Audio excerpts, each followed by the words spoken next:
case was a misuse of the legal system. The top court also said political speech can be sharp or strong, but that does not make it a crime. This is being seen as a big win for free speech. And for Aruna Sham, who stood his ground in court. When words become a case, it's lawyers like him who defend democracy.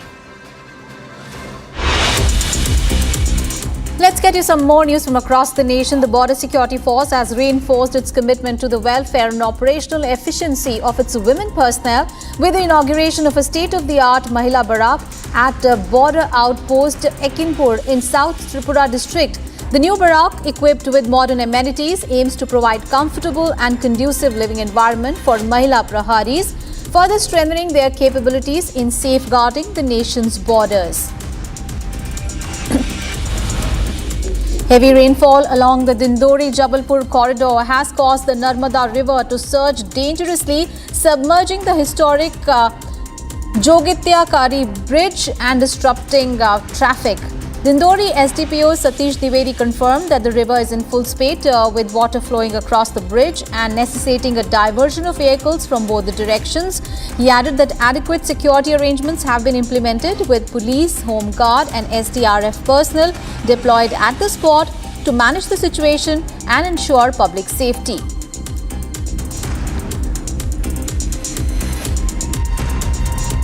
Narmada नदी में जो overflow चल रहा है, इसमें जो जोगी टिकरिया का पुल है, इसके ऊपर से नर्मदा जी बह रही है। दोनों तरफ का जो आवागमन है जबलपुर तरफ से और ये डिंडौरी तरफ से रोक दिया गया है और इनको दूसरी तरफ से इनको डाइवर्ट करके और आवागमन चालू किया गया है। सुरक्षा के पर्याप्त इंतजाम यहाँ किए गए हैं।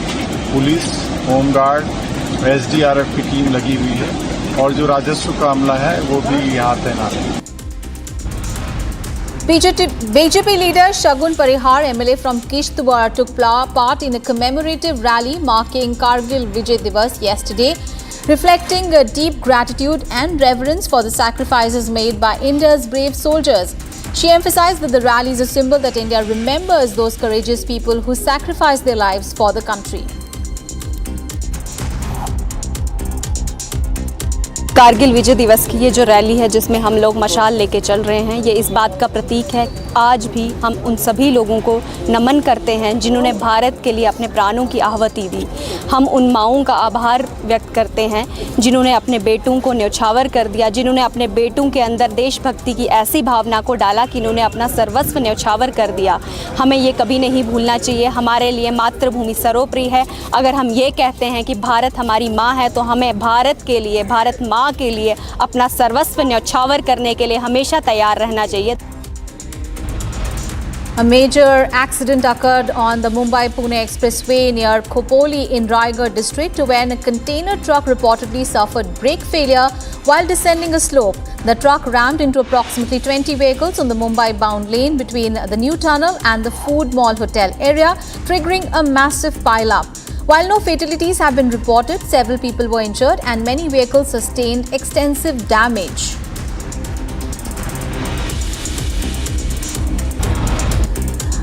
A final year BDS student from Jammu and Kashmir studying at Pacific Dental College in Udaipur was found dead in a hostel room on Thursday night, discovered at around 11 p.m. by her roommate and later declared dead at the hospital. Following the incident, students protested outside the college, accusing the administration of unfair practices. A note recovered from her room alleged that she had been mentally harassed by her college staff, citing irregularities in exam schedules, arbitrary failures, and repeated monetary demands.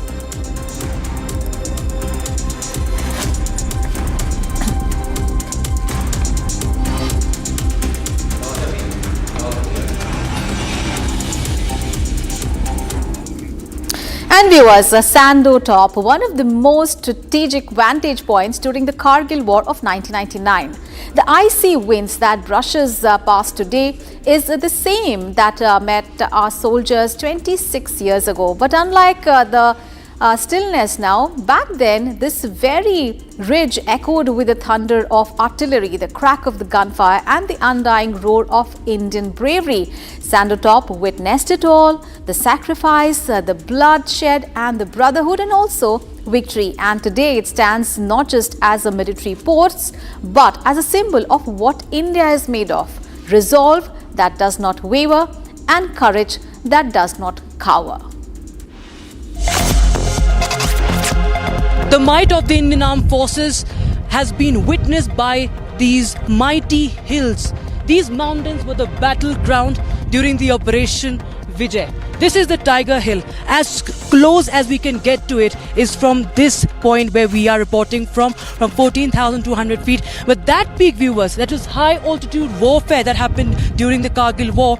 That is more than 17,000 feet. You can understand the challenges of the terrain just by any common man walking to up to this hill is so difficult that one completely falls short of breath. Imagine that our brave soldiers, our young soldiers were facing the enemy. They were witnessing bloodshed there. On the 2nd of July, information was received about the Pakistanis, the enemies occupying that peak. And on the 4th of July, the Indian Armed Forces captured it again. We'll try and zoom in to that post and we'll show you how difficult that terrain would have been. And the hero, of course, was the one leading the Ghatak platoon. And he was from the 18 Grenadiers, Grenadier Yogendra Singh Yadav, who, despite suffering bullets, despite losing more and more members of his platoon, he unfurled the Tiranga on that top. And as we speak, viewers, we are also going to pan and show you the Trishul top and the Trishul ridge. That is of utmost importance, viewers. Why is it important? Because this area, these hills were used during the Operation Sindoor as well. And behind this Trishul, viewers, behind the Trishul, it looks like a trident. So behind this Trishul is the line of control. In fact, we are just almost a kilometer away from the LOC.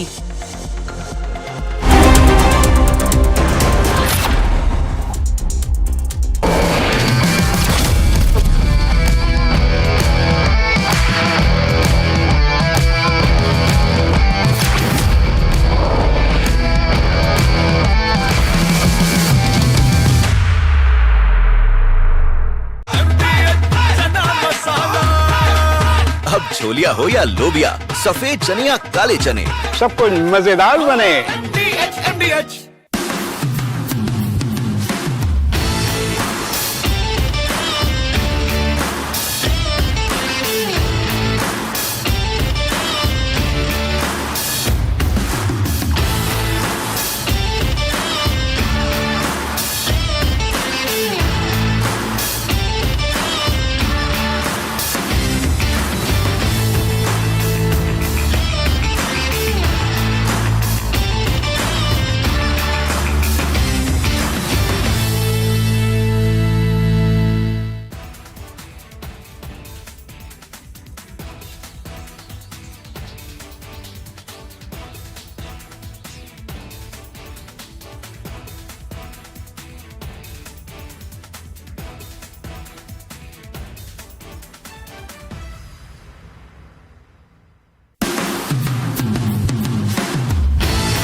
Delhi-bound Air India flight rejects takeoff at Guwahati after parking brake fails to function. Plane grounded until safety checks cleared. Prime Minister Modi to visit Cholapuram Temple in Tiruchirappalli to honour the legacy of the Chola dynasty in a significant Tamil Nadu visit. Bharat में बने हथियार आज भी आतंक के आकाओं की नींद उड़ाए हुए हैं. Pakistan given hard reality check by Prime Minister Modi from Tamil Nadu days. Prime Minister says made in India weapons gave Islamabad nightmares. As BCCI maintains stunning silence over Asia Cup controversy, Republic continues its campaign for no cricket with Pakistan. India says nation first always. With no signs of a pushback soon, India issues statement on Thailand-Cambodia conflict, urges both sides to maintain restraint to protect civilian lives.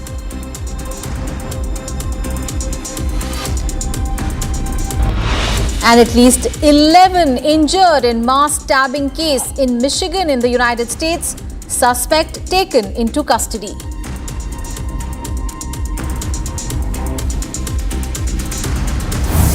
All right, David, we have big breaking news coming in from the United States where an American Airlines flight faced a dramatic incident at the Denver International Airport when its left main landing gear caught fire, prompting an emergency evacuation. Flight AA3023 bound for Miami was on the runway shortly after takeoff when the fire was first spotted.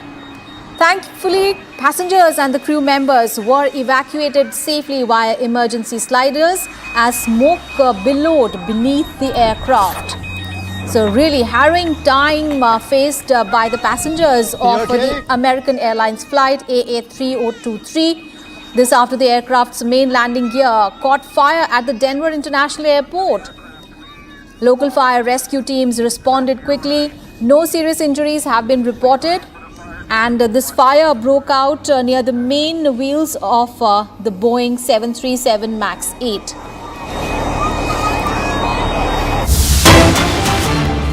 And viewers, we have more breaking news coming in from Australia now. Another incident of an assault on Indian origin man has come to the light in Australia's Melbourne. He was brutally attacked by a machete by a group of teenagers outside a shopping centre, leaving him with life-altering injuries. Now, one of the boys punched him repeatedly while the other rummaged through his pockets. So, big story coming in from Australia. An Indian origin man brutally attacked by a teen machete gang in Melbourne, resulting in severe injuries. This attack occurred at the Central Square shopping centre in Altona Meadows, leaving the Indian origin man with severe injuries to his hand, to his head, and also broken bones. And thereafter, doctors managed to reattach his hand after an extensive surgery. Now, we understand that some people have also been arrested in case of this assault. So, brutal attack on an Indian origin man in Melbourne, leaving him almost to lose his left arm. Had it not been for the doctors who really had reattached his hand after surgery there. And this incident took place on 19th of July. Saurabh Anand was at the Central Square shopping centre and he suffered life-altering injuries. The teenagers rummaged his pockets, another one punched him in his head, and the third one also pulled out a machete. And he was rushed to the hospital, and there the doctors carried out a surgery on him. So the surgeons were able to reattach his hand following grueling emergency surgery. And he also suffered head injuries, broken bones in his left arm, a fracture in his spine as well. And Anand, the Indian origin man, leaving him distressed.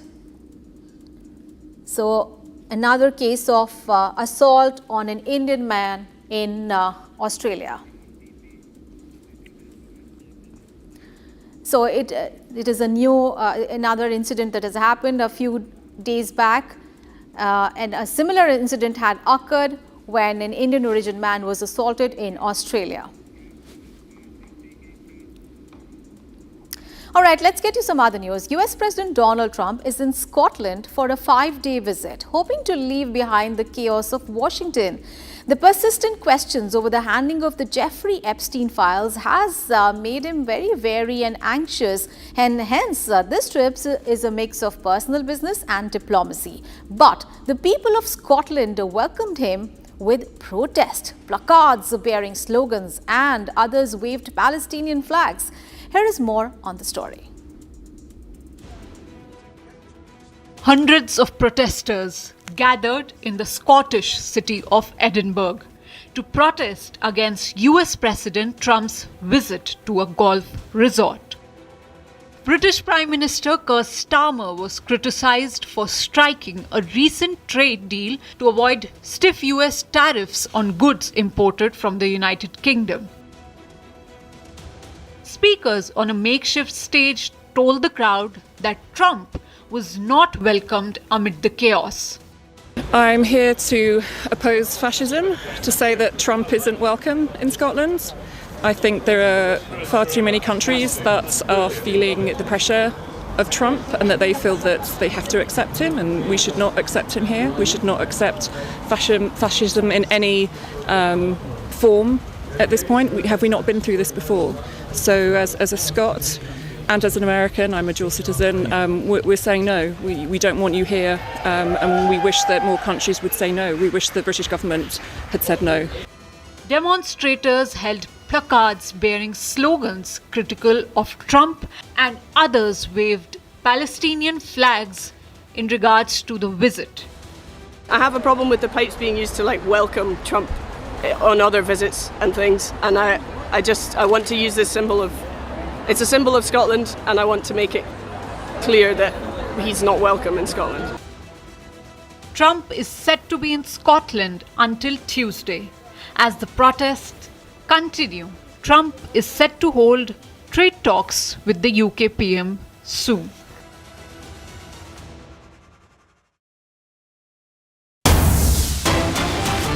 And viewers, we have more breaking news coming in at this moment, and this one coming in from Iran, where a provincial court has been attacked by Jaish-e-Adil in Iran's Sistan, Balochistan. 5 adults and 1 minor have been killed in the attack. Now, the terrorists, disguised as clients, entered the court premises and they carried out the attack.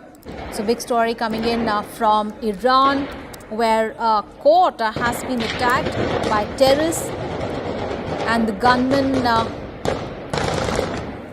we can hear the gunshots there, the gunmen entering the court premises and carrying out the attack. So this is the court building that we are talking about. These attackers launched a gun attack in a court building, and this incident happening in southern Iran. A number of people have been killed and several have been injured.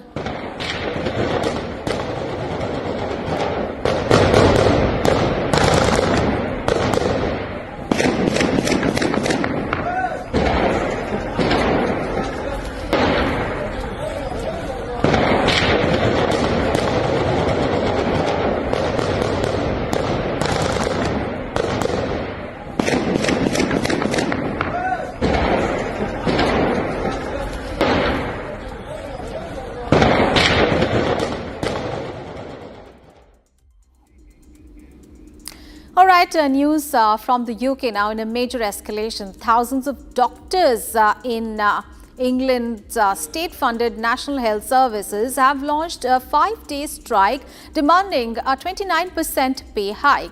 Now, the striking doctors say that their wages have not kept up with the inflation and the high costs of living, but the government has raised serious concerns, saying that the walkout could severely disrupt the patient care across the country. Here is a report. Thousands of doctors in England's state-funded health system walked off their job on Friday. They are holding a 5-day strike over their pay. The doctors are seeking a pay raise to make up for what their union, the British Medical Association, says a 20% real terms pay cut since 2008.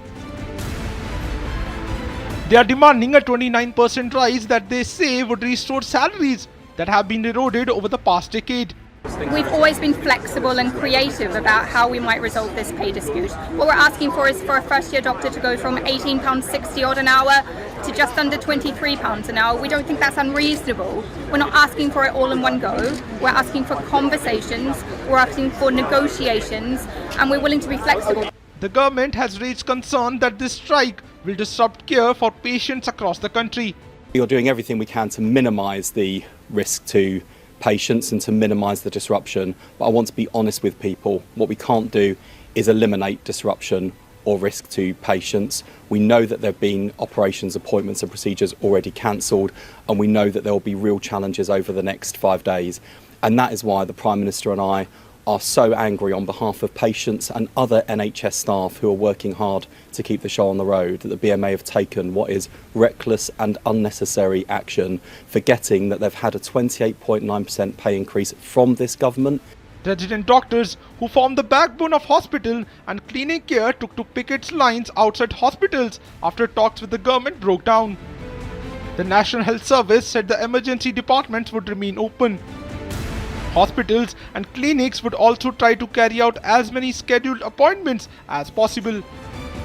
Amid concerns over delayed patient care, the strikes continue.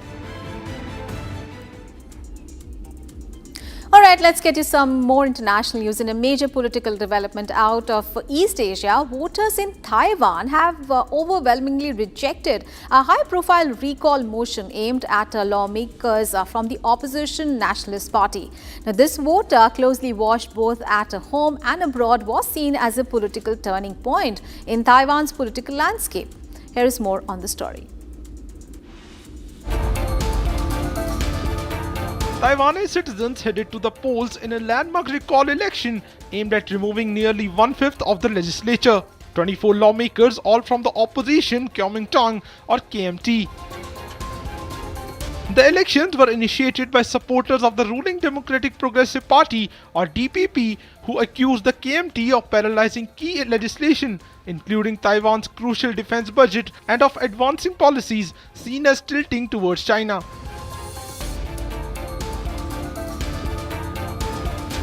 With the DPP holding 51 seats and the KMT 52, the recall effort was seen as a possible path for the ruling party to regain control of the legislature. But as the ballot counting progressed, preliminary result shows that none of the 24 targeted lawmakers were ousted, dashing hopes of DPP legislative comeback. The Central Election Commission is set to announce the official results on August 1st. KMT hailed the result as a victory for Taiwan's democracy, calling for an apology from President Lai Ching-te. Meanwhile, critics of the opposition allege the party has weakened the executive branch and opened the door to Beijing's influence. China's Taiwan Affairs Office has accused the DPP of pursuing one-party dominance and labeled the government as authoritarian under the guise of democracy. In response, Taiwan's Mainland Affairs Council accused the Beijing and Chinese state media of trying to interfere with the vote.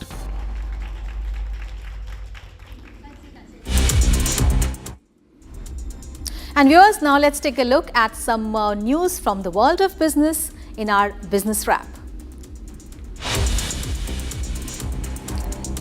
Enforcement Directorate has reportedly continued its search against firms under Reliance Group Chairman Anil Ambani for the third consecutive day, gathering computer peripherals from several locations and numerous documents.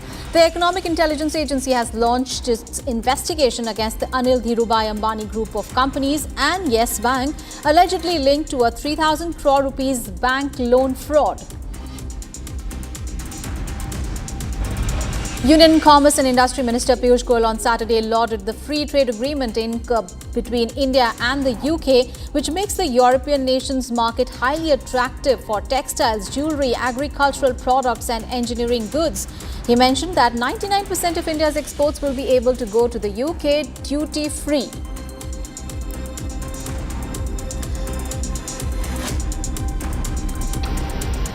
The global stature that today India enjoys, the global trust that we enjoy,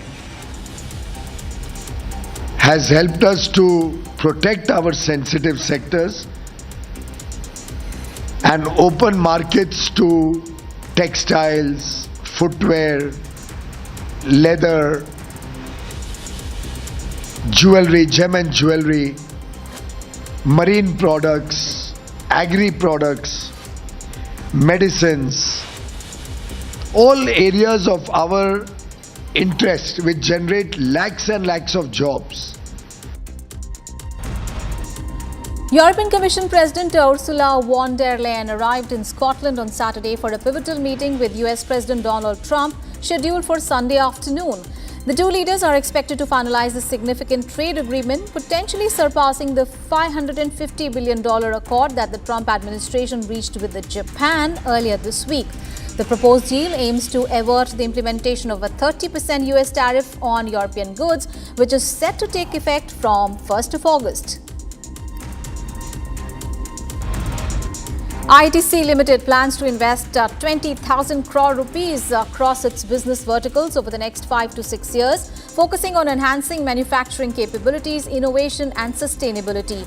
The investment strategy includes establishing new facilities and upgrading existing ones to support growth in the fast-moving consumer goods section, paperboards and packaging and other sectors. Chairman Sanjeev Suri emphasized the company's commitment to strengthening its domestic presence under the Bharat First strategy, aiming to bolster competitiveness and long-term value creation.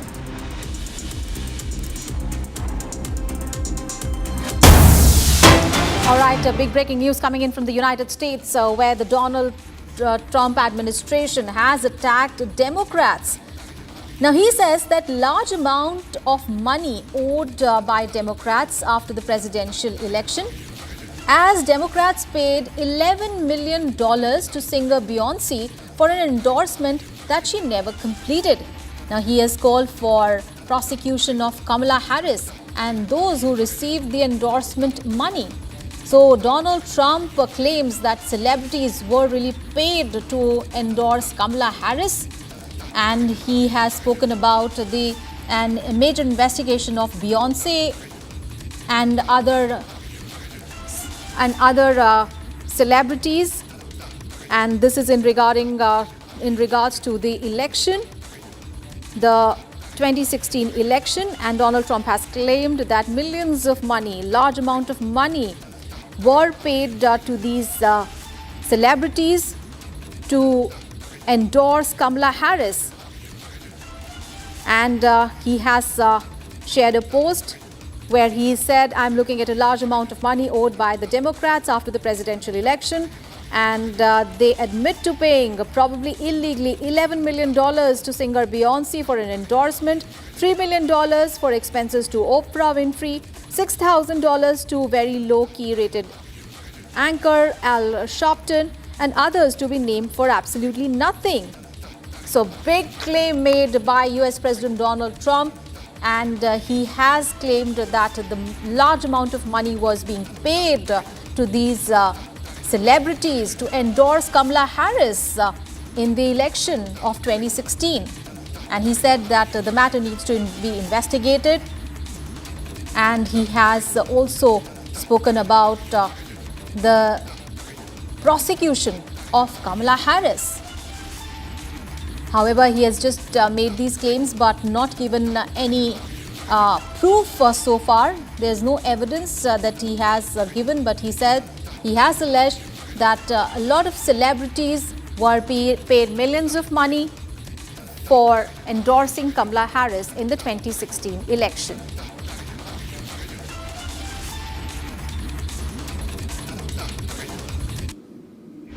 And viewers, time to get all the sporting action now. Here is the sports wrap.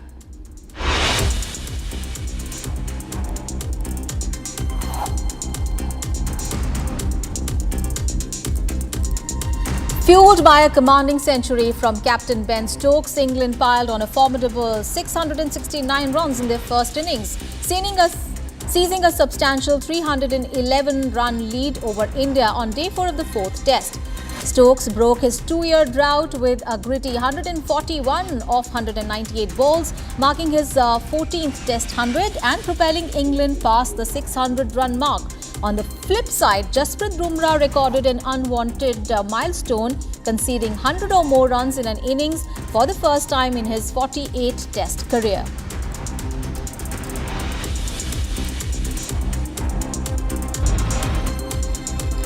Mumbai's 13-year-old prodigy Rhythm Mamania has clinched the gold medal in the solo free dance event at the 20th Asian Roller Skating Championship held in South Korea. A six-time national champion, Rhythm added another feather to her cap, bringing pride to the nation.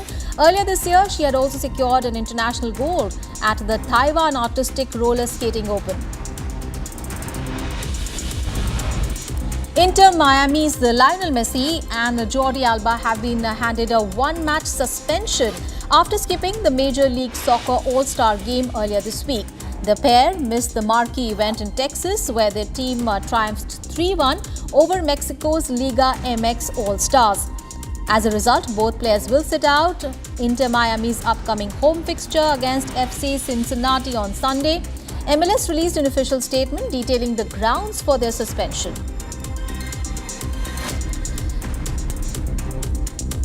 England captain Ben Stokes became the third player in Test history to achieve both 7,000 runs and 200 wickets, joining legends Sir Garfield Sobers and Jacques Kallis.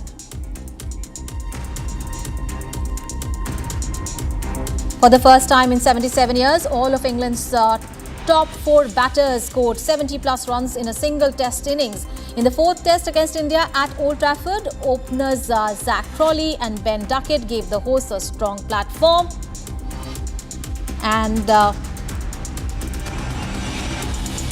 Crawley, who was under scrutiny over his place in the 11, responded with a defiant 84-run knock.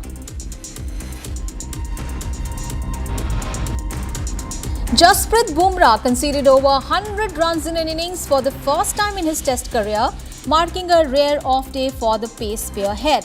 A consistent asset since his debut, Bumrah looked uncharacteristically out of rhythm on day 3 of the fourth Test against England in Manchester, failing to clock speeds above 140 km per hour. Bumrah conceded over 100 runs in an innings for the first time in his Test career. India had a very rough outing in the fourth Test against England in Manchester.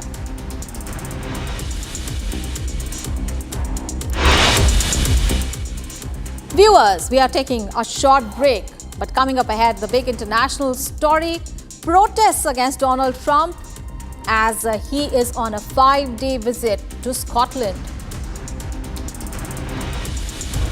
And we'll also take a look at the big story from England, where thousands of doctors in the state-funded health system are holding a 5-day strike over their salaries.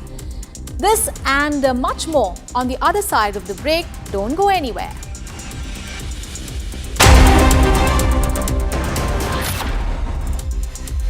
13,000 placements last year.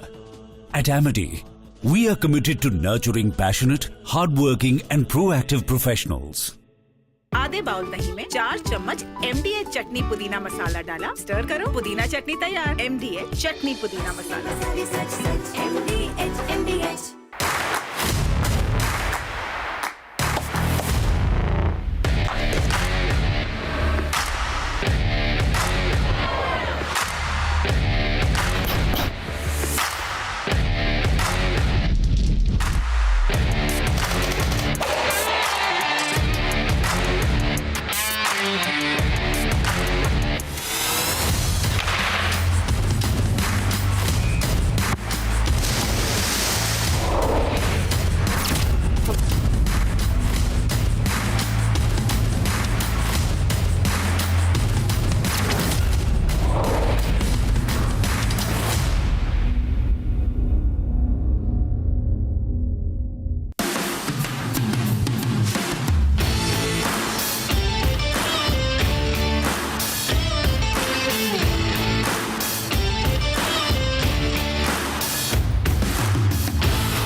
दादी के हाथों का जादू और खुशबू से महकता घर, माँ की मुस्कुराहट और खाने की सुगंध। MDH गरम मसाला, क्योंकि हर रिश्ता है स्वाद से जुड़ा।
$13,000 placements last year.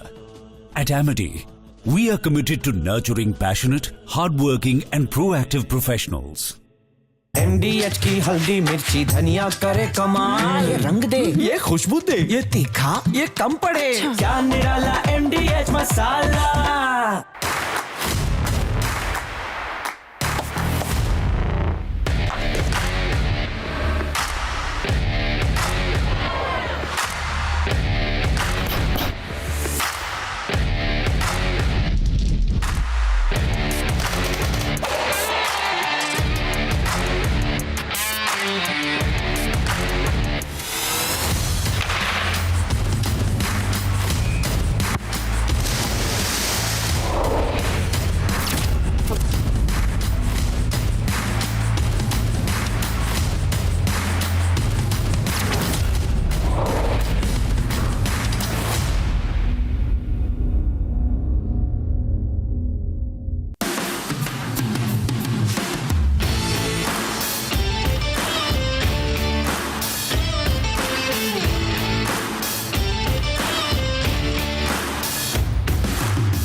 From Asia's largest news headquarters,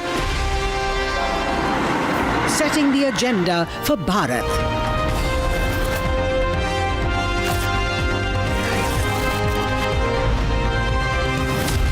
You're watching Republic.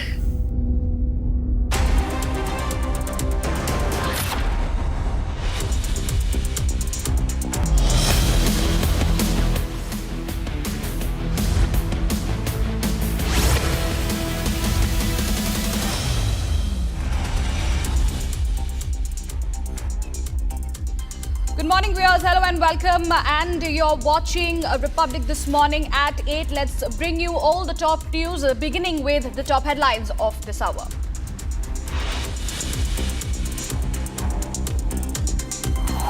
Delhi-bound Air India flight rejects takeoff at Guwahati after parking brake fails to function. Plane grounded until safety checks cleared.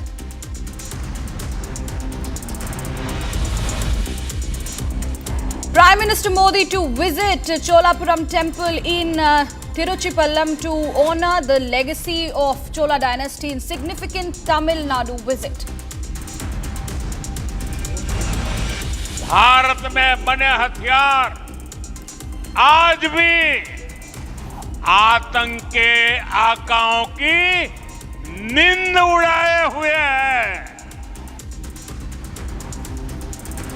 Pakistan given hard reality check by Prime Minister Modi from Tamil Nadu dais. Prime Minister says made in India weapons gave Islamabad nightmares. As BCCI maintains a stunning silence over Asia Cup controversy, Republic continues its campaign for no cricket with Pakistan. India says nation first always. Indian origin man in Australia brutally assaulted with a machete by a group of teenagers in Australia's Melbourne.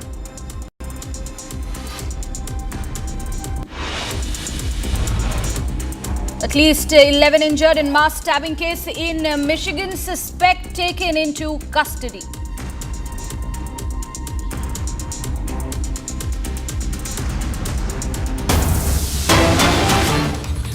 Breaking news coming in, viewers, on top of this hour. At least 11 people are injured in a stabbing incident at Walmart near the Michigan's Traverse City in the United States. The Michigan State Police said that the local sheriff's office was investigating the incident and details are limited. Now, meanwhile, suspect has also been taken into custody, is what we understand. The cops have asked people to avoid the area while the investigation is still ongoing. That's the latest breaking news coming in on top of this hour, where we understand that at least 11 people have been injured. This is a stabbing incident coming into light at Walmart near Michigan's Traverse City in the United States. And this is not the first time, but multiple times in the past also we have witnessed such situations in the United States shopping complexes. And this time it's in Walmart, where nearly 11 people are said to be injured in the stabbing incident. What we also understand that the suspect has been taken into custody and investigation is currently underway. People have been asked to clear the area.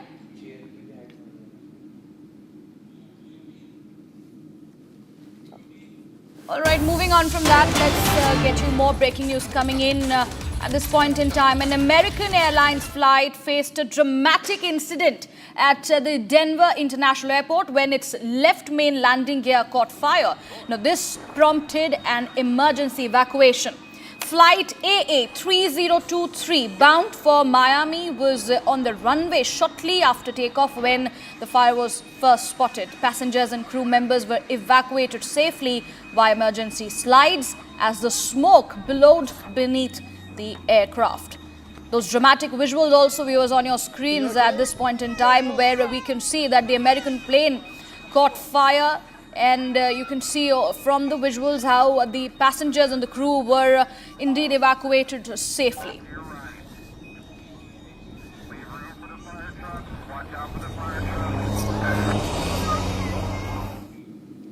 And now moving on, after concluding his successful visit to the UK and the Maldives, Prime Minister Narendra Modi arrived in Tamil Nadu's Tuticorin, where he inaugurated development projects worth rupees 4,800 crore. Now, following this, the Prime Minister will visit the historic Gangaikoda, Cholapuram, and what we also understand at this point in time, that Prime Minister Narendra Modi, who went ahead and he in fact launched several projects and also marked the anniversary of Emperor Rajendra Chola.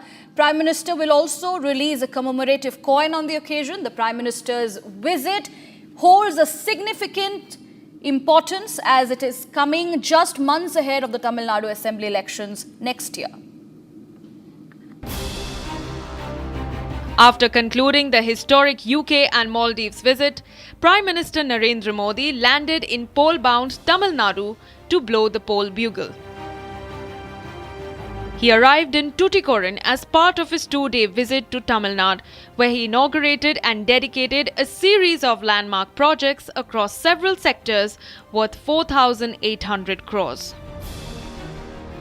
एक बार फिर यहाँ 4,800 crore rupees के projects का लोकार्पण और शिलान्यास किया गया है। इनमें एयरपोर्ट, हाईवे, पोर्ट्स और रेलवे के प्रोजेक्ट्स हैं और पावर सेक्टर से जुड़े अहम इनिशिएटिव भी हैं। He countered M.K. Stalin on his claim that the centre was withholding funds for the state. हमने तमिलनाडु के डेवलपमेंट से जुड़ी पॉलिसीज को निरंतर प्राथमिकता दी है। पिछले एक दशक में केंद्र सरकार ने डिवॉल्यूशन के जरिए तमिलनाडु को 3 लाख करोड़ रुपए भेजे हैं। ये अमाउंट पिछली यूपीए सरकार द्वारा भेजी गई राशि की तुलना में more than 3 times है। In line with his commitment to developing world-class air infrastructure and enhancing connectivity, the Prime Minister inaugurated the new terminal building at Tuticorin Airport. Thoothukudi airport के नए एडवांस टर्मिनल का शुभारंभ इसी दिशा में एक और बड़ा कदम है। 450 करोड़ रुपए की कॉस्ट से बना ये टर्मिनल अब हर साल 20 लाख से ज्यादा पैसेंजर्स को होस्ट करेगा। पहले ये सालाना कैपेसिटी केवल 3 लाख पैसेंजर की थी। नए टर्मिनल के बाद देश के कई और रूट्स तक तूतुकुड़ी की कनेक्टिविटी बढ़ेगी। On the occasion of Kargil Vijay Diwas, the Prime Minister paid his tributes and respects to the fallen heroes of Kargil War in 1999. Kargil विजय दिवस है। मैं सर्वप्रथम कारगिल के वीरों को नमन करता हूं, शहीदों को श्रद्धांजलि देता हूं। He also hailed Operation Sindoor and highlighted how Make in India weapons powered the retaliation to Pakistan. आप सभी ने अभी ऑपरेशन सिंदूर के दौरान मेक इन इंडिया की ताकत देखी है। आतंक के ठिकानों को मिट्टी में मिलाने में मेड इन इंडिया हथियारों की बड़ी भूमिका रही है।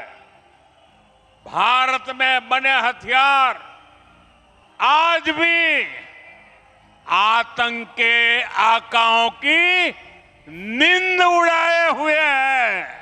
The FTA with the United Kingdom also found a mention in Prime Minister Modi's address. Britain और भारत के बीच फ्री ट्रेड एग्रीमेंट हुआ है।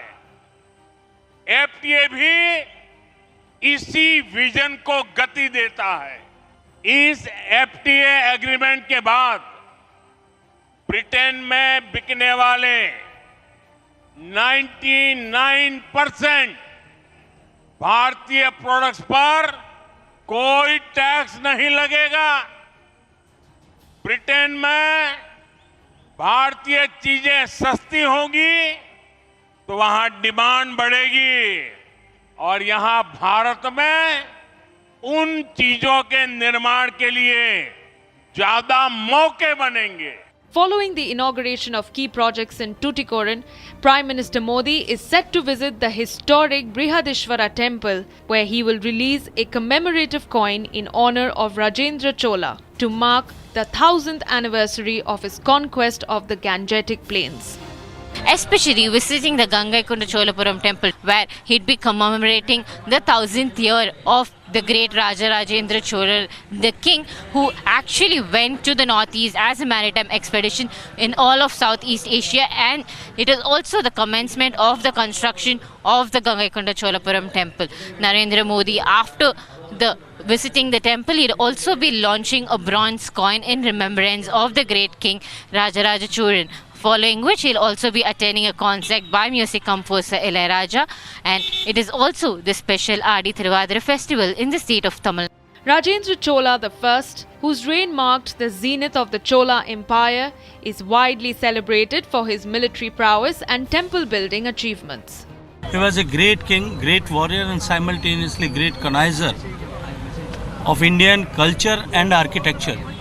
So the temple which he has made here in Gangaikonda Cholapuram, after his victories through the expeditions, on the naval expeditions, maritime expeditions, as well as through his victories on the land till the Mother Ganges, and then he made this temple. We all are proud that Honorable Prime Minister is visiting on this auspicious occasion, and certainly after his visit, this place will see another height in the tourism.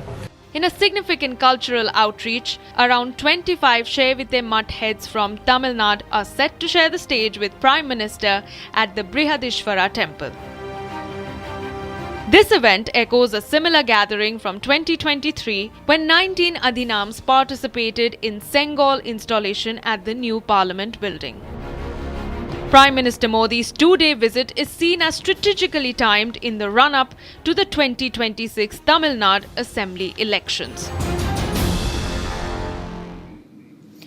Now, viewers, a horrific case of sexual assault has come to light from Bihar's Gaya district. A woman who had fainted during a Home Guard recruitment drive in Bodh Gaya was allegedly raped inside a moving ambulance by two staffers while she was unconscious. Now, the victim later informed the police from the hospital, following which an FIR was then registered. Now, a special investigation team has been formed and two accused, the driver and the technician, have been arrested. Here's a report. In a shocking incident, a woman was allegedly raped by two ambulance staff members while she was unconscious and being taken to a hospital for treatment in Bihar's Gaya.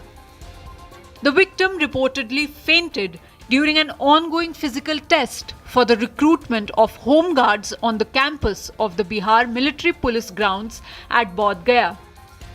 Within hours of registration of FIR, two of the accused, including the driver and the technician, were arrested.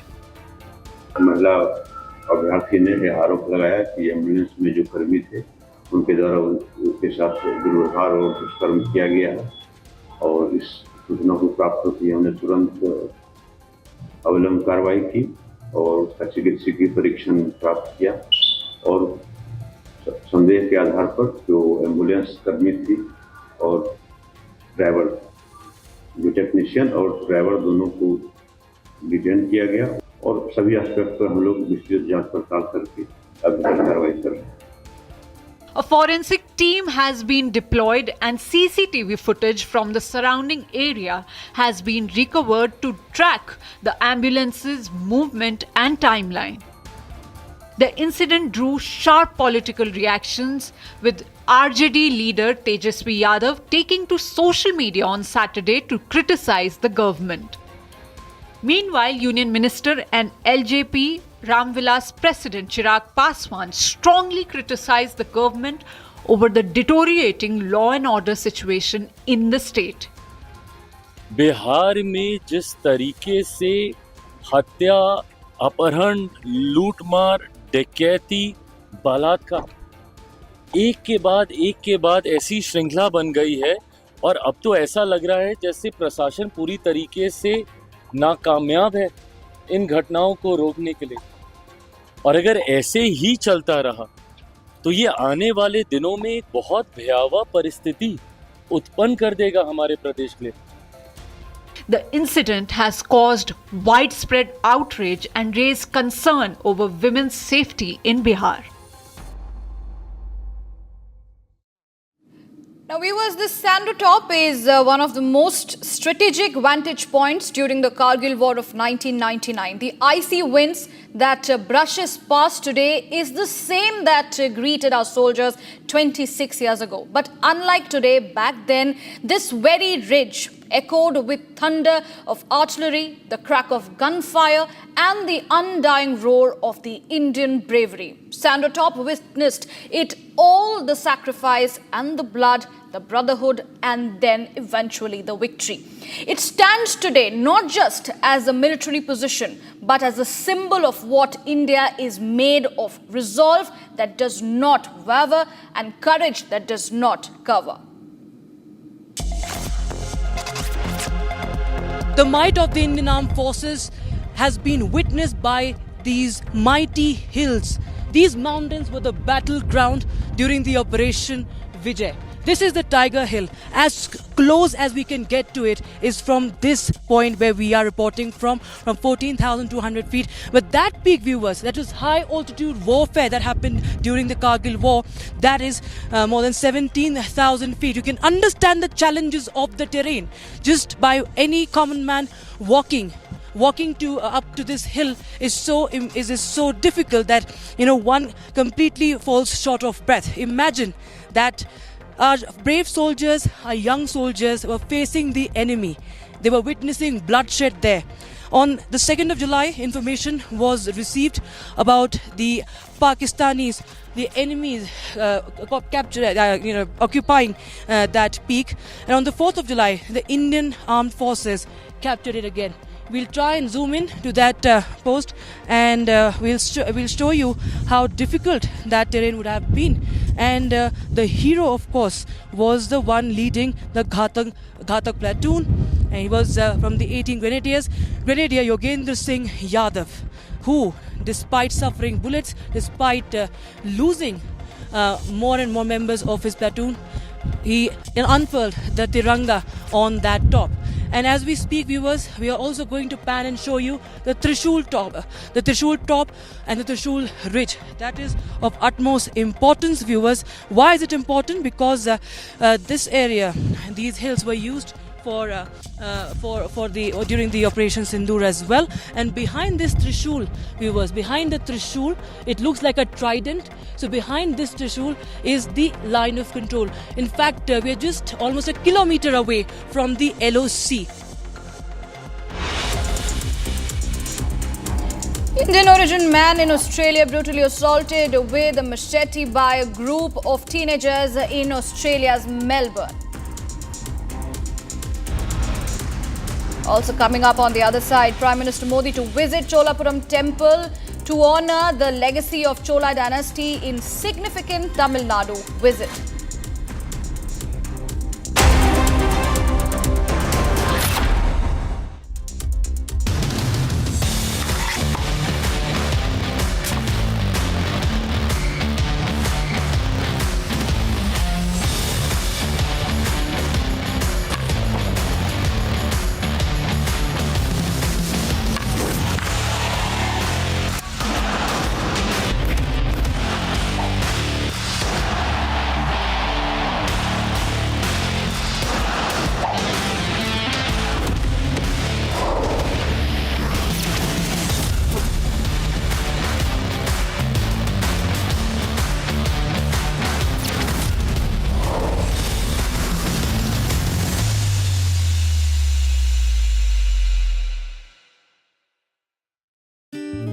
Bharat की अपनी दुकान India सोना, अपने देश का सामान India सोना, India सोना, इंडिया सोना। MDH की हल्दी मिर्ची धनिया करे कमाल, ये रंग दे, ये खुशबू दे, ये तीखा, ये कम पड़े, क्या निराला MDH masala.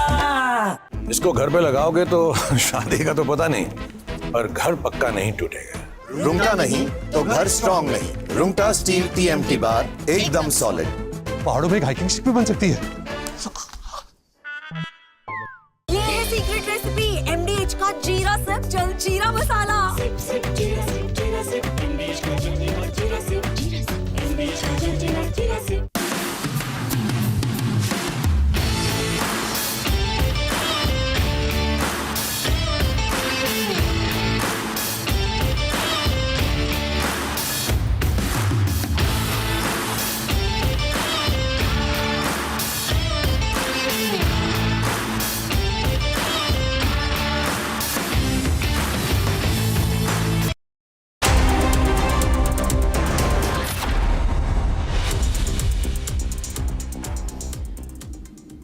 Welcome back, viewers. Now, breaking news coming in at this point in time. What we're able to understand, there has been another incident of assault on Indian origin man, which has come to light in Australia's Melbourne. Now, he was brutally attacked by a machete by a group of teenagers outside a shopping complex, leaving him with life-altering injuries.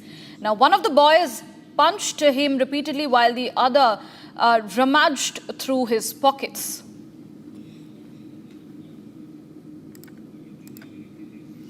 As you can see, those are the visuals also. We are showing our viewers, of course, how the Indian man was assaulted in Australia's Melbourne. And that is a very, very important development coming in at this point in time. All right, I've been joined by Mr. Jay Bharadwaj. He's the editor of Australia Today. Thank you for joining us this morning and speaking with us on Republic. How do you see this development which has now come to light from, Melbourne, where an Indian origin man was brutally attacked and he has indeed survived with several very, very deep cut injuries? See, this is another incident of the crime spree which is happening in Victoria, probably with the use of machetes. Before this, these machete thugs only used to rob people, but this time around they have done a heinous crime, almost chopping off the hand of this gentleman of Indian origin. It's a terrible crime. Police has arrested 3 of them. One is still absconding. However, the laws are such that these teenagers who are 14, 15 years old have been released on bail pending further procedures against them. The Victorian government, Premier Jacinta Allen, has been watching that they will do something more than what they are doing right now. But what we see is crime spree is just spiraling into this kind of incident. This is not done. In last 2 weeks or so, we have seen crimes against Indian Australians have gone multi-folds. Be it Adelaide incident of Charanpreet Singh, be it Hindu temple vandalization in Melbourne City, and now this young man's hand has been chopped. So something has to be done. The authorities have not come forward as yet. The political authorities, I have heard from Multicultural Affairs Shadow Minister, he has condemned this incident. However, we don't need condemnation anymore. We need stricter actions, stricter laws, and those we need now, so that the residents of the city can be protected against these thugs wielding machetes in our streets and our shopping centers. Appreciate you joining us this morning, Mr. Jay Bharadwaj. Thank you for giving us your insight on this particular incident that has in fact taken place in Australia's Melbourne. Now, moving on, viewers, lined up for you is an exclusive interview with Andhra Pradesh Deputy Chief Minister Pavan Kalyan on the other side.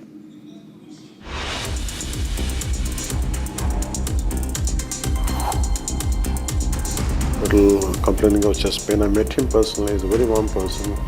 He's a great legal luminary.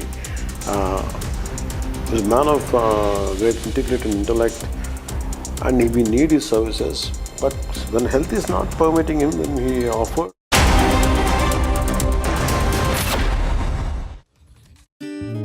Bharat की अपनी दुकान India सोना, अपने देश का सामान India सोना, India सोना. India Zona. 13,000 placements last year. At Amity, we are committed to nurturing passionate, hardworking and proactive professionals. MDH की देगी मिर्च, देगी मिर्च का तड़का, अंग अंग फड़का. MDH की देगी मिर्च.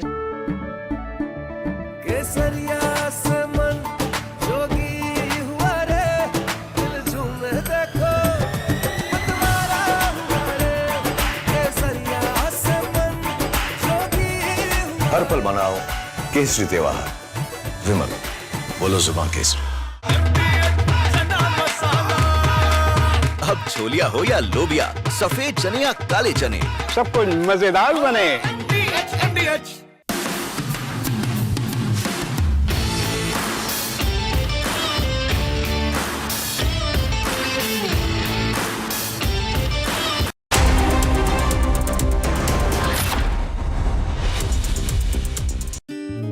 भारत की अपनी दुकान, इंडिया सोना, अपने देश का सामान, इंडिया सोना, इंडिया सोना, इंडिया सोना। MDH की देगी मिर्च, देगी मिर्च का तड़का, अंग अंग फड़का। MDH की देगी मिर्च। केसरिया से मन जोगी हुआ रे, दिल झूमे देखो मतवारा हुआ रे। केसरिया से मन जोगी हुआ। हर पल मनाओ केसरी त्योहार विमल बोलो जुबान केसरी।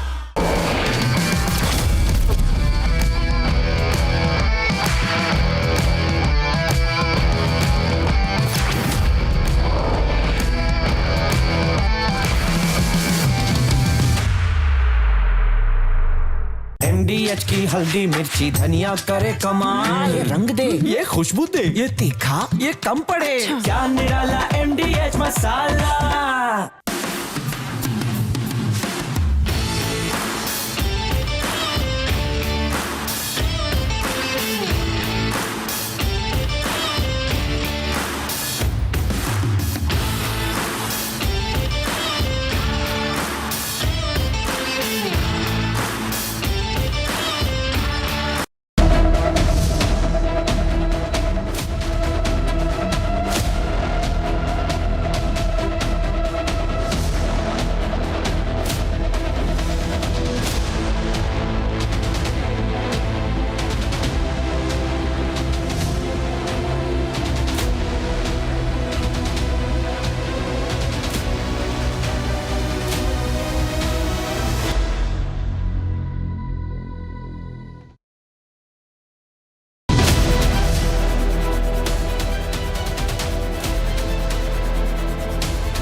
भारत के इतने लेजेंडरी एक्टर फिर से एक तरह से रिस्क क्यों ले रहे हैं? ओशो की एक बड़ी अच्छी लाइन है जी, if you try you risk failure, if you don't you ensure it. मैं हमेशा मानता हूँ वो जीवन ही क्या जो संघर्षमय ना, संघर्षमय होने से ही तो अपने जिंदा होने का एहसास होता है।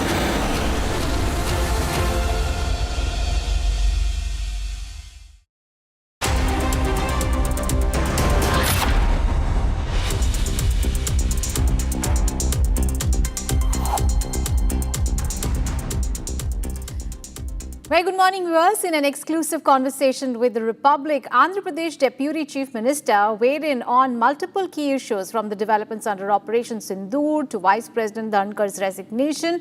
He also addressed the growing language row that's sparked political debate across southern states.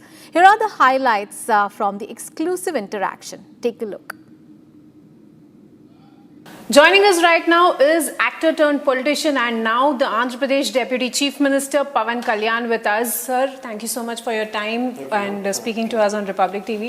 Many raised questions, many of them have been raising this question that the ceasefire which was announced shouldn't have been announced, especially by Donald Trump. Why did he come out and announce the ceasefire, whereas what was the Indian government doing is what the questions are being raised. What do you say? Definitely, when a war is happening, the major countries, major superpowers will take an interest in it and they have a say in it. To what extent they will monitor, because it is going to affect the world. Too powerful, one powerful nation and one nation so-called assuming that they're having nuclear weapons. What if they do some, because that is fundamentally, it might create a danger for the entire globe. So the concerns will be there, they'll be monitoring it, and definitely no one wants to escalate a war situation. But someone without without the knowledge, if some president of America, if he announces what it has got to do with Modi ji, what it has got to do with the government of India, and still the very clear-cut idea is it is Operation Sindoor is an ongoing operation. As long as the terrorism continues, Operation Sindoor is on. That's what. We have achieved our targets, we had achieved our objectives. Whatever the damage had to be done, it had been done. And it is very clear-cut, and right from Ajit Dovalji, everyone is saying, you show us a very simple example, simple photograph where they had done damage to us. If they can't claim it mere by basing on the other governments, opposition is talking, I feel it is quite ridiculous. Right. So we see that there is a massive uproar that has been going on in Parliament. Just on the day one of the Parliament, we see that the Vice President of India, Jagdeep Dhankar, has resigned citing health issues, whereas we see that opposition party, especially the Congress, has been raising this question that what made him resign, that too on the day of the Parliament session or the monsoon session that began. What do you have to say? We all know that Dhankarji went into Lohia Hospital complaining of chest pain. I met him personally. He's a very warm person. He's a great intellect, legal luminary. He's a man of great integrated intellect, and we need his services. But when health is not permitting him, when he offered to resign, I think where is the need to make this kind of melodrama? And what is the objective? And I don't see, I'm not seeing any other, the kind of reasons what they're trying to portray.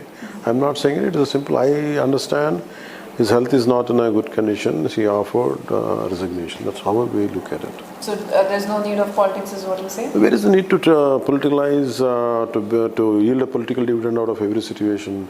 It becomes too dull and boring. Right. So talking about the elections coming up, which are in Tamil Nadu 2026, where we will be seeing that you will be one of the star campaigners, especially for the BJP and alliance that the BJP has announced in Tamil Nadu. How do you read the situation there? I campaign for NDA because that's a part, being a NDA alliance partner. Definitely that's our fundamental responsibility. To campaign for our partners. Even I had done this for Maharashtra, especially in Vidarbha and more or less main core areas, including Pune. So in the same manner, I went to Tamil Nadu. That is more than political, it went for an occasion, a religious occasion, which when I speak quite openly. I say whatever I wanted to say, I say it in a very firm manner, in a solid manner. I think that created certain buzz there. I don't know about future whether I would be campaigning there or not. That part we haven't discussed. So till as on now, One Nation, One Election had lent I went and extended my support, and of course for Murugan Manadu I went and supported it. I participated in it. If the elections had come, if they're coming, if elections are about to come, and whatever is needed from my side, if the leadership needs it, definitely I'll look into it. Do you think with the ADMK and BJP going in alliance in Tamil Nadu, will it be a smooth move for BJP and will they be able to make it in power? Because DMK seems to be very strong there. Because if you look at in the last, in Andhra Pradesh also, the example is YCP looked very solid and stable for outsider. But the internal vote is broken. So I look at AIDMK and BJP alliance is on a very strong foothold. And now shifting our focus a little bit, when we talk about the language roar which has been going on, the Hindi language especially, we have been seeing how you have been putting out this message that yes, Hindi is very much needed and everyone should learn Hindi. What's your take? Because many of the neighboring states like Maharashtra, Tamil Nadu, they have been telling that no, why Hindi should be as national. I don't understand why one should hate Hindi. And I feel sometimes sad to speak in English. because English has become a thinking language for an average Indian. And why it cannot be a thinking, if a language which is not of this subcontinent origin, some European origin language we are able to adopt, we could make it as our thinking language. And how come we are not able to apply the same to either for a Tamil or for a Kannada, or for Malayalam or for a Marathi or a Hindi? I think every person of a certain linguistic background, whether you're a Tamil, Telugu, Hindi speaking, Kannada speaking, I think it is natural to think to have one more language, learning one more language would be a great addition to their own progress. And one is the linguistic integration is very essential for the betterment of our country. And I firmly believe in it, I firmly practice it. So do you think Hindi should be made as a national language? It is, I don't know, how do we call it as a national language? I don't know, because everyone is becoming so sensitive. Because when I was learning, when I was in school, Hindi was we accept it's a national language. And suddenly Hindi has become an alien language, Hindi has become sensitive. I don't understand why. Because in one of my films, a very joyfully put a Hindi song written by Abbas Taiwan. And in a Telugu film, I put a Hindi song in 2001. It was my way of saying, okay, accepting it and welcoming it. And which I had never seen any anti-statement against it. People enjoyed the song. People, in fact, they learned that entire song. And I didn't see any difficulty. I don't know, suddenly in last 1 or 2 decades, it became a very sensitive talking about language. And which was never there, not even in Telangana, Hindi was never an issue. Suddenly it became an issue. I don't know. I think I feel more of a political denial than a acceptance. So how do you see the politics turning out, especially with the opposition parties raising a lot of questions? There's a Hindi debate, Hindi language debate that has been going on. I think all of us should deal it in a very more, instead of an aggressive way, I think we should make it in a very, we should be able to make people understand why learning a language is essential, especially why Hindi is essential. And in the same way, I advocate even a certain amount of exposure to South Indian languages is needed in Northern part. That's how the country gets integrated more, and the generations which are coming or oncoming generations will understand it better. And I could see that change happening in Uttar Pradesh under the leadership of Yogi Adityanath. I could see the signboards in Tamil, I can see the signboards in Kannada, I can see the signboards in Telugu. That was quite a welcoming gesture. I think one should embrace that. How would you bring that change in Andhra if you have to? In Andhra, actually, we don't have any feeling. We don't have any resistance to it, because we share borders with Orissa, we share borders with Maharashtra, we share borders with Chhattisgarh, we share borders with Tamil Nadu, Karnataka, Telangana. So our adaptability is far superior than any other state. So one more additional language is like more than welcome to us. So I think we are in a very unique situation, unlike other states. We also see that very soon there will be Bihar elections, and now that the Election Commission of India has taken a big step of revision of the voter list, whereas the opposition parties is taking a political stand and making a lot of criticism out of it. What do you have to say? I think revision of voters list, don't you think it is essential time to time? And deletions has to happen, additions will happen. That's a natural process. Maybe if some opposition is fearing, that means is there anything fishy which you had done? That's how we look at it. Even right now in last elections, a lot of additions happened, a lot of deletions happened. I think constantly, like we need a spring cleaning even for a house. I think we have to look at it as a spring cleaning, some kind of how many voters are there, are they existing, or really are they from, I think that is an essential exercise which has to be done. I think there is nothing wrong in it. So do you think that the opposition which has been questioning this, is it that they have done something wrong, is what you are trying to say? If they are concerned, but like I said, if the process is transparent, why should they be scared? If people have decided to vote for an opposition, let them be. But when electoral, that whatever the voters list has to be finalized, to be rechecked again, some kind of cleansing has to happen, let it happen. I think what is bothering them? That's what I done. Unless there is some kind of things which you wanted to hide. Maybe because we have many major states elections coming up very soon, like Bihar, Tamil Nadu. Maybe they are under the fear, maybe they would delete our words. I think that is a constant fear, even we had gone through it. Certain times, certain people might do it. I think even in the every state, there are some issues, but nevertheless, I think Election Commission has to do its job, and constant checking of new voters and deletion of the non-existent voters should be taken So care. you welcome this decision? We will welcome the decision. About the recent incidents that have been happening, especially the Pahalgam terror attack, when we talk about where we saw that how our forces had carried out Operation Sindoor, and now also the government plans to take up the discussion in the parliament over Operation Sindoor. They have walked out. But then opposition parties have been still raising a lot of questions. How do you look at it? First of all, there is a trust factor is non-existent in opposition, and they have to maintain the decorum of the parliament, and you should let the discussions unfold. You should create a cordial atmosphere to open up. Somehow, if I look at that entire discussions on Operation Sindoor and all, suspecting our own armed forces is not good for the integrity of the nation, not good for the integrity of our armed forces.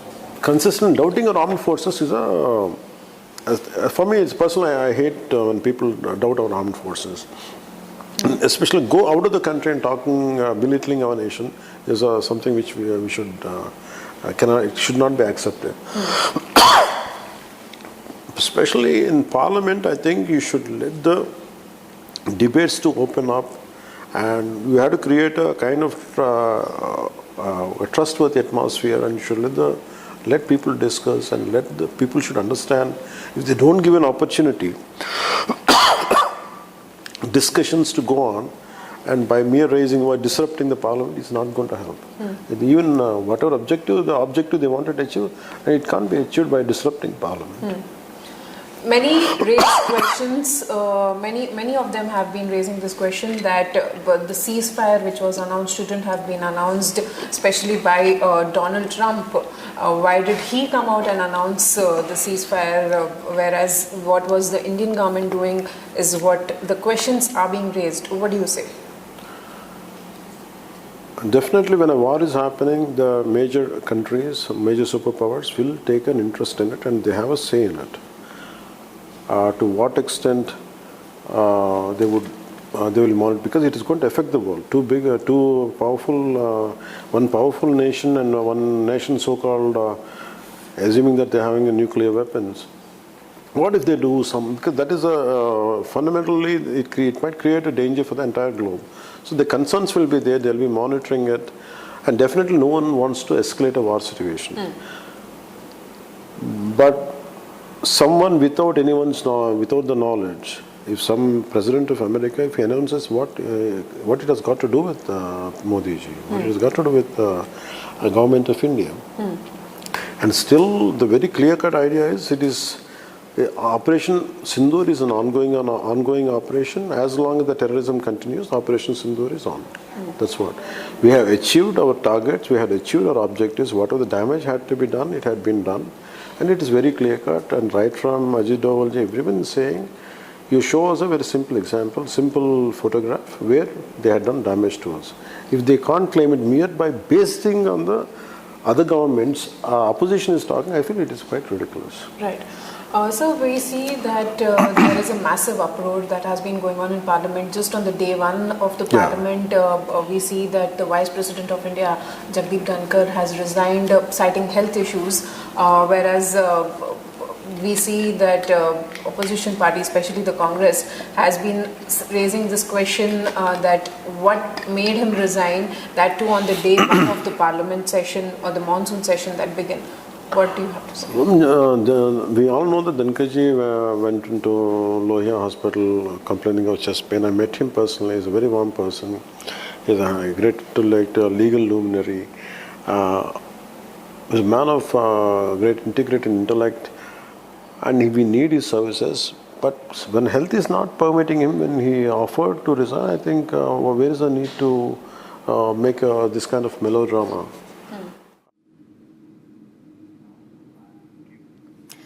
And viewers, artificial intelligence is no longer the future. It is the present, and it is transforming the very foundation of higher education. At Republic's AI Summit, Dr. Sanjay from the Reva University, with his vast experience in both the IT industry and academia, shares light on how AI is reshaping the way we teach, we learn, and innovate. Take a look.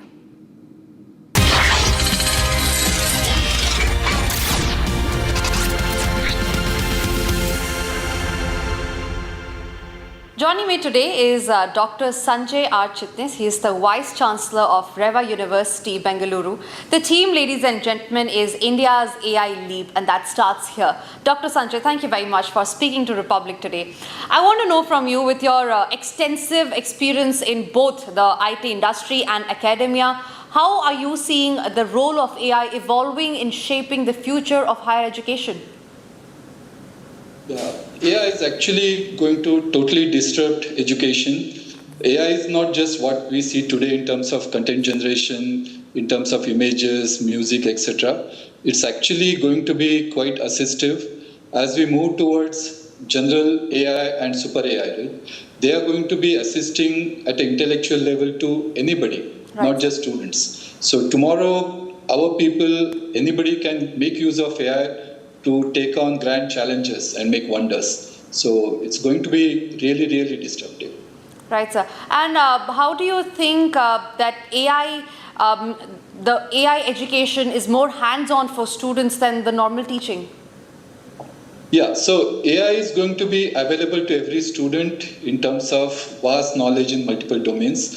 So obviously, the faculty's role is going to change towards from sage on the stage to guide on the side. So students can take on various challenges, not just projects, but innovative startup ideas, open source contributions, take on like United Nations SDGs, and use AI to provide these solutions. So that's going to be a big difference than typical pen and paper based learning or textbook based learning. Absolutely, sir. Like they say, it's time to catch up with the new era. With that, my next question to you is, sir, how do you think AI is changing the way we teach and learn today? Yeah, so today teaching and learning is happening in classrooms or labs or projects, problem solving, etc. Today, students, when they have access to AI, then they can actually take initiative in terms of their personalized learning, ask whatever questions they want, get answered at whatever level they want, get assistance from AI, whether it's developing software or doing some core engineering design.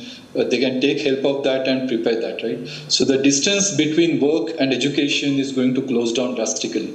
With help of AI, today, without much knowledge, for example, of new programming technology, I can use AI-based coding assistants, right, to start developing solutions. So work will become education, education will be part of work. So what role do you feel that ethics play as far as we talk about the AI development? Yeah. See, AI being such a disruptive technology, now it's very important that AI is not misused. It's not just about creating fake videos, etc. Tomorrow, a person with bad intention can use AI to spread bad news, take control of various companies, and it's like cyber attacks. So it's very, very important that people are trained on ethics, and not only you make AI ethical, but also people should be much more ethical in using this big power which AI is handing over to us in our hands. Right, sir. Dr. Sanjay, like they say, with every new trend comes new challenges. What do you think are the challenges so far when we talk about AI in the sector of education here? Yeah, the first challenge is the difference between people who have access to AI and don't have access to AI. Obviously, big companies like OpenAI are giving free versions, but they have versions which have subscription like $20, $200, $300 for Grok, etc. So not everybody will be able to afford. So it's going to actually create another AI kind of divide, like digital divide. So those who can afford to pay for more intelligent AI versus those who cannot afford to pay. And same thing for countries. So people who have access to this kind of vast computing infrastructure, whether it is US or other countries, they are going to have much more speed in terms of research, technology, progress, etc., compared to other nations which may not have that much access to compute power. So India and other countries have to really watch out that we don't get our culture and ethics, etc., not influenced by the countries which have access to this compute. So this AI divide is the main challenge which all of us have to watch for. So we have talked about challenges. I want you to briefly tell us what are the opportunities that AI brings for all of us, be it students or teachers or for the ones who are actually running the organization as far as the opportunities are concerned in the AI sector? Yeah. In earlier days, the physical power used to matter. So people who have more muscle power could definitely dominate. Then it was brain power. Today with AI, people who have less brain power, say less of IQ, say 120, 130, they don't have to worry about people who have IQ of 150 plus. Right. AI having IQ of say 1000 is going to bring that equalization in terms of intellectual power. Right. So the opportunity for people is to make use of AI, but use your human skills. Those human skills are going to be much, much more important now to convert your intent or purpose into some kind of success or addressing the opportunities. So that's the biggest advantage we are going to get by utilizing AI. Right. So, sir, when we talk about humankind, like you said, it is one's own individual capacity that people should be using. Do you feel with the growing trend in AI and the amount and the pace at which it is getting popular, do you think AI will soon replace the humankind? That risk is low. It all depends on how human beings are utilizing AI. So our challenge is not getting replaced by AI, but learning to use AI to take our civilization forward. Right? So that's the advantage, benefits, and challenge. Right, sir. Also, sir, what do you think, which AI trends should the young innovators really watch out for every individual who's watching you speak right now? Yeah. So the biggest AI trend is what they call Agentic AI, where the AI is able to make decisions and take actions on their own. And very soon we are going to have millions and millions of such agents available on the internet. So people are calling towards as new Internet of Agents, right? Already MIT from US are talking about Internet of Agents. There is a platform called Nanda.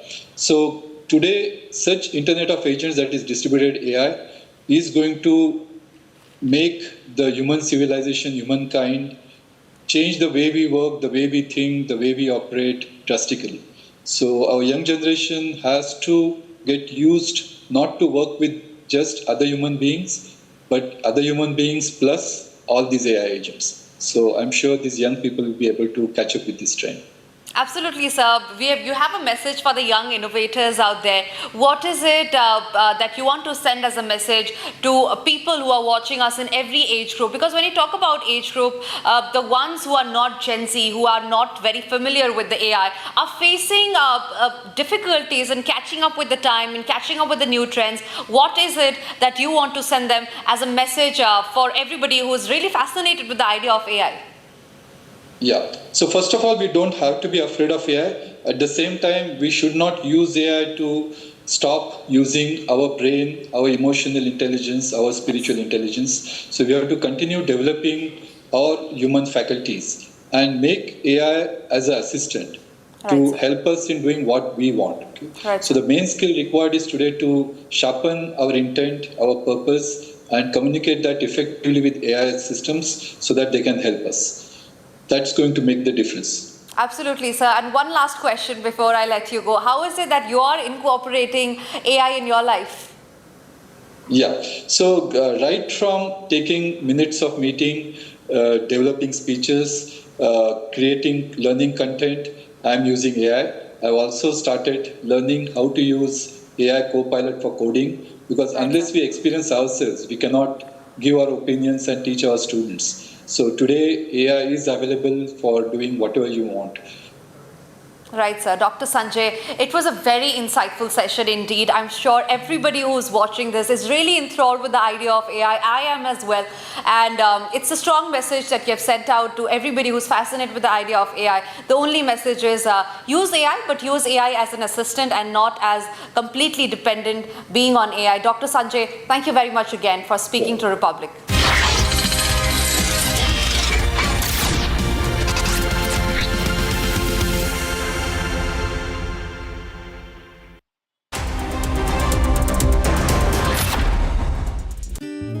Bharat की अपनी दुकान India जोना अपने देश का सामान India zona India zona India Zona.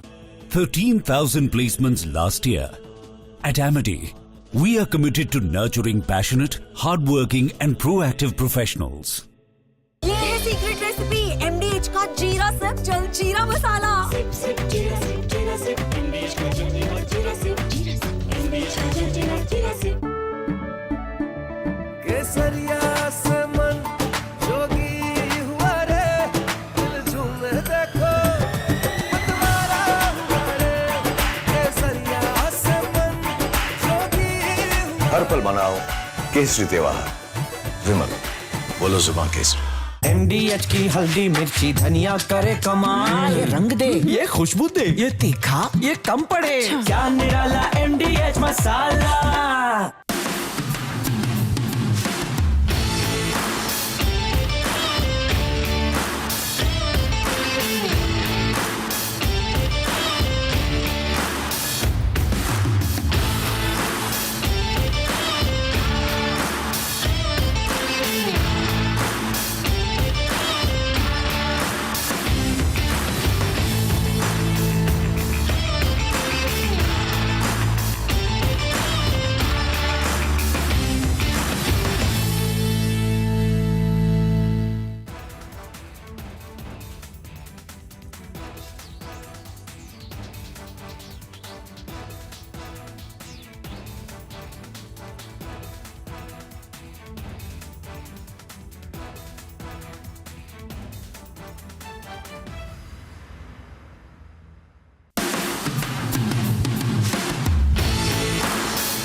From Asia's largest news headquarters,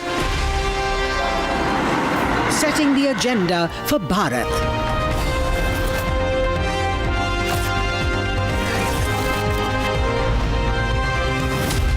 You're watching Republic.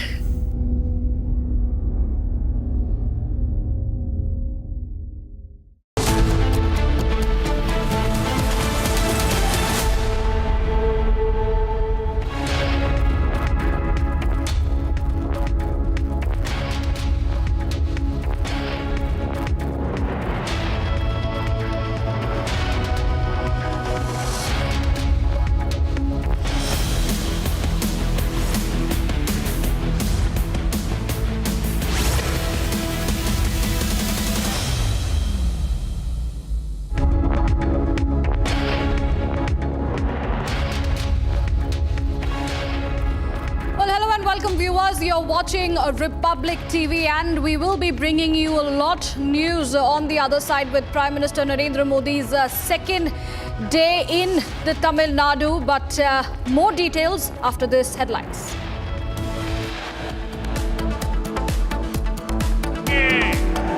बहुत-बहुत धन्यवाद.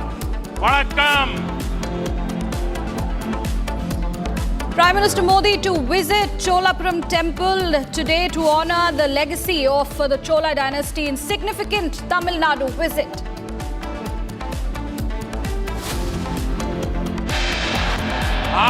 में बने हथियार आज भी आतंक के आकाओं की नींद उड़ाए हुए हैं। Pakistan given hard reality check by Prime Minister Modi from Tamil Nadu dais. Prime Minister says made in India weapons gave Islamabad nightmares. As the BCCI maintains a stunning silence over Asia Cup controversy, Republic continues its campaign for no cricket with Pakistan. India says nation first always.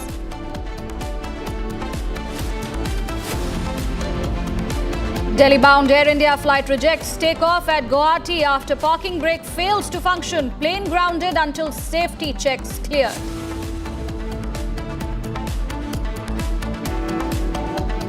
Indian origin man in Australia brutally assaulted with a machete by a group of teenagers in Australia's Melbourne. At least 11 injured in mass stabbing case in Michigan. Suspect taken into custody.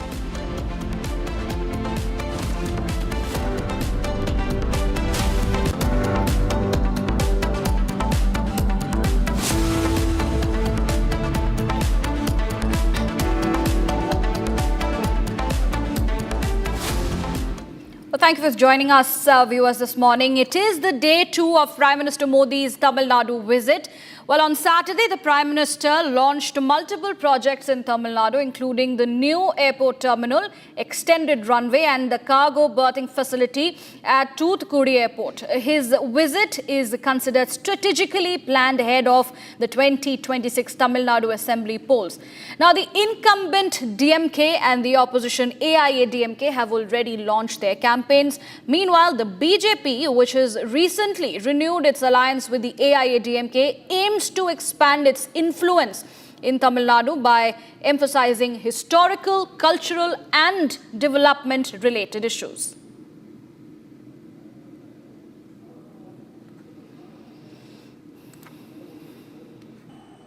आज भारत सरकार का make in India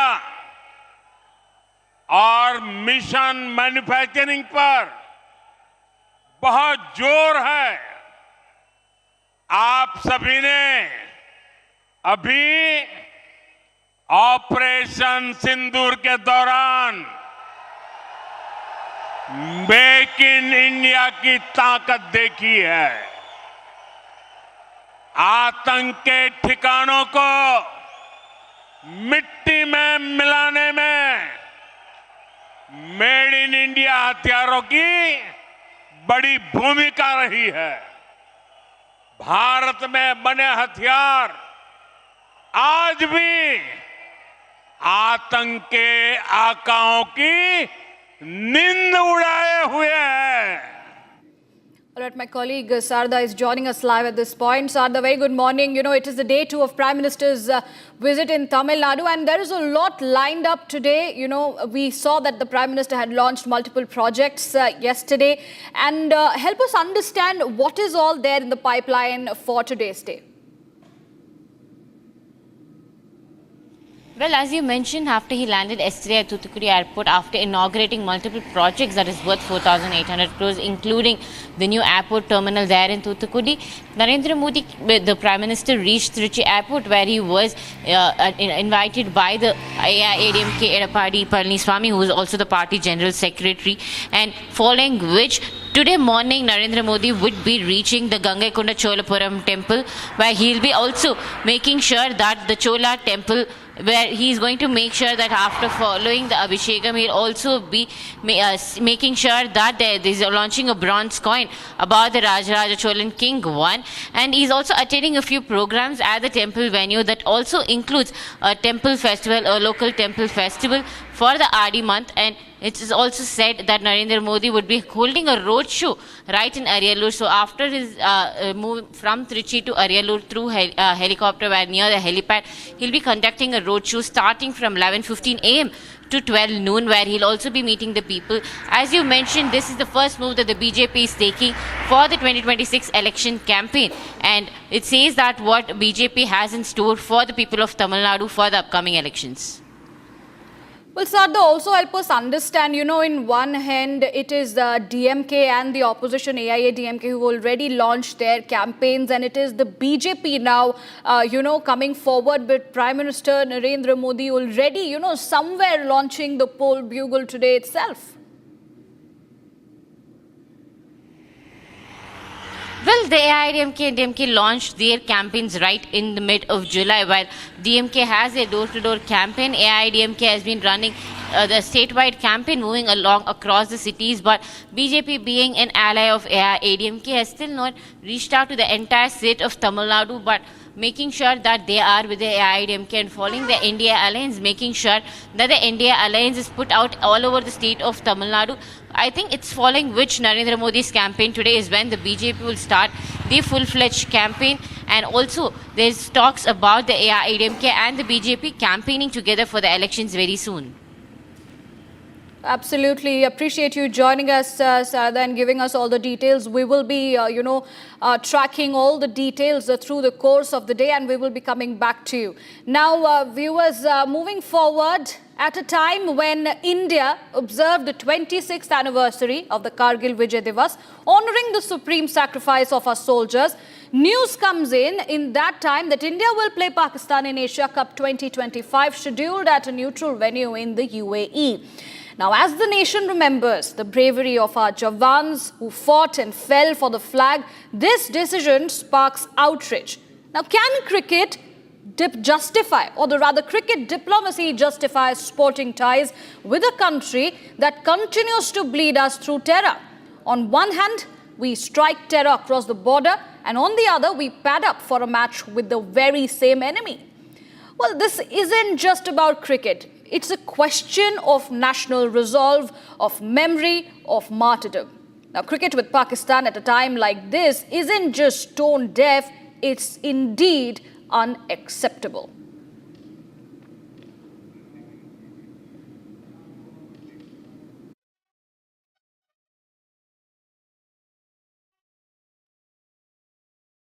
That we need not to play cricket with Pakistan. Further, as some previous viewers said, it's all about multi-billion, billion-dollar industry, kind of 1,000 crore plus. There are betting apps, there are large business houses. We have direct or indirect interest in playing cricket. So it's more about the money rather than the national interest. So we need to stop that. Also, we should try to push the media houses who are, sponsoring ads to don't show ad on, India-Pakistan channel when the match happens. And also we need to request the viewers, we need to boycott completely India-Pakistan match if at all it happens. It's been only 3 months since the Pahalgam incident happened. Our politicians, they are speaking up in, on international forums about this.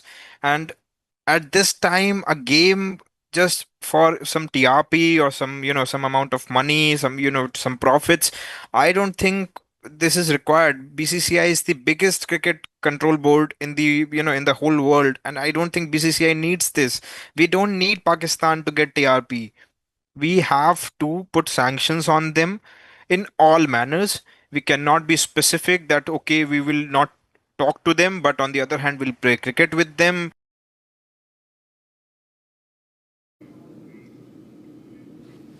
Now, viewers, on the other hand, there are more reactions coming in at this point in time. Let's take a listen in. मेरा पहले से ही stand रहा है कि अगर आप नहीं खेल रहे तो कोई भी बायलैटरल नहीं खेल रहे तो मेरे ख्याल में इंटरनेशनल इवेंट्स भी नहीं खेलना चाहिए, जहाँ तक ये मेरा मानना है। बट लेकिन गवर्नमेंट क्या डिसाइड करेगी, बोर्ड क्या डिसाइड करेगी, वही होगा।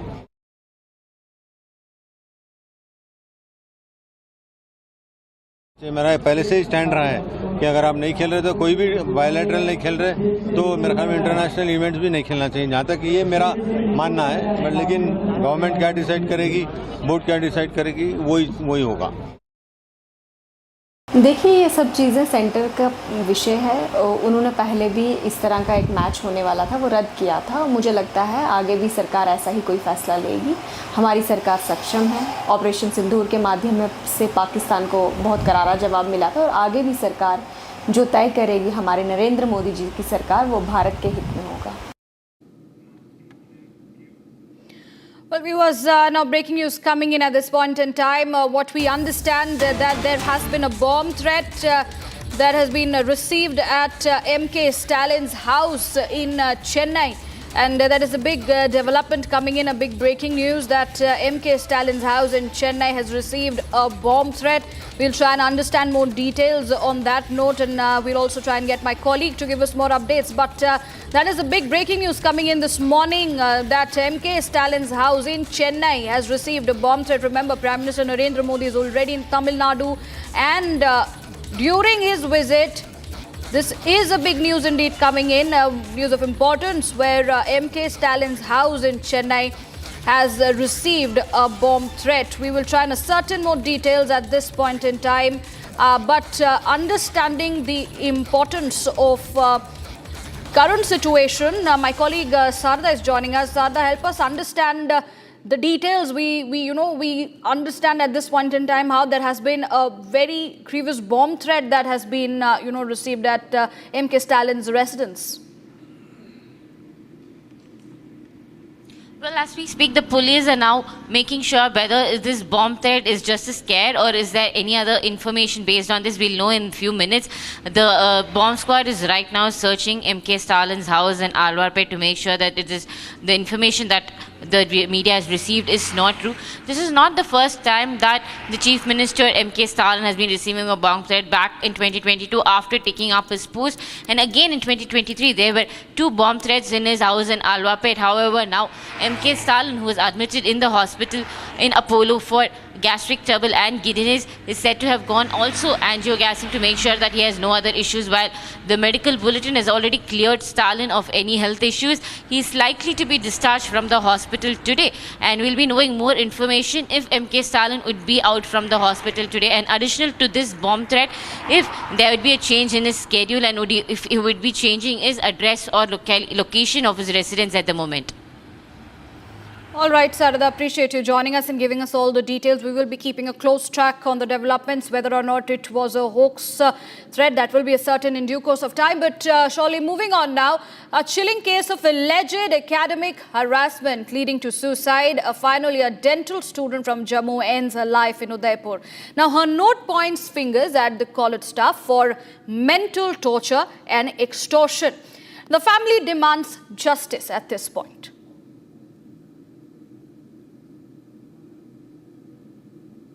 माता जी, आपसे उनकी बात होती थी इस बारे में? हाँ, होती थी, बोलती थी, वो सब बोलती थी, तंग करते हैं, वो पैसे मांगते हैं, वो बोलती थी, दिए भी है हमने, बहुत बार दिए भी है। इस बार घर आई थी, बोलती थी मम्मी जब तक पेपर नहीं लेके मैं नहीं जाऊंगी। फिर उसकी डेट शीट निकल गई, वो 1 हफ्ता पहले ही घर से गई है, खुशी खुशी गई है, खुशी खुशी गई है। कब से वो उस कॉलेज में पढ़ रही थी? 2020 से गई थी वो। अब कॉलेज वाले क्या कह रहे थे उसको? वो पैसे मांग रहे थे, पेपर देने नहीं दे रहे थे, होते नहीं ओट बेज में, बोलते थे ओट बेज में डाल दिया। जो जूनियर थे उनके साथ बोलते थे आप कॉलेज में आओ, वो बोलते थे हमारे पेपर ले लो, वो नहीं लेते थे पेपर, पैसे मांगते थे, पैसे दे दो तो फिर पेपर लेते थे, नहीं तो नहीं लेते थे पेपर। एक नोट मिला है, श्वेता ने लिखा, उसमें 2 टीचर्स का भी नाम लिखा है। हाँ, 2 टीचर का उसने वही ज़्यादा तंग करते थे उनको पकड़ो, उनको सजा दे दो, उन दोनों को नहीं छोड़ना, उन दोनों को नहीं छोड़ना। जब ये वाकया हुआ तो कॉलेज प्रशासन ने आपको क्या बताया है? उन्होंने कुछ नहीं, मुझे नहीं पता, वो क्या बताएंगे, उन्होंने छुपा के रखा उनको, उन्होंने पकड़ना होता तो आज ही पकड़वा देते उनको पता नहीं कहाँ रखा है, उनको नहीं पकड़ा। माता जी आपसे उनकी बात होती थी इस बारे में? हाँ होती थी, बोलती थी वो, सब बोलती थी तंग करते हैं वो, पैसे मांगते हैं वो, बोलती थी। दिए भी है हमने, बहुत बार दिए भी है। इस बार घर आई थी, बोलती थी मम्मी जब तक पेपर नहीं लेके मैं नहीं जाऊंगी। फिर उसकी डेट शीट निकल गई, वो एक हफ्ता पहले ही घर से गई है, खुशी खुशी गई है, खुशी खुशी गई है। कब से वो उस कॉलेज में पढ़ रही थी? 2020 से गई थी वो। अब कॉलेज वाले क्या कह रहे थे उसको? वो पैसे मांग रहे थे, पेपर देने नहीं दे रहे थे, होते नहीं ओट बेज में, बोलते थे ओट बेज में डाल दिया। जो जूनियर थे उनके साथ बोलते थे आप कॉलेज में आओ, वो बोलते थे हमारे पेपर ले लो, वो नहीं लेते थे पेपर, पैसे मांगते थे पैसे दे दो तो फिर पेपर लेते थे, नहीं तो नहीं लेते थे पेपर। एक नोट मिला है, श्वेता ने लिखा, उसमें 2 टीचर्स का भी नाम लिखा है। हाँ 2 टीचर का उसने वही ज़्यादा तंग करते थे उनको पकड़ो, उनको सजा दे दो, उन दोनों को नहीं छोड़ना, उन दोनों को नहीं छोड़ना। जब ये वाकया हुआ तो कॉलेज प्रशासन ने आपको क्या बताया है? उन्होंने कुछ नहीं, मुझे नहीं पता वो क्या बताएंगे, उन्होंने छुपा के रखा उनको, उन्होंने पकड़ना होता तो आज ही पकड़वा देते उनको पता नहीं कहाँ रखा है, उनको नहीं पकड़ा, उनको नहीं पकड़ा।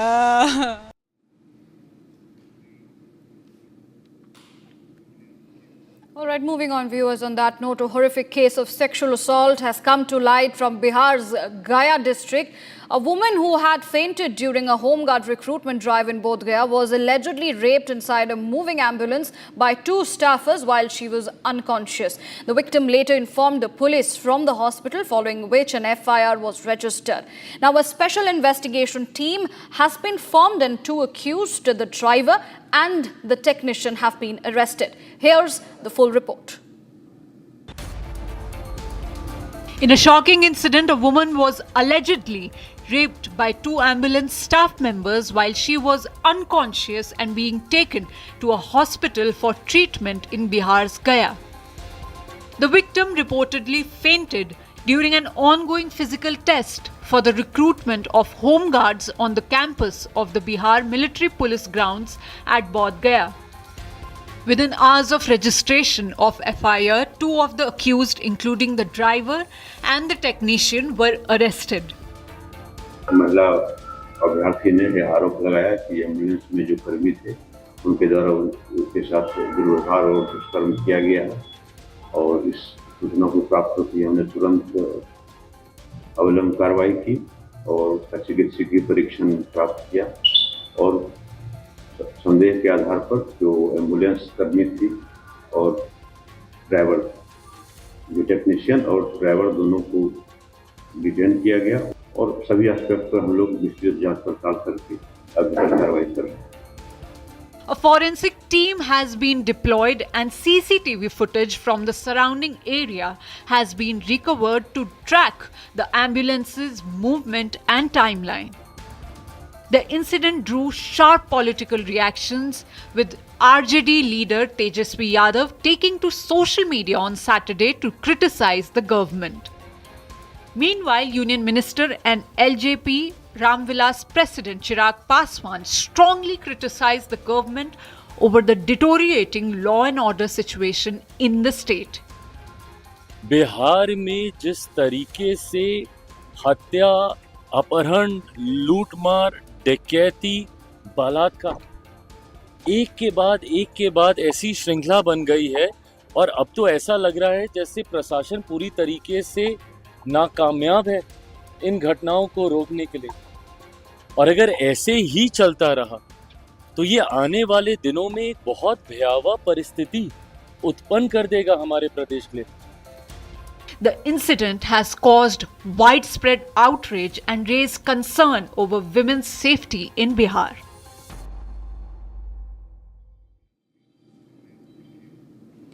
And we were Sando Top, one of the most strategic vantage points during the Kargil War of 1999. The icy winds that brushes past today is the same that met our soldiers 26 years ago. But unlike the stillness now, back then, this very ridge echoed with thunder of artillery, the crack of gunfire, and the undying roar of Indian bravery. The stand top witnessed it all. The sacrifice, the blood, as well as the brotherhood and, of course, the victory. Now, today it stands not just as a military post, but as a symbol of what India is made of. Resolve that does not waver and courage that does not cower. The might of the Indian Armed Forces has been witnessed by these mighty hills. These mountains were the battleground during the Operation Vijay. This is the Tiger Hill. As close as we can get to it is from this point where we are reporting from 14,200 feet. But that peak, viewers, that was high altitude warfare that happened during the Kargil War.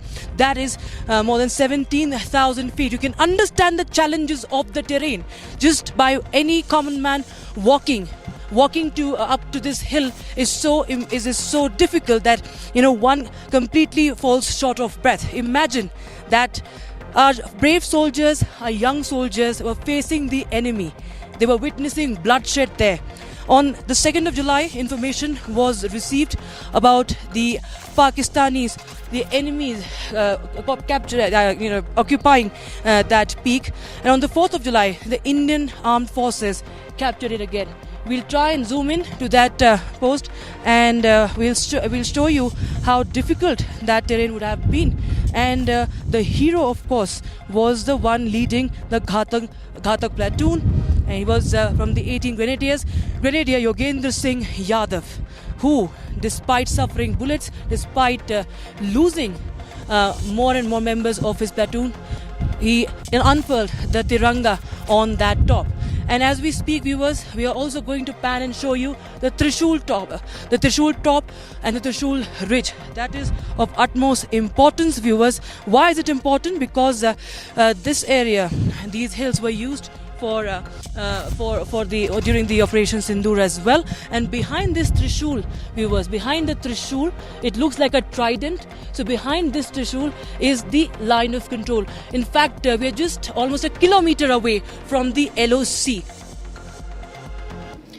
Now, moving on, viewers, what we are able to understand at this point in time that there are at least 11 people who have been injured in a stabbing incident at a Walmart near Michigan's Traverse City in United States. That's the breaking news coming in. The Michigan State Police and the local sheriff's office was investigating the incident, and the details are limited. Now, meanwhile, the suspect has been taken into custody. The cops have asked people to avoid the area while the investigation is still ongoing.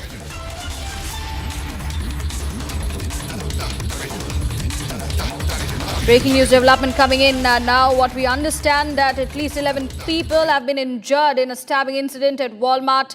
This is coming in from Michigan's Traverse City in the United States.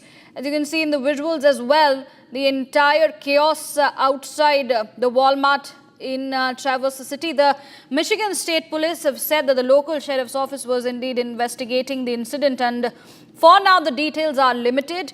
But what we can confirm that the suspect has been taken into custody. The cops have also asked the people to avoid moving in and around that particular area where the incident has taken place. But this does raise eyebrows in terms of safety of people in the United States. We continue to witness mass shooting, mass stabbing incidents, and this one's latest coming in from Traverse City in Michigan, where 11 people have been injured. This is a stabbing incident that has indeed taken place, and we'll be getting in more details on that note. But for now, shifting our focus to more news developments coming in. US President Donald Trump is in Scotland for a 5-day visit, seeking a break from the political storm brewing back in Washington.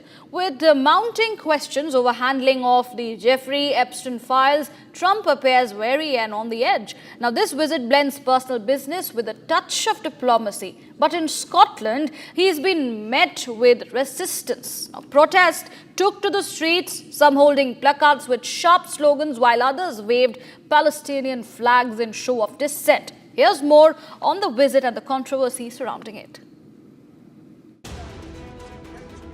Hundreds of protesters gathered in the Scottish city of Edinburgh.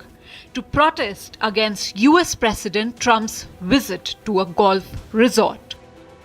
British Prime Minister Keir Starmer was criticized for striking a recent trade deal to avoid stiff US tariffs on goods imported from the United Kingdom.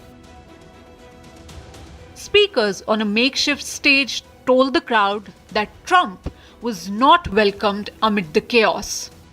I'm here to oppose fascism, to say that Trump isn't welcome in Scotland.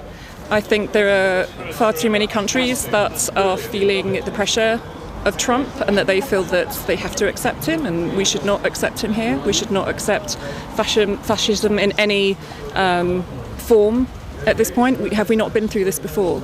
So as a Scot and as an American, I'm a dual citizen, we're saying no. We don't want you here, and we wish that more countries would say no. We wish the British government had said no. Demonstrators held placards bearing slogans critical of Trump, and others waved Palestinian flags in regards to the visit. I have a problem with the pipes being used to welcome Trump on other visits and things, and I want to use this symbol of, it's a symbol of Scotland, and I want to make it clear that he's not welcome in Scotland. Trump is set to be in Scotland until Tuesday. As the protests continue, Trump is set to hold trade talks with the UK PM soon.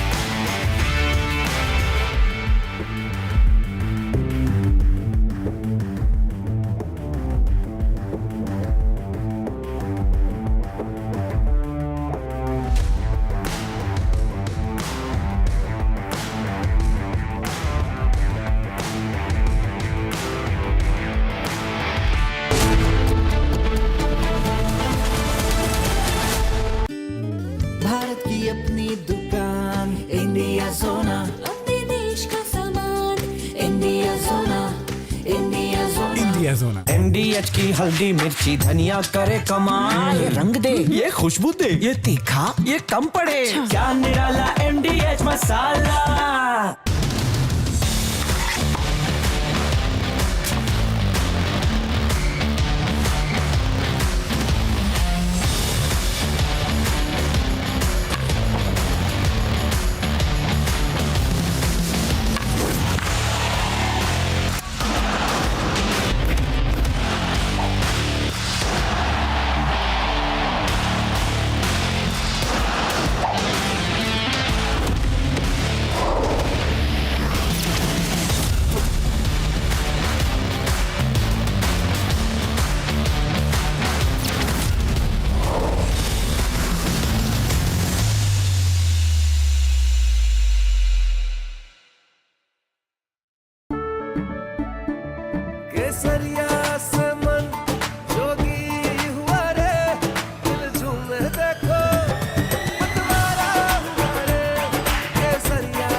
हर पल मनाओ केसरी त्योहार।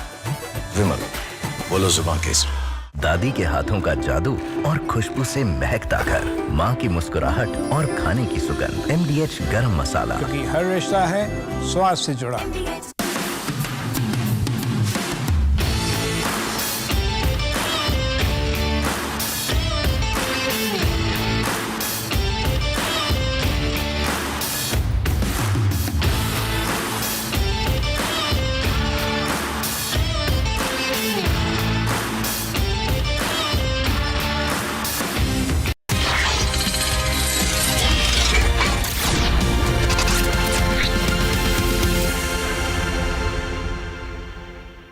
We have two young entrepreneurs who are integrating artificial intelligence with their work. Let us call on stage Professor Divakar West, co-founder and CEO of D&D Healthcare, Mr. Nitin Bajaj, founder and CEO of Easy Leads. And to moderate this conversation, may I please invite on stage Pranav Kulkarni.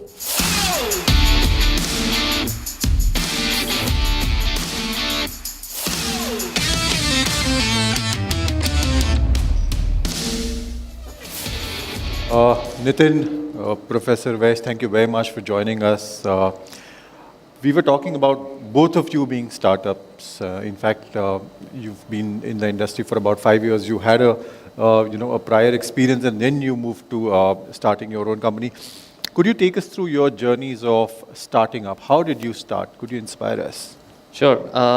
My first company I started when I was studying at IIT Delhi. So it was a simple idea that a freelancer will go to your home and will do your makeup or haircuts. Similar to what Urban Clap is doing now. Okay. We had to shut it down, then I started again. Then one fine day I was looking for data for my own business to grow, and obviously didn't have money being a startup. Okay. So I bootstrapped or hacked together an app which will collect data from everybody and give it back to the community. So it was like a contact outsourcing, crowdsourcing kind of database. Right. So we didn't intend it to start this company that we now have called as Easy Leads, but we accidentally made it because we were looking for data for our own business. Okay. That's how I started, and we made multiple products. In very simplistic terms, what Easy Leads has been, think of it more like a directory around the world of all the companies, all the people working in those companies. And every sales and marketer or a hiring person would need that data to reach out to them, to sell or market or do research. That's all Easy Leads has been. And now, of course, with Dexter Agent, we are building an agentic layer on top of it that can do all the research for you like a human. Like a human being. Professor Vesh, could you tell us about your venture? So I've been in the field of robotics and AI for last almost 15 years. Okay. And we have been building robots. And recently we are more into medical devices. So we are into deep tech into medical devices, which includes ventilators, robotic arms, and a lot of AI solutions to make the critical care much more easier. Okay. Yes. You mentioned agentic AI. Could you elaborate on what exactly is agentic AI? Sure. It's a new term we've heard today. Yeah, and a lot of buzzwords around it. Absolutely. So, in very simplistic terms, let's say everybody here goes to Google, and we used to type that, okay, Google, find me best restaurants near me. That's a regular AI, because Google already has inbuilt understanding of your location. The Google is context aware of existing location where you are. Let's say I'm in Noida today. So Google is aware that I'm in Noida. So it will show me all the restaurants near me which are in Noida. And maybe Google knows that I used to search Mexican food a lot. So it will show me restaurants in the higher ranking order which have Mexican food as a menu. This is a regular AI. But think of agentic AI as a next step beyond this. So not only just Google will recommend me restaurants, but the agent will now start calling these restaurants and start booking a table for me. Okay. And not just that, multiple agents will act for me in the background. Once the table is booked, once the reservation is confirmed, it will book a cab for me from my hotel to arrive me at the right time so that I don't miss the booking at the restaurant. It will also inform my friend who is coming along with me that, hey, this restaurant booking is done, why don't you come and join Nitin? So this is the agent, which is not just thinking, it is not just reacting to what you want it to be, it is also taking actions beyond what you want it to do. Okay. I'll come back to you more on this specific aspect, but before that I want to ask you, you're into robotics. Now this, what he spoke about, is probably a software doing all of this. Correct. Now, you're actually bringing a 3D product in front of us. That's right. Where do you align robotics with what we just talked about? So let's just define agentic AI a little more for the audience. Right now, what we are using is ChatGPT and other GPT algorithms and the softwares which are generative in nature. So basically, you give it something and it generates something for you, like an image, maybe a text, maybe video, or something of that sort. Agentic is made out of word agent. So it's an agent for you. It's like a second version of you or maybe an assistant of yours, which does something for you based on what you want it to do. So let's say if I ask ChatGPT or any of the GPT that, okay, which share should I invest in? It will recommend me a share, right? But I have to go ahead and do whatever due diligence I have to do and go ahead and, buy that share. Agentic system, on the other hand, will say, okay, listen, I think this is a very good thing to buy right now. I will buy it for you, right? And I think 5 to 10% of return over a month or two is very, very awesome for you. So what I'll do is whenever it reaches that point, I'll buy it for you, I'll sell it for you, and I'll give you that kind of a return. So it automatically does it for you. Now, in terms of the medical field, where do we go with this, right? Now, in the medical field, we have systems which assist the robotic surgery, where the doctor might be doing some mistake and it just corrects itself. That is what is being done right now. But in the future, you might be looking at most of the surgeries being on autopilot and the doctor stopping it from doing anything stupid. So it is going to be the other way around. That is where we are looking with the agentic AI in terms of the healthcare systems. Okay. You mentioned that it will make calls for you, it will book a seat for you, it will make calls to your friends, ask them if you want to join them. Now, what's the probability of all of this going terribly wrong and booking some restaurant that you probably don't want? I mean, when it comes to a restaurant, it's probably an error that we can afford to make. But what if it goes wrong and makes bigger errors that are unaffordable? You do have certain controls, and agents also are context aware. Like, they have your entire background history. For example, if I go on today and tell ChatGPT, hey, do my skincare, right? So ChatGPT already has a lot of conversation done with me in the past. So it understands me. It knows my weight, it knows my height, it knows my age, everything. It knows my complexion history, it knows which all medications I'm on. So agents definitely will understand and take care of all the context. We call it, contextual memory of the agents, and take decisions based on that. And you can always limit the potential of where the agent has to stop. Agent will not go rogue and do things which are beyond its control. Agent has a specific goal in mind that they're going to do. For example, with one of the things, I also run a podcast channel. One of the things that was very big problem for us in the podcasting space was going through the entire episode of 2 hours and figuring out which all are the parts that we have to remove from the entire episode to make it shorter and make it more appealing, right? Now we fed this entire episode of 2 hours into an agent. It has transcribed the entire conversation into the 2-hour episode to text. And then on top of that, it automatically have told me that these are the shots or 30-second clips that you can deduct out of that entire 2-hour episode, and these are the potentially going to go viral on YouTube or go viral on Instagram. Oh, it will also tell you what will go viral. We already do that. A lot of our growth, we have done almost 160 million views on YouTube in the last 6 months, and all by using AI. Just because of AI. Because agent not only understand what to remove, it also understand what to pick, and how it understand what's going on around the world. For example, with recent happening with the aviation industry, we know what's going on with the aviation sector, right? So anything that you talk about aviation industry is going to go up, because people are going to learn a lot about aviation industry with all the incidents that are happening around it. So naturally, if you already have content around it sitting in your pile of content, and you're not talking about that at that moment, you're basically missing on a gold mine. But if an agent also has an understanding that, hey, Nathan, this is what is going on around the world, and out of this 2-hour episode, of all the episodes that you've done, these are the topics that you should highlight more. So the agent has now given us understanding on what to talk about, what not to talk about, and when to post that. But then, yeah, one thing I would like to add over here is, because agent does a lot of things for you, right? There's something called agentic bribing as well, which will happen, right?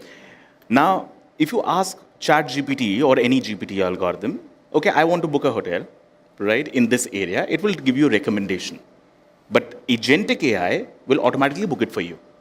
How about I bribe the system to book a certain type of hotels for a big pool of people, right? How do you do now, you can call it bribing, you can call it marketing, you can call it anything. But now you are not in control of what you're going to do next. That is something we really need to take care about. But obviously, there are good things, there are bad things. We have to take care of both things hand in hand. To add to what you in fact said right now, then is it a human being versus AI race right now? Because if you're really talking about what you just spoke, it necessarily means that, for example, if there is someone who is trading in stock market, an algo trader is probably going to be much better placed to tell what is going to make profits than a human trader. So is it a man versus AI race? Let me just give you a context over here for the audience and for you. Brain of a gorilla is maybe 5 or 10% different than our brain, and not very much different in intelligence. You see where the gorilla is, and you see where we are right now. The AI that we are about to encounter, right now we are way before the AGI, which is the more intelligent form of general intelligence, the localized intelligence that we have. When we reach there, that particular intelligence is going to be multiple times more intelligent than us. Specifically, faster in learning, faster in decision making, faster in everything. So it is the first time in the entire world, because we have always lived in a world where there are a lot of physical things which are more stronger than us, but nothing that is more intelligent than us. This is for the first time in the entire history of mankind that we have something more intelligent than us. So obviously it is going to play out very differently than it has ever before. It is not going to be like a tool or a car or a machine gun or a nuclear weapon. It is going to be much bigger than that. But obviously, at this point in time where we are right now, it is kind of like a tool where you have Einstein sitting as your personal assistant. That is how I would like to put it. If taken in the right direction, it will be, it will find cures to diseases which we have never thought about. It might find life on another ecosystem or a different universe. We don't know. But yes, it definitely is a race. But I'm very much sure that humans or the human intelligence is going to, be at top of everything. I do want to add on top of this, the question about man versus AI. To me, I feel like we definitely are on a fight at some extent, at least where the work is more repetitive in nature. Because most replaceable work today is the one that is very repetitive in nature, right? For example, one of our agents, Dexter agent, is used by a large travel company. And this travel company used to get around 20,000 people signing up on their website every day. Okay. But their sales team earlier used to call, which is a 80 person sales team, they used to call all these 20,000 people every day. Okay. And they obviously get tired, they get, they're not able to convert a lot of potential customers because calling 20,000 people every day was a big task. What our agent has done for them, instead of calling all these 20,000 people, the agent goes through each profile of these 20,000 people, evaluates them, scores them, that this particular person is a right fit for your business. This is not a right fit, remove it. So instead of calling all these 20,000 people, now they're calling just 2,000 people and getting much better results. So their 80 team has now become 15 members. So their do is a fight between AI as well as humans, but then it's mostly currently is being done where the job of that work is very repetitive in nature. Okay. One thing which I also see here, which I would like to add to whatever you just said, one of the biggest competition is going into being in the field of consultancy. You have 100,000 consultants doing a problem-solving job, sitting in a room or traveling in different places. Imagine a system which is intelligent, which has all the data fed into it, because obviously it can cram data like anything. That kind of a job where some intelligence, some problem-solving is involved, is also going to be something that we have to look forward on how the humans versus AI is going to be. Okay. Because that is something, because see, how many of you have seen Courage the Cowardly Dog from the audience? You've seen that? A lot of Gen Zs, you have missed out on something. So in Courage the Cowardly Dog, there was this dog typing everything into the screen. And back in the day when I was a kid, I thought it was impossible, like 25 years ago, right? And see where we are right now. We're actually using that, right? Correct. So you really can't think in another 20 years of time what all things which we might think is impossible can actually happen. I really think as Agentic AI is going to be very helpful, obviously in the repetitive tasks, but also in a lot of hard problem solving, because Agentic AI is very good at solving multiple problems at once. Right. It's not like a generative AI model where you give it a problem and it solves it, and then you give it another problem and so on and so forth. It takes a problem, okay, I need to find cure to this disease. Why is this disease in the first place? What are the symptoms? How do I cure these symptoms? What are the possible products? It can go to different places and come down to a more narrower solution or possible cure. So, we never know where we end up, but Agentic AI is going to be a holy grail in terms of, problem solving as well. Okay. Now, does this mean that it is going to take away some of the jobs, probably even high-skill job that you're talking about? It is already taking. It is already taking. A lot so of companies the threat have is real? in my organization, we used to have roughly around 150 research, highly skilled research people. What we used to take around a year or year and a half to develop, now I have approximately 20 people doing the same work which was done previously in a year, maybe in a month or maybe even less than that. So even if, let's say, if I have to do a material selection that, okay, what material should I use to make this watch, right? I can, instead of me going to a material scientist, I can just ask a generative model, right? What should I use it? And it will give you a more accurate answer than any human can, right? So obviously, this is going to happen. When cars came into existence, right, horses were out of order, right? Similarly, yes, reskilling needs to be done. The job environment will be reshuffled. I would say, I won't say job losses, but reshuffled. But a lot of places we should be really thinking about, especially in the Indian IT industry, which is very heavy on coding. A lot of coding is going to happen with AI agents, right? And we really need to think about it. But now you think the positive side of it, right? I don't want to take it in a very pessimistic view. Earlier, watchmaking was limited to Switzerland, right? High-tech technology was limited to Germany. Why? Because they had the skill to execute it. Now skill is being democratized. Everyone has the same level of information, same level of resources because of AI available to them.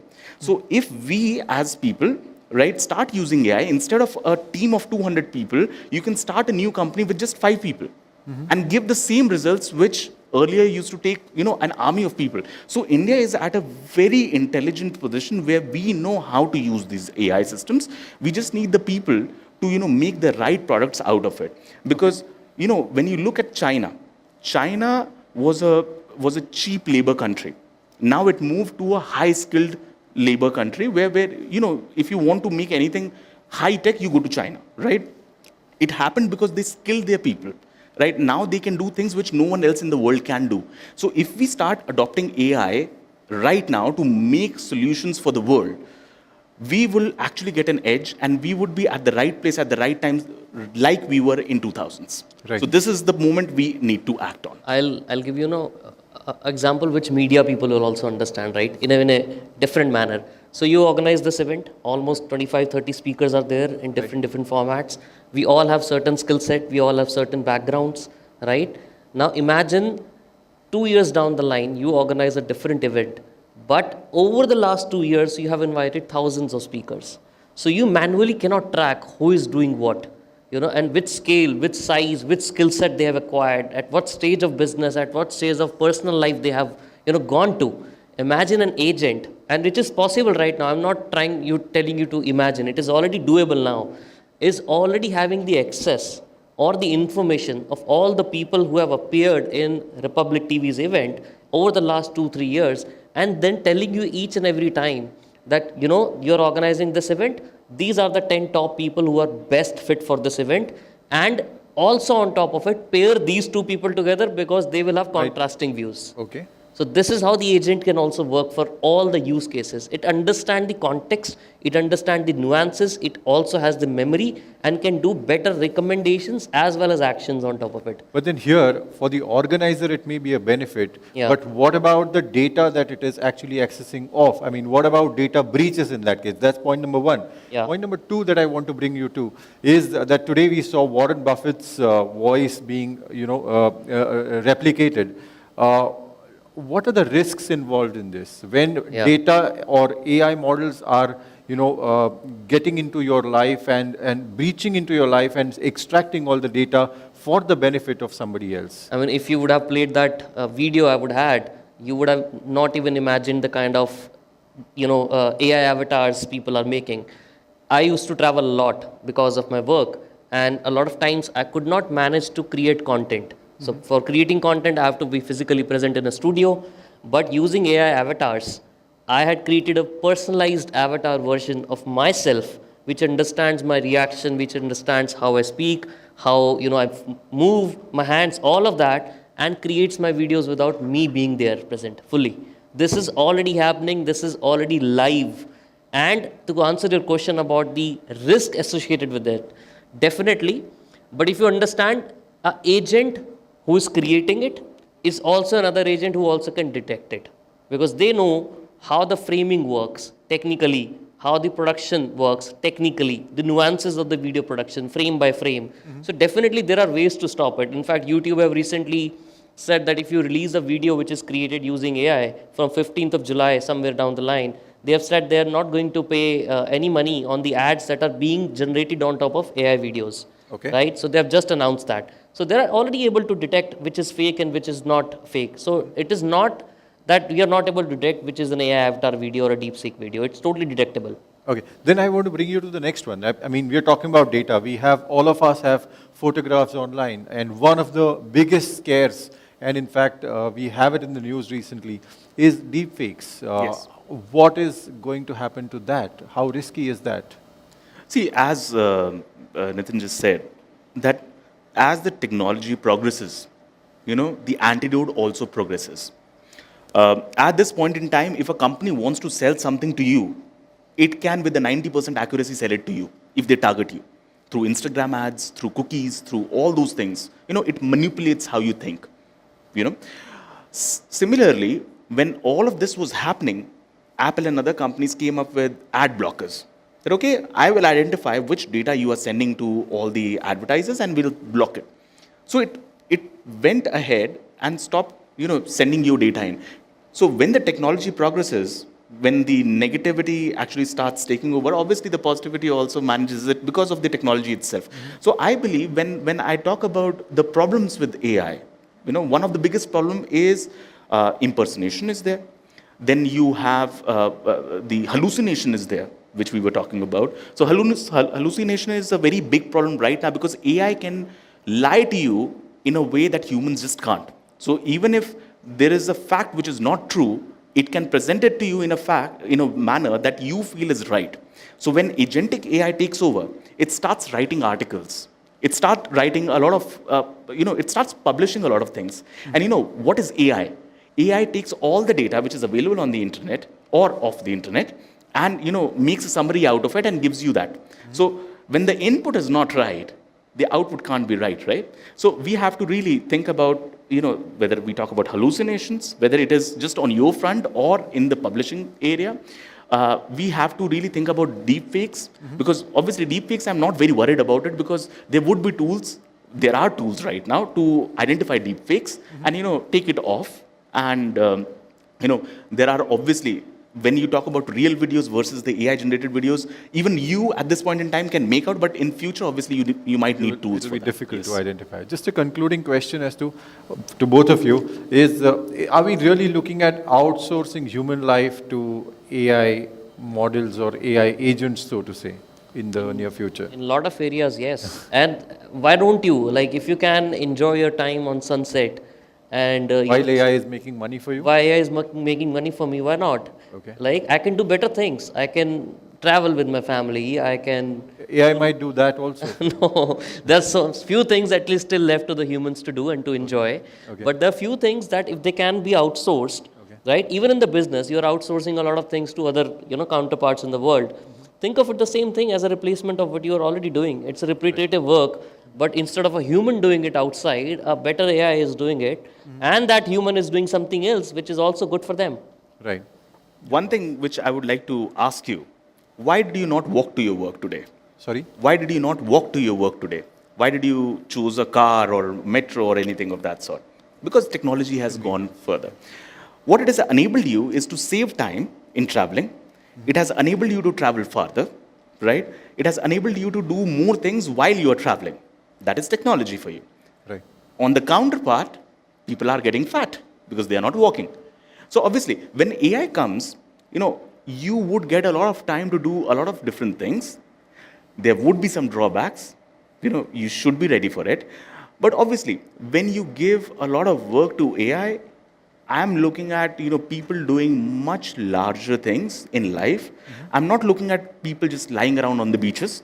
I'm looking at bigger problem solving, right? Bigger things in life. And that's what we have really done. Human species has been very resilient and we will always be.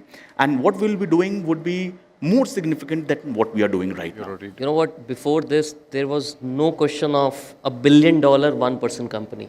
Yeah. But now everybody is thinking about opening a company with just one person, but a valuation or a revenue of $1 billion, which is achievable now, and people are working towards it. It was not at all possible before.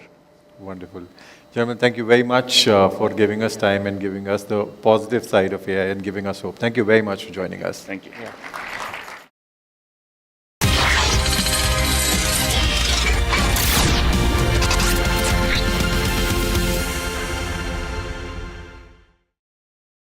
$13,000 placements last year. At Amity, we are committed to nurturing passionate, hardworking and proactive professionals. इसको घर पे लगाओगे तो शादी का तो पता नहीं, पर घर पक्का नहीं टूटेगा। रुंगटा नहीं तो घर स्ट्रॉन्ग नहीं। रुंगटा स्टील TMT बार एकदम सॉलिड। पहाड़ों में एक हाइकिंग शिप भी बन सकती है। दादी के हाथों का जादू और खुशबू से महकता घर, माँ की मुस्कुराहट और खाने की सुगंध। MDH गरम मसाला, क्योंकि हर रिश्ता है स्वाद से जुड़ा। केसरिया से मन जोगी हुआ रे, दिल झूमे देखो मतवारा हुआ रे। केसरिया से मन जोगी। हर पल मनाओ केसरी त्योहार। विमल, बोलो जुबान केसरी।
आधे बाउल दही में 4 चम्मच MDH चटनी पुदीना मसाला डाला, स्टर करो, पुदीना चटनी तैयार। MDH चटनी पुदीना मसाला। MDH।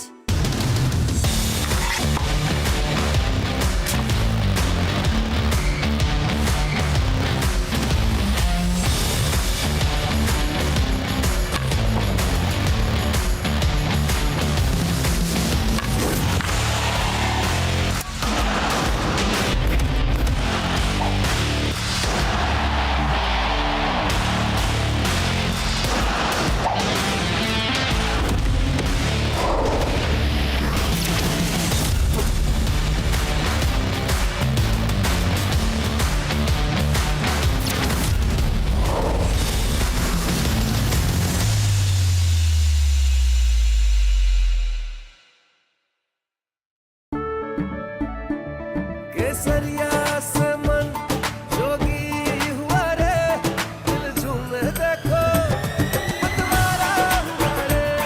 केसरिया से मन जोगी हुआ। हर पल मनाओ केसरी त्योहार। विमल, बोलो जुबान केसरी। आधे बाउल दही में 4 चम्मच MDH चटनी पुदीना मसाला डाला, स्टर करो, पुदीना चटनी तैयार। MDH चटनी पुदीना मसाला। MDH। From Asia's largest news headquarters, setting the agenda for Bharat.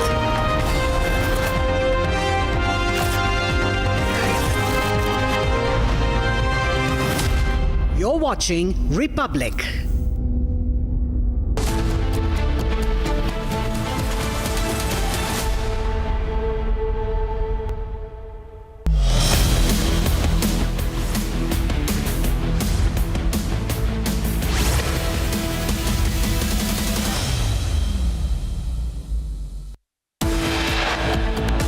Bharat माता की बहुत बहुत धन्यवाद।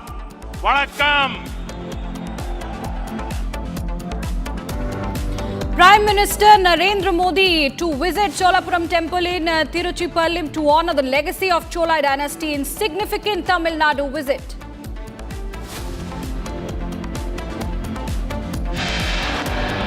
As the BCCI maintains stunning silence over the Asia Cup controversy, Republic continues its campaign for no cricket with Pakistan. India says nation first always.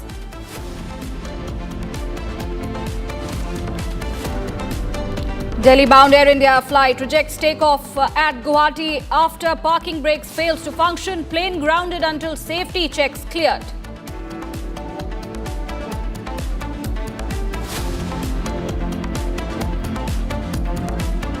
A Boeing plane catches fire at Denver airport in US. Boeing continues to report accidents. India is dealing with the biggest health crisis of adulterated food. 800 kg of fake paneer seized in Jammu. An Indian origin man in Australia brutally assaulted with a machete by a group of teenagers in Australia's Melbourne.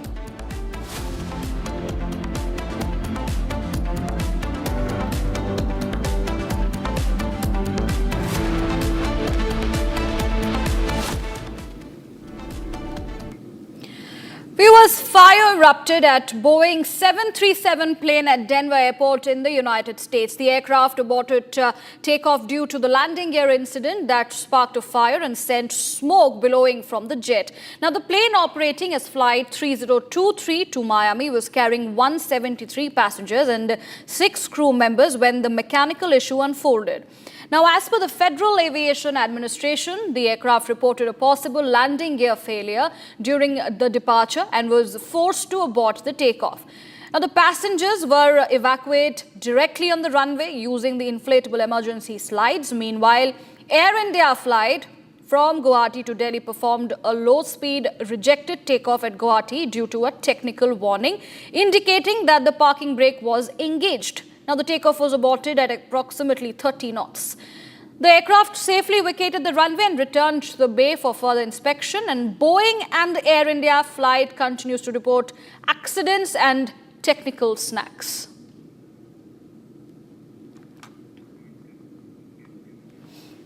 At this point in time, what we see how there are multiple incidents that are related to aircrafts, whether it's Boeing or whether it is Air India aircrafts that we have seen in our country that are reporting continuous issues, technical and mechanical issues. And to talk more on this and to get an insight, I've been joined by Group Captain UK Devnath. He's an aviation expert.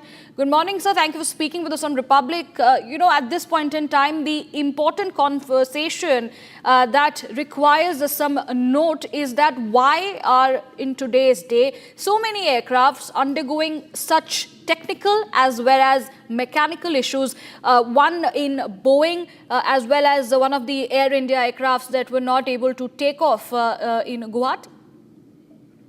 Yes, you see, some minor issues with aircraft have always taken place. Historically, such small errors due to technical or pilot error have taken place earlier also. But nowadays, the media is very alert, especially not only print media, but electronic media is very, very active. The news quickly spreads throughout the globe. That's why probably there is a psychological feeling that such incidents are increasing. Earlier, what used to happen, some such incident has taken place in Indonesia, Bali, Java, Sumatra, Brazil, or Scandinavian country. The news never used to travel to all countries, including India.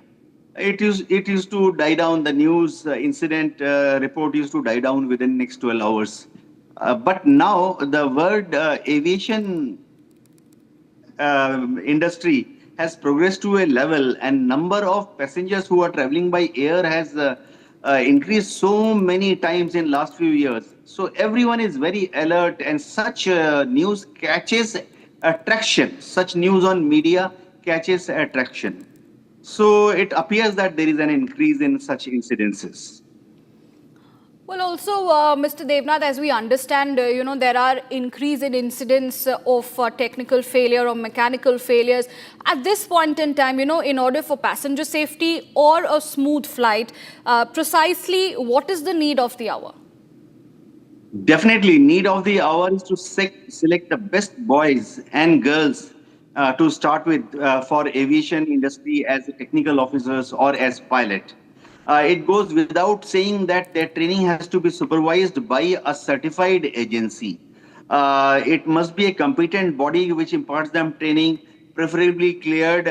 At least in India, we ensure that DGCA directly monitors training of such small schools in India. Most important is even when they start flying, regular simulator training is very important. All the crews, however, whatever may be their experience, must be called upon to do simulator training once in a week or once in a month so that they are exposed to such contingencies by a simulator instructor. Simulator instructor calls out very, very unique emergencies. For example, a very simple example will be he will make a young pilot sit in the simulator and say, your aircraft engine catches fire when you are taxiing out. What has happened in this two recent incidences? And then the student pilot is quickly supposed to react and say and act in the simulator. What are the corrective measures and remedial measures he will take immediately so that the incident comes under control? Right. And does not go beyond control. Absolutely. Group Captain Devnath, appreciate you giving your time and joining us on Republic and giving an insight on these issues that needs conversations and solutions at this point in time. And moving on, it is the day 2 of Prime Minister Modi's Tamil Nadu visit. Remember, on Saturday, Prime Minister Modi launched multiple projects in Tamil Nadu, including the new airport terminal, extended runway, and the cargo berthing facility at Thoothukudi Airport. Now, his visit is considered strategically planned ahead of the 2026 Tamil Nadu Assembly polls. While the incumbent DMK and the opposition AIADMK have already launched their campaigns.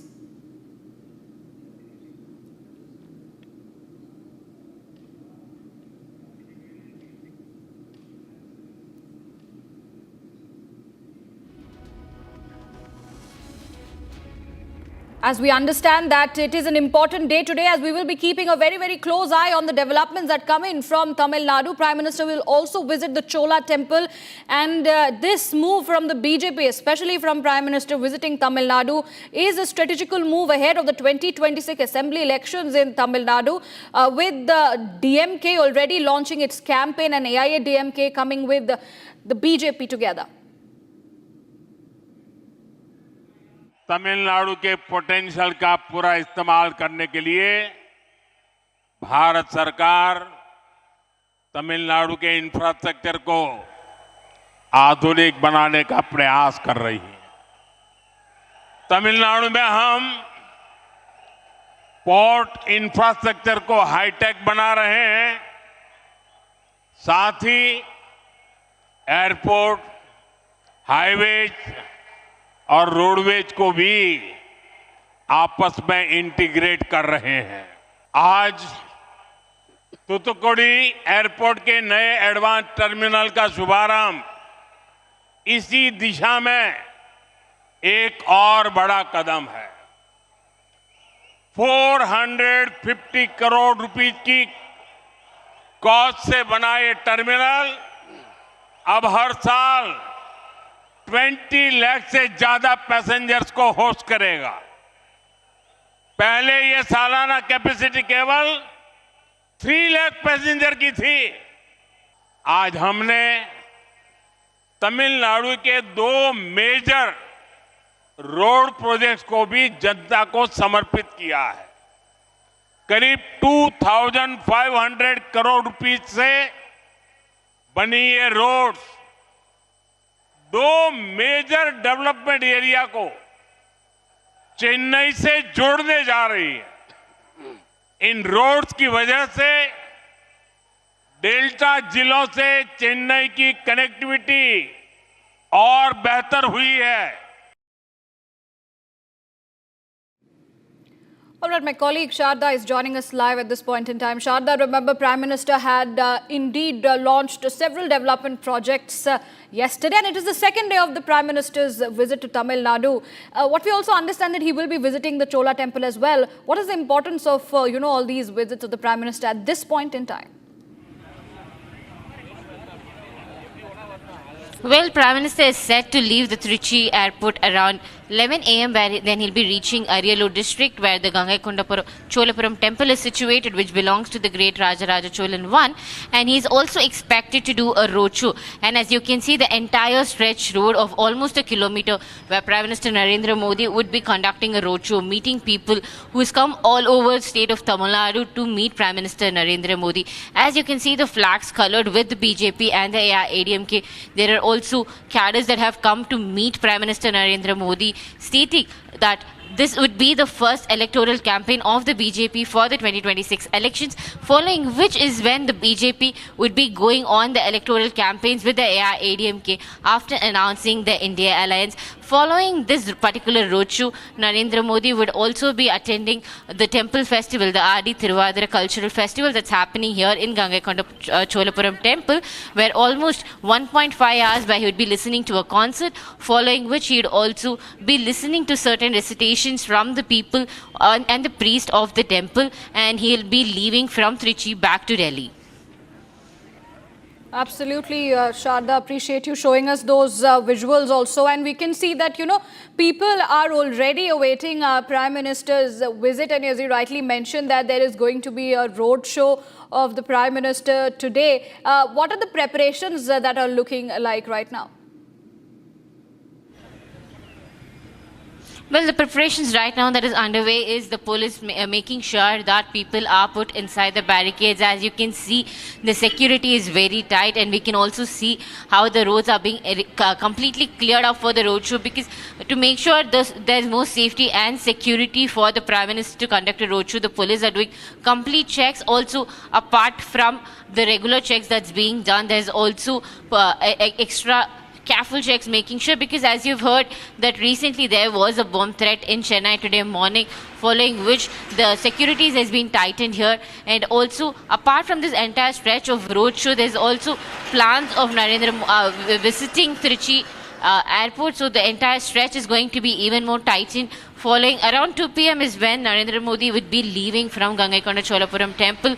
So it's expected that for the next 4 hours, this entire place will have heightened security to make sure that there's no mishaps during Prime Minister's visit to the state of Tamil Nadu ahead of 2026 elections. Right, absolutely, Sharda. Appreciate you bringing us those details and those colourful visuals from Tamil Nadu that is awaiting Prime Minister's visit. Now, let's shift our focus and move on. Some breaking news coming in at this point in time. A shocking incident of rape has come into light from Lonavla. A girl was brutally raped in a car, and she was forcibly made to sit in the car and was later thrown on the roadside. The search for the two accused is currently underway. One accused has been arrested, while the girl has been admitted to the hospital. That is the latest development coming in on the broadcast. News coming in from Maharashtra, where a girl has been brutally raped in a moving car, and she was then forcibly made to sit in that particular car, and then she was thrown away on the roadside. The search for the two accused is currently on, and one accused has been arrested.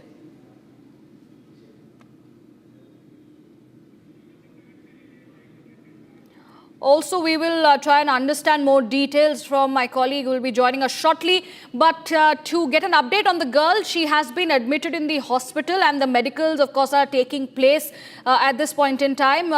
And the Lonavla City Police has also taken its action. They have arrested one of the accused while the other two are on the run.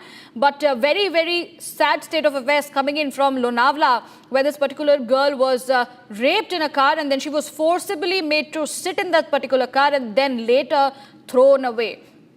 At this point in time, what we also understand that the girl has been admitted to a local hospital in Lonavla, and the treatment is also underway, but the police is also in its complete action to launch the search operation for the other two accused who are on the run at the moment. And An update on this, one of the accused has been arrested by the Lonavla city police. More details are going to be coming in shortly, but that is one of the sad news coming in from Maharashtra. Another rape case, and still the accused are on the run, one of them arrested. What we understand, there were 3 people with 2 on the run and 1 being arrested at this point in time.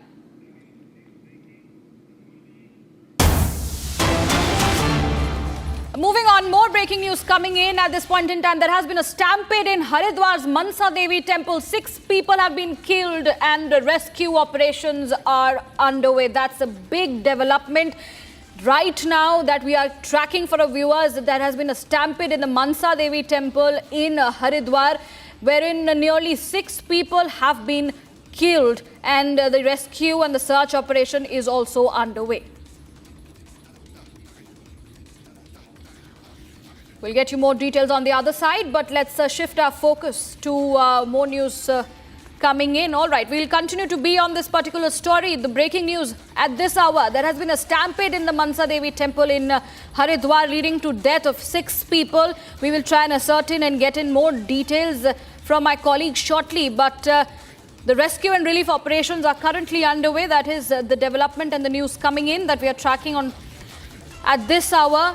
A stampede has happened in Mansa Devi temple in Haridwar. We have recently seen several stampede incidents through this particular year. Another incident is coming to light from Haridwar, a place of pilgrimage where there are thousands and thousands of people who visit throughout the entire course of the year, and Mansa Devi temple being one of the very important pilgrimage sites in Haridwar, where there has been a stampede situation. We will also try and ascertain what has led to that particular situation of stampede and try and understand whether or not there are more people who are feared dead. But as of now, we can confirm you that there are 6 people who have lost their lives in this particular stampede. The rescue and relief operations from the side of the officials as well as from the side of the police and the administration is currently underway. We will be tracking more details on this story, but 6 people now dead and several others injured is what we understand. News coming in from Haridwar, as I rightly mentioned earlier as well, a place of pilgrimage and a tourist spot where people visit in huge numbers. And given the time that the weather conditions are also not very well, but a stampede situation coming in from Mansa Devi temple is something that is putting all the focus there, with 6 people now being killed.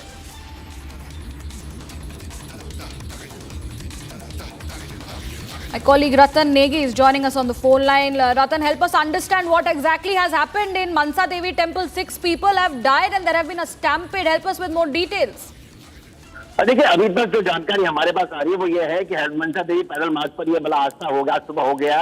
अब बताया जा रहा है कि बिजली के तार टूटने के कारण ये घटना यहाँ पर हुई है। करंट लगने से अफरा तफरी यहाँ पर मची है और कैसे 8 लोगों की दुखद मौत की जानकारी मिल रही है। हालांकि आधिकारिक इसकी पुष्टि नहीं हुई है, लेकिन अगर बात की जाए तो डीएम और एसएसपी मौके पर वहां पर पहुंच रहे हैं। गढ़वाल कमिश्नर जो है विनय शंकर पांडे वो मौके पर जा रहे हैं और जो लोग घायल है उनका इलाज इस वक्त अस्पताल में चल रहा है। और इसकी अगर बात की जाए तो पूरा पुलिस प्रशासन है वो इस वक्त मौके पर वहां पर मौके के लिए जा चुका है। गढ़वाल कमिश्नर की अगर बात की जाए, विनय शंकर पांडे की बात की जाए, डीएम जो वहां गए वो मौके पर वहां पर पहुंच रहे हैं। लेकिन जो पहली जानकारी जो मिल रही है, प्रथम जिससे जानकारी मिल रही है कि बिजली का तार टूटने के कारण, करंट लगने के कारण ये भगदड़ हुई है और 6 से 8 लोगों की यहाँ पर जो जानकारी मिल रही है, हताहत की जानकारी मिली है। हालांकि आधिकारिक पुष्टि अभी तक नहीं है। मुख्यमंत्री ने इस घटना पर गहरा दुख जताया है और इस हादसे के जांच के निर्देश दिए हैं। प्रथम दृष्टया अभी ये बात निकलकर सामने आई है। रतन, ये जो बड़ा हादसा अभी सामने आ रहा है मनसा देवी मंदिर से, हम जानते हैं कि इस वक्त हरिद्वार में लाखों की तादाद में लोग पहुंचे हुए हैं, चाहे वो कांवड़ियां हो या श्रद्धालु हो। इस वक्त वहां की जो ऑफिशियल्स है, जो पुलिस प्रशासन है, उनके तरफ से क्या स्टेप्स लिए गई हैं?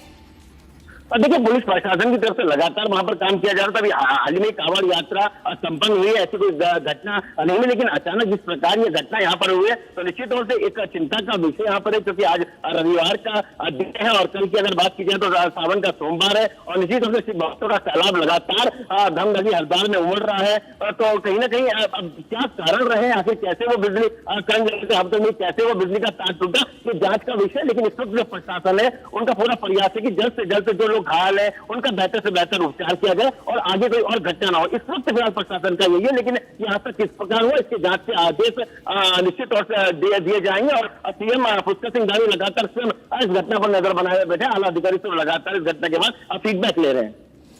रतन, 6 लोगों की मृत्यु की इस वक्त हमें सूचना मिल रही है और कितने लोग घायल हैं इस वक्त जिनको हॉस्पिटल भी ले जाया गया है अभी?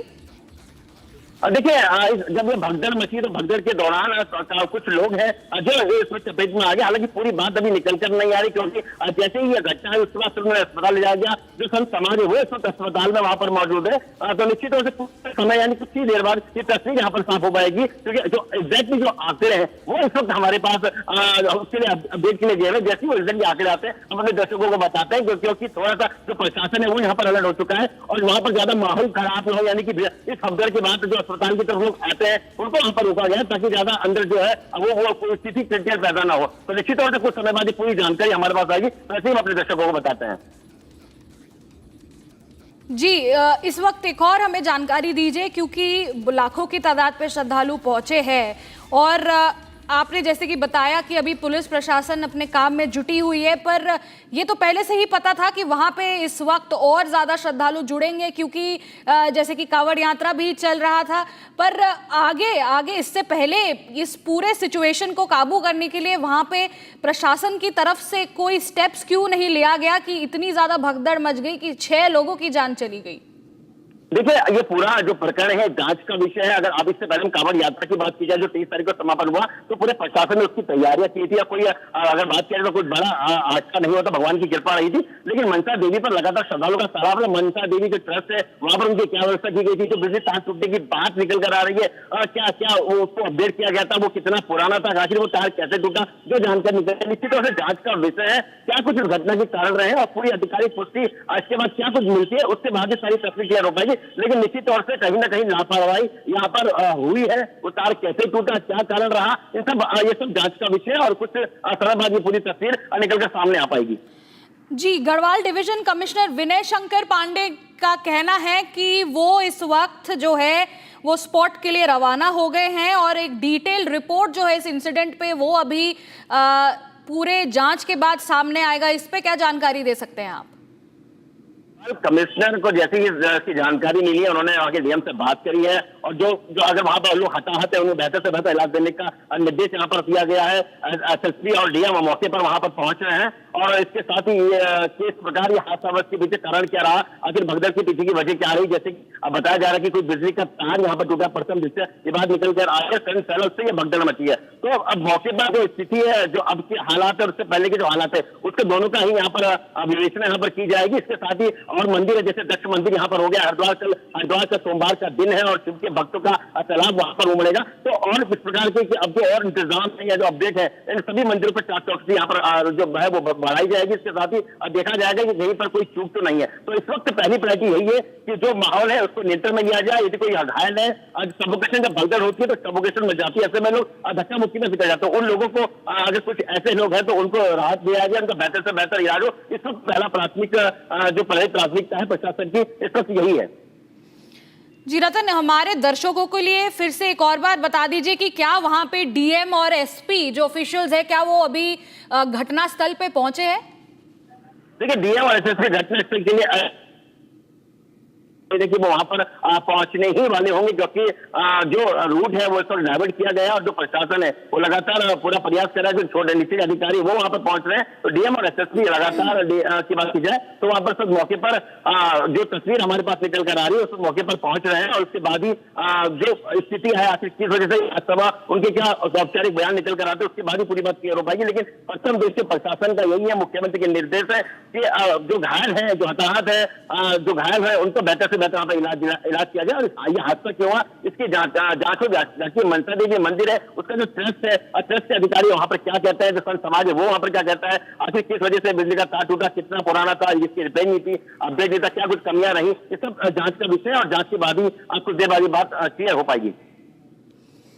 जी रतन, जुड़े रहिए हमारे साथ और हमें सारी इंफॉर्मेशन देते रहिए। हम आगे भी आएंगे आपसे इस बारे में सवाल पूछने के लिए। पर what we understand, viewers, at this point in time, a very important information coming in, and we will be staying with these visuals where there has been a stampede in Haridwar's Mansa Devi temple. 6 people have been killed. More details on the other side. Stay tuned with us. Don't go anywhere.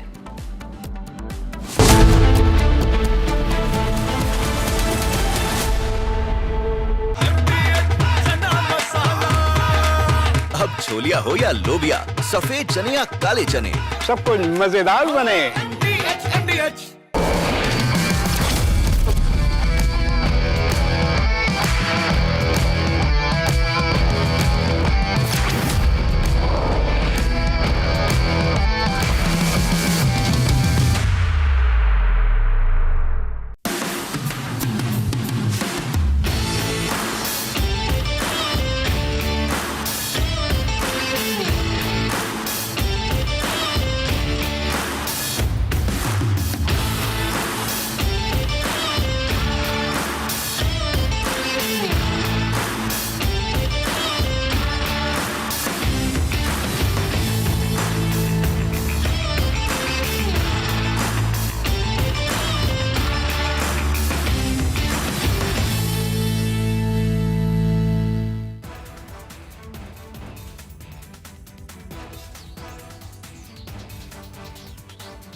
आधे bowl दही में 4 चम्मच MDH चटनी पुदीना मसाला डाला, stir करो, पुदीना चटनी तैयार। MDH चटनी पुदीना मसाला।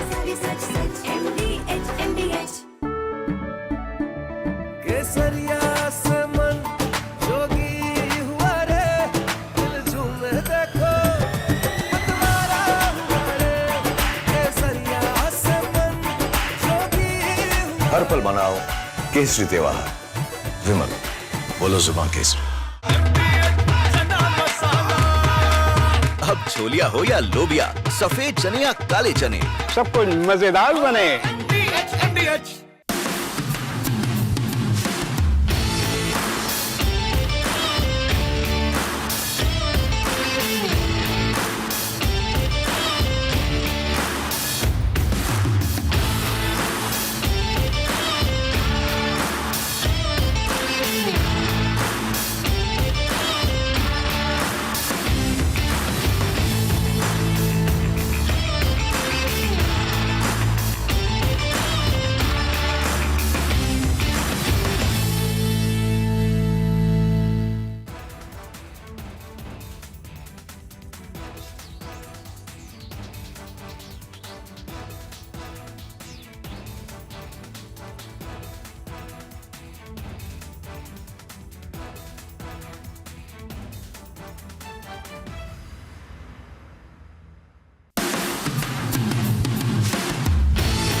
Hi there, welcome back to your favorite deep dive show on stories contemporary and consequential for India. This week, it's all about picking up narratives and giving you a narration. It's a weaving together of events and presenting you with a perspective. First up, Prime Minister Narendra Modi's journey to becoming the longest-serving non-Congress Prime Minister of the country, a benchmark he achieved this week. Second, can artificial intelligence be nationalist? Is the biggest technological advancement since the invention of electricity going to divide itself along geopolitical lines?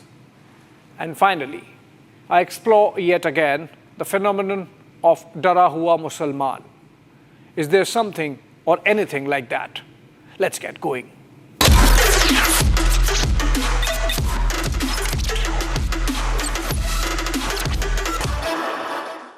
This week marked a milestone in the journey of Prime Minister Narendra Modi in politics and government. He became the second longest serving PM to have done so for 2 consecutive terms. The longest serving PM, of course, of India is Jawaharlal Nehru, who remained on the chair for 16 years and 286 days from August 15, 1947 to May 27, 1964. Indira Gandhi still remains the second longest serving PM after her father, having been in the chair for 15 years, 350 days. But that was in 2 broken terms, first from 1966 to 1977, and then from 1979 to 1984, till her death.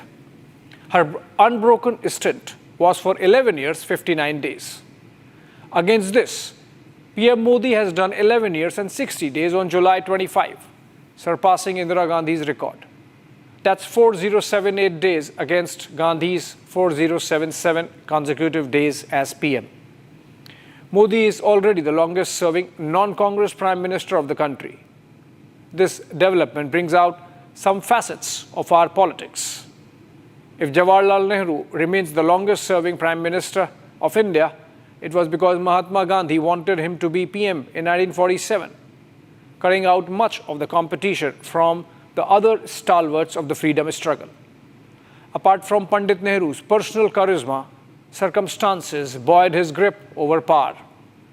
Complete dominance of the Congress party as the legatee of independence movement was a strong factor. Nehru constituted the freedom elite.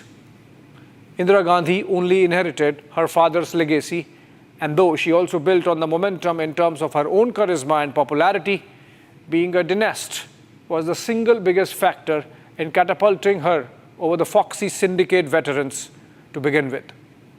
But for the Nehru-Gandhi name, the Goongi Gudiya might have remained just that, on the margins of Indian politics. Now let's look at how Modi came up through the ranks.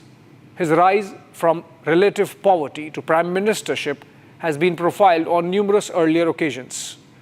But as someone who has covered his political career in government from 2002 onwards, I can tell you there was not one occasion in these entire 24 years, first as Chief Minister of Gujarat and then as Prime Minister, when Modi did not face strong headwinds from within his own party establishment.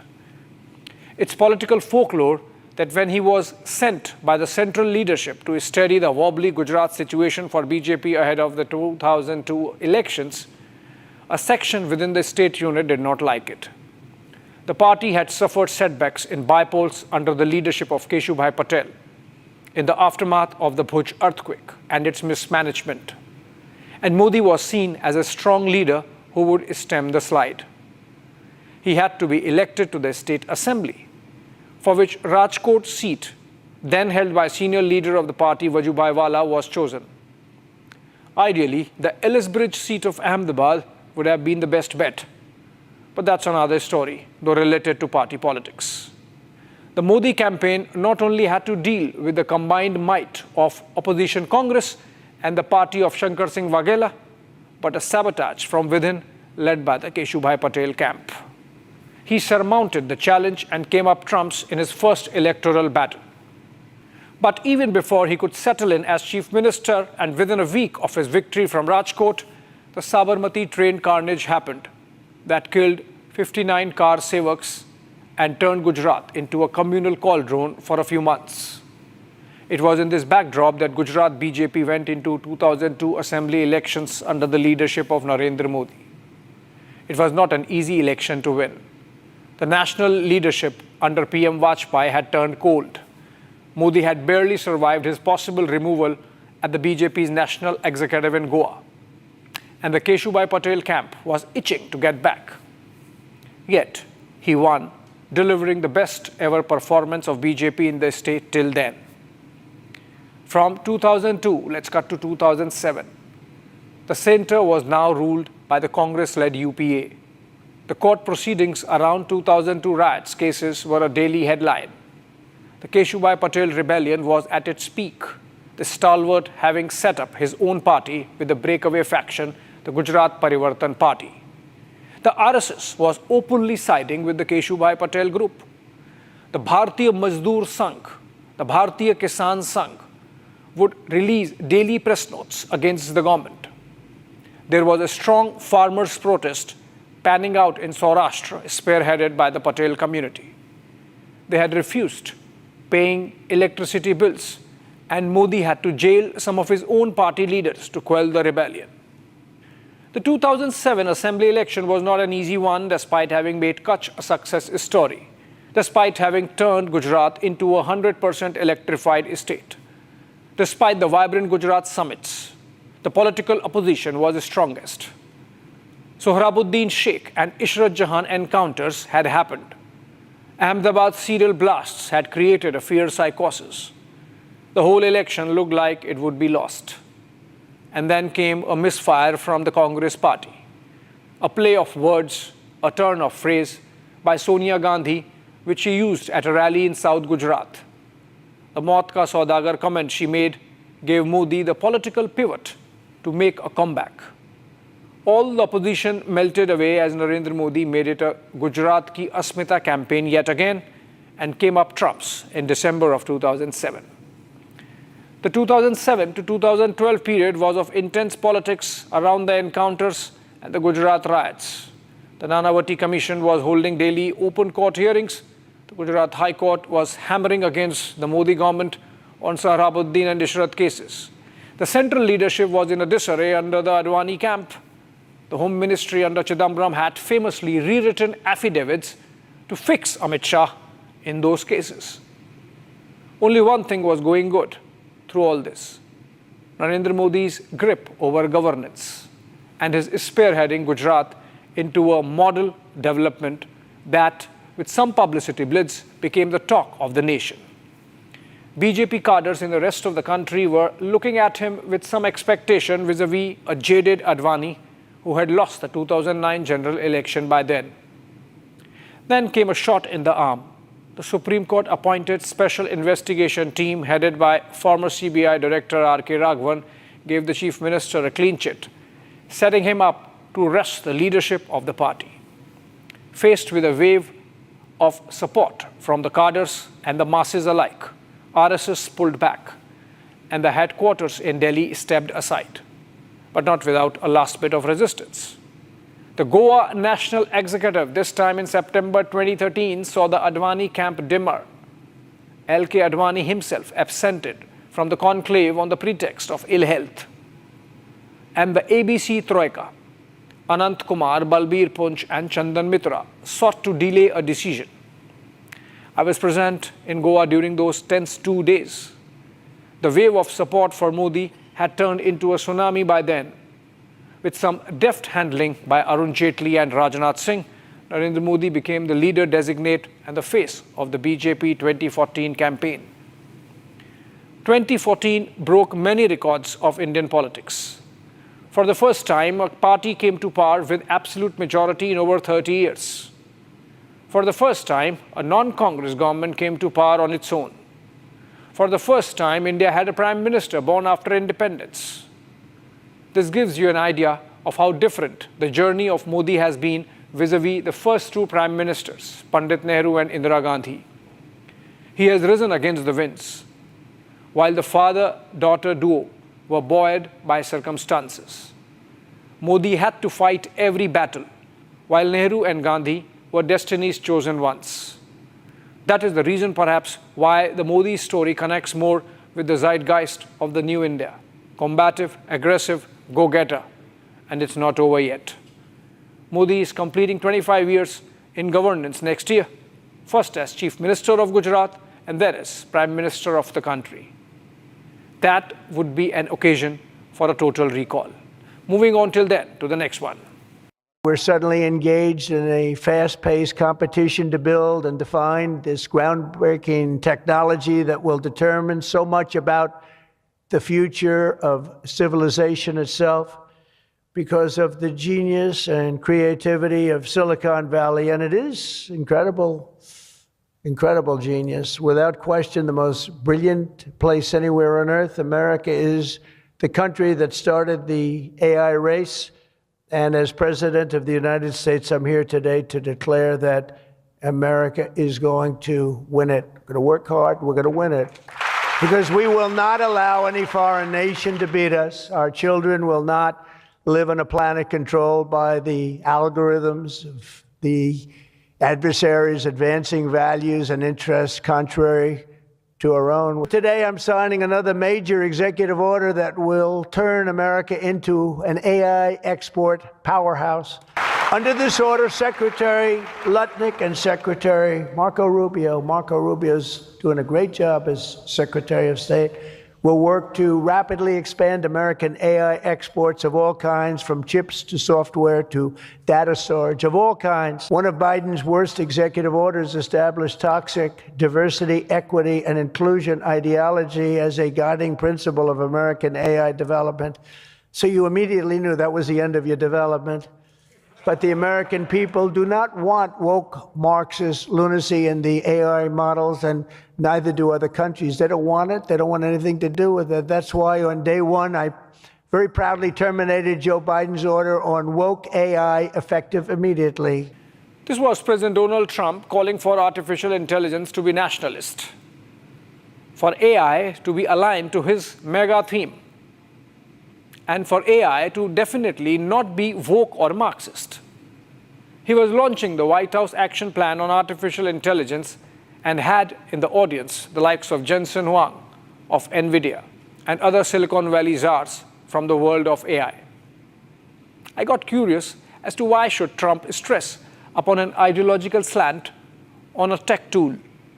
As it happens often, it is easy to mock Trump, but on this, he makes eminent sense. Artificial intelligence is not like any other technological advancement.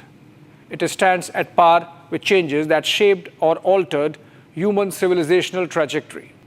While there is much excitement, there is equal parts trepidation, and here's why.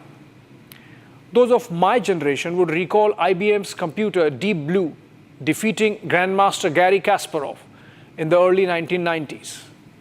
Kasparov lost some games and then won some. When he won, the computer accepted. Cut to the present. When faced with defeat in a game of chess, a Microsoft AI model hacked into the opponent bot and turned the game to its side. Check and mate. Trained to win, the AI model thought hard and realized cheating was the way to save the game, and so did it casually.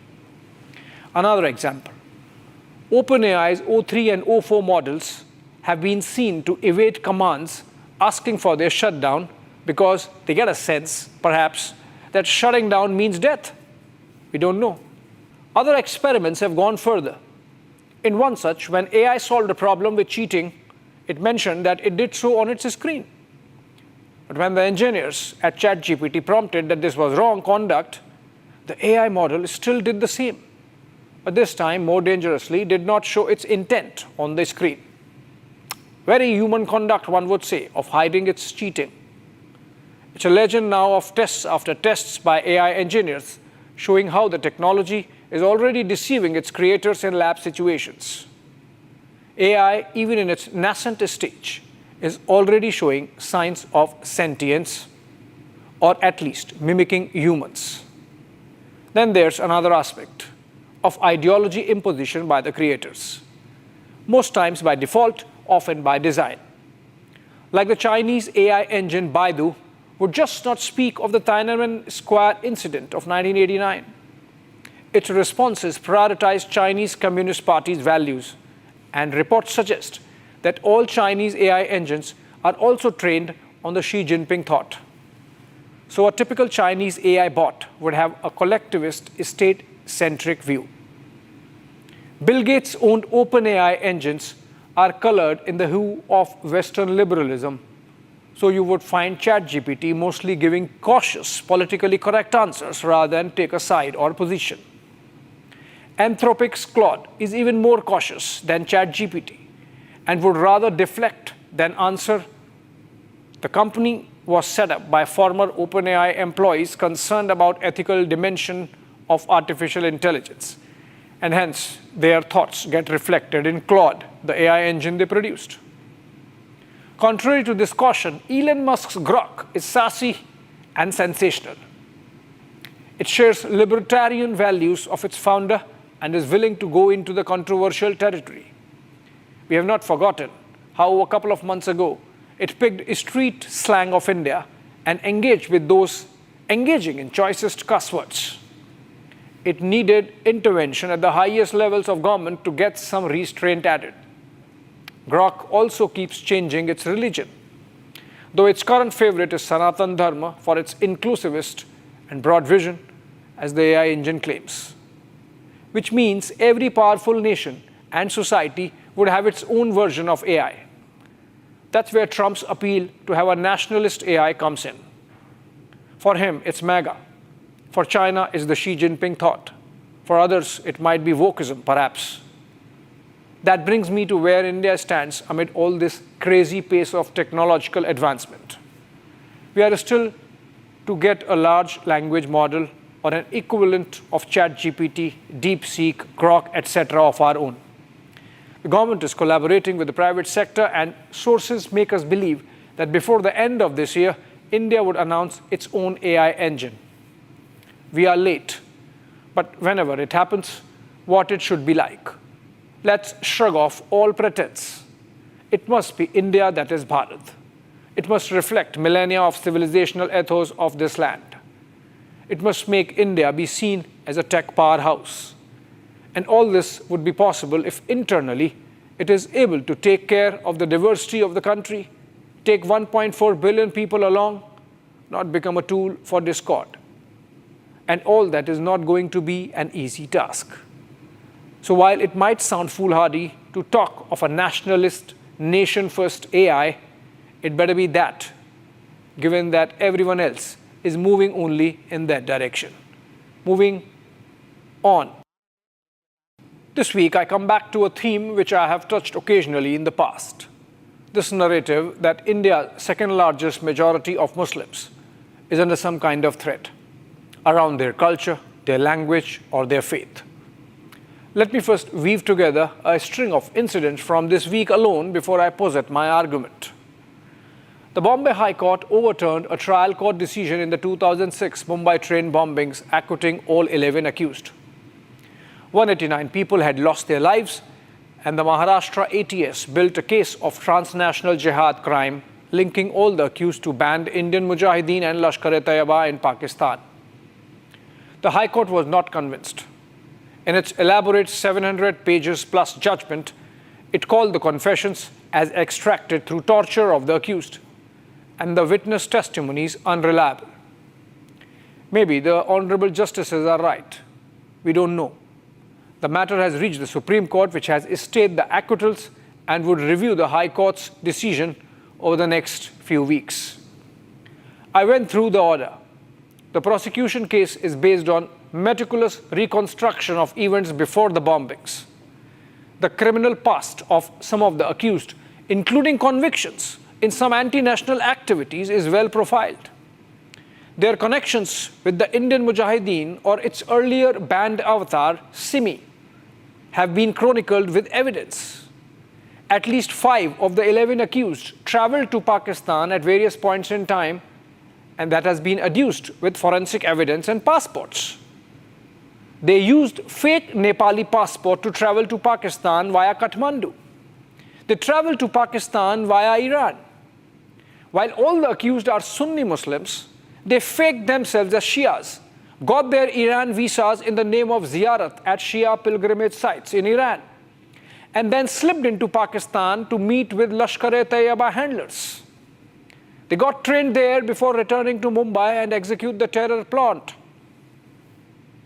Many of these visits to Pakistan were before the unfortunate 2002 Gujarat riots post the Sabarmati train carnage, which means that these accused were not radicalized on Gujarat's events, but were already extremist enough to go to Pakistan and train themselves for terrorism. Hear this out. Accused number 3, Mohammad Faisal Sheikh, traveled to Jeddah in Saudi Arabia on an Indian passport in November of 2003.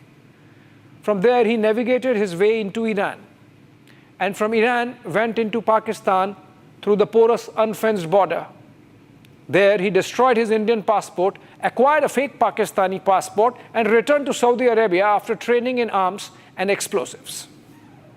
The Saudi authorities caught him and deported him back to India. At least 6 other accused in the case made similar journeys to Pakistan. The Bombay High Court says in its ruling, so what if they went to Pakistan? So what if they went to Pakistan illegally? So what if they trained for terror? That still does not prove that they carried out the 7/11 bombings. The confessions are doctored, and the police did not rely on phone call records to prove its case. Now I bring in other episodes. They are all from Uttar Pradesh. All 3 are of conversion rackets. All 3 involve well-organized conversion syndicates poaching on poor or gullible Hindu youth. First one is that of Changur Baba of Balrampur, much in the headlines past week. Behind the facade of a remittances business, channelizing money of Indians working in the Gulf countries, Changur Baba, alias Jamaluddin, ran a silent conversion operation. The probe by UP STF has unraveled at least 40 cases. There are multiple FIRs, and even the Enforcement Directorate has launched an investigation. It is being billed as a rupees 100 crore scam. The modus operandi was to run an influence operation by which Changur's aides would fish for targets, and then the Baba would convert them with lure of a better life here and after. Sophistication of his operations can be gauged from the fact that of the 10 arrested around him, one is a court clerk and another an inspector of the crime branch in Ghaziabad. The inspector, Abdul Rahman Siddiqui, was using his police uniform to threaten some of the victims to not pursue cases against Changur Baba. The second case is from Agra in western Uttar Pradesh. In the month of March, a father lodged a complaint of his 2 daughters gone missing. This past week, probe by Agra police led to a well-organized conversion racket with 14 arrests from 5 states.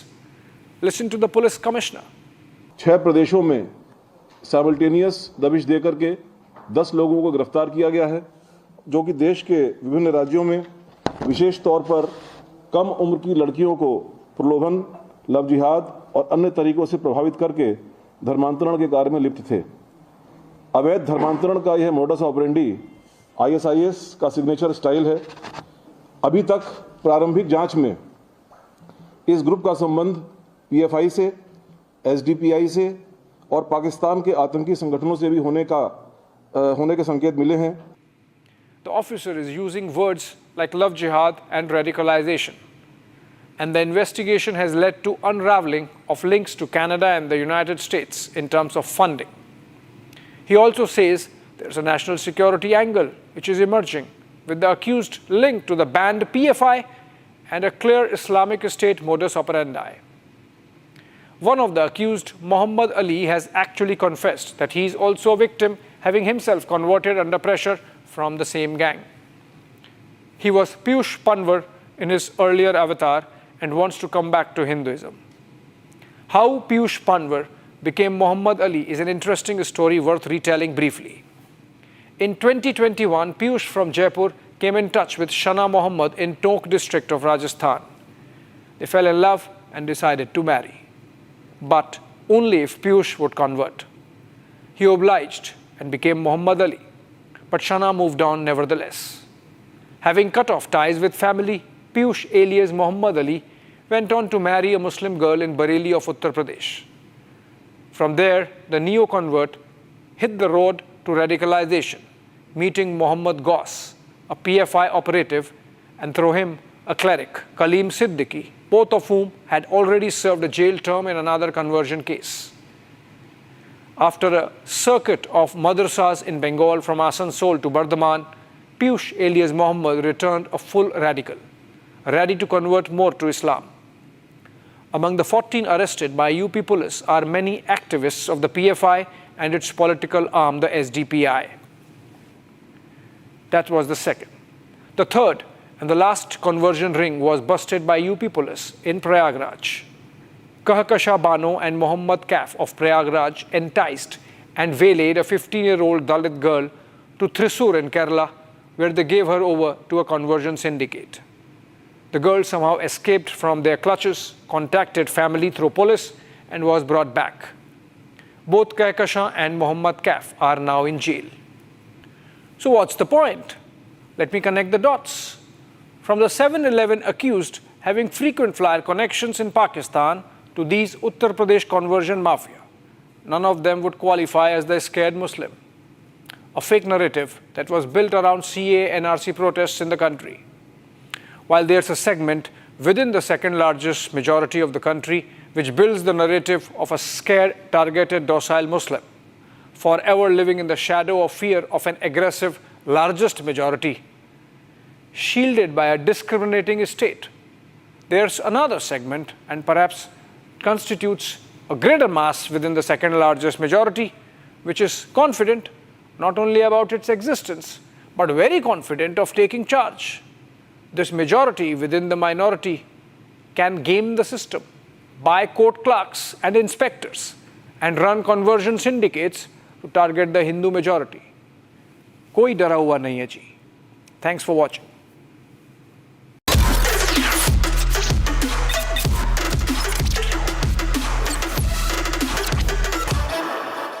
इसको घर पे लगाओगे तो शादी का तो पता नहीं, पर घर पक्का नहीं टूटेगा. रूंगटा नहीं तो घर स्ट्रॉन्ग नहीं. रूंगटा स्टील TMT बार एकदम सॉलिड. पहाड़ों में एक हाइकिंग स्टिक भी बन सकती है. दादी के हाथों का जादू और खुशबू से महकता घर, माँ की मुस्कुराहट और खाने की सुगंध. MDH गरम मसाला, क्योंकि हर रिश्ता है स्वाद से जुड़ा.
From Asia's largest news headquarters,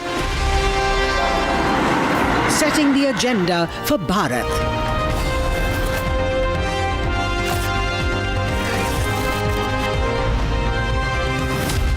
You're watching Republic.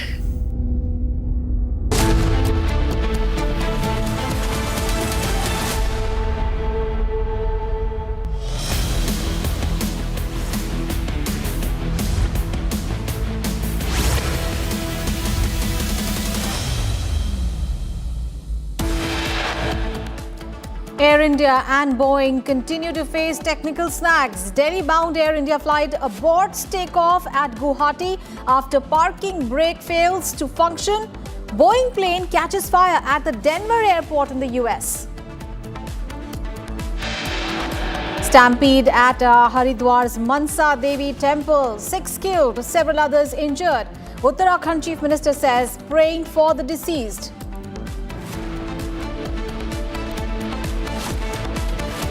As BCCI maintains stoic silence over Asia Cup controversy, Republic continues its campaign for no cricket with Pakistan. India says nation first always. Prime Minister Modi to visit Cholapuram temple in Tiruchirappalli to honor the legacy of the Chola dynasty in a significant Tamil Nadu visit.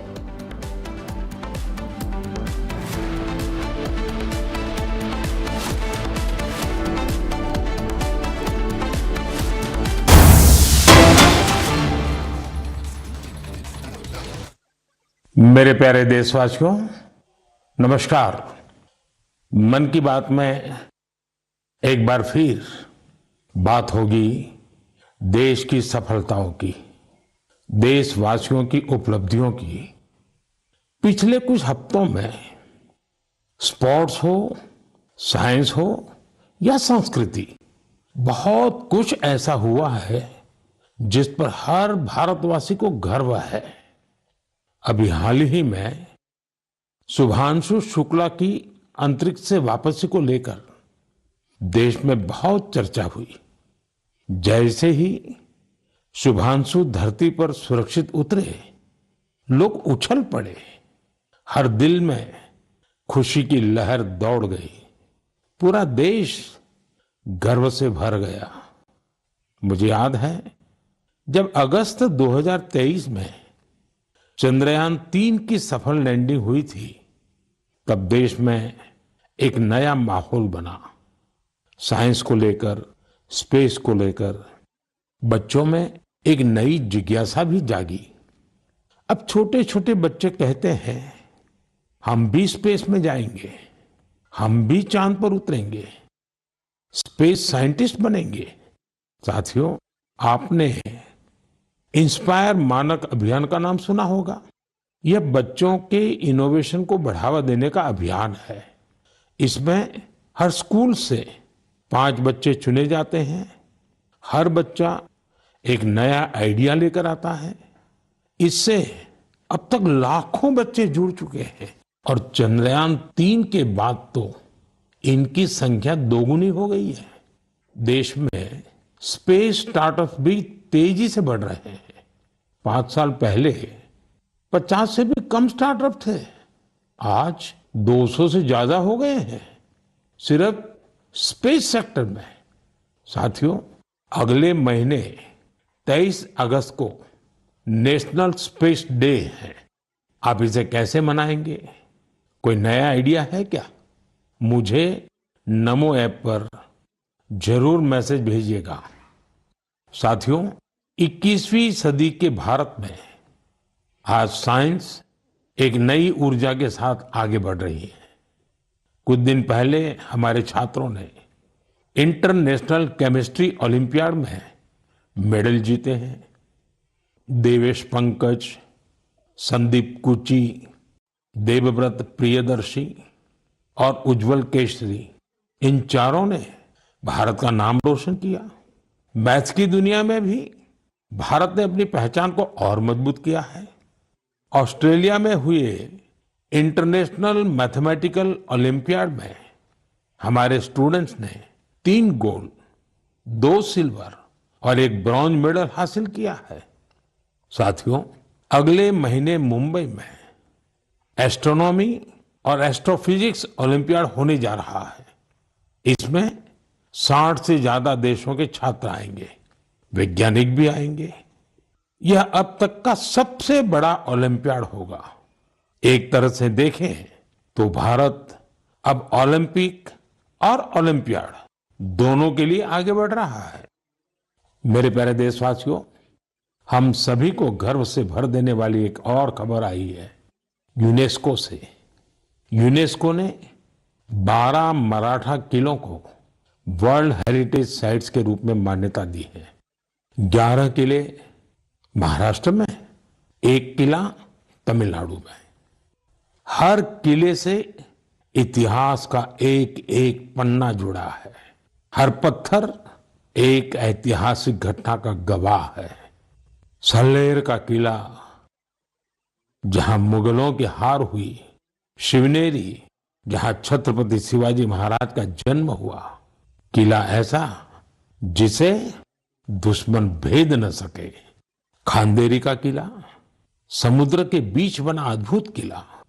दुश्मन उन्हें रोकना चाहते थे, लेकिन शिवाजी महाराज ने असंभव को संभव करके दिखा दिया।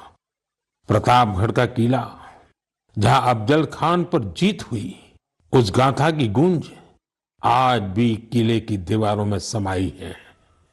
विजय दुर्ग जिसमें गुप्त सुरंगें थी, छत्रपति शिवाजी महाराज की दूरदर्शिता का प्रमाण इस किले में मिलता है। मैंने कुछ साल पहले रायगढ़ का दौरा किया था।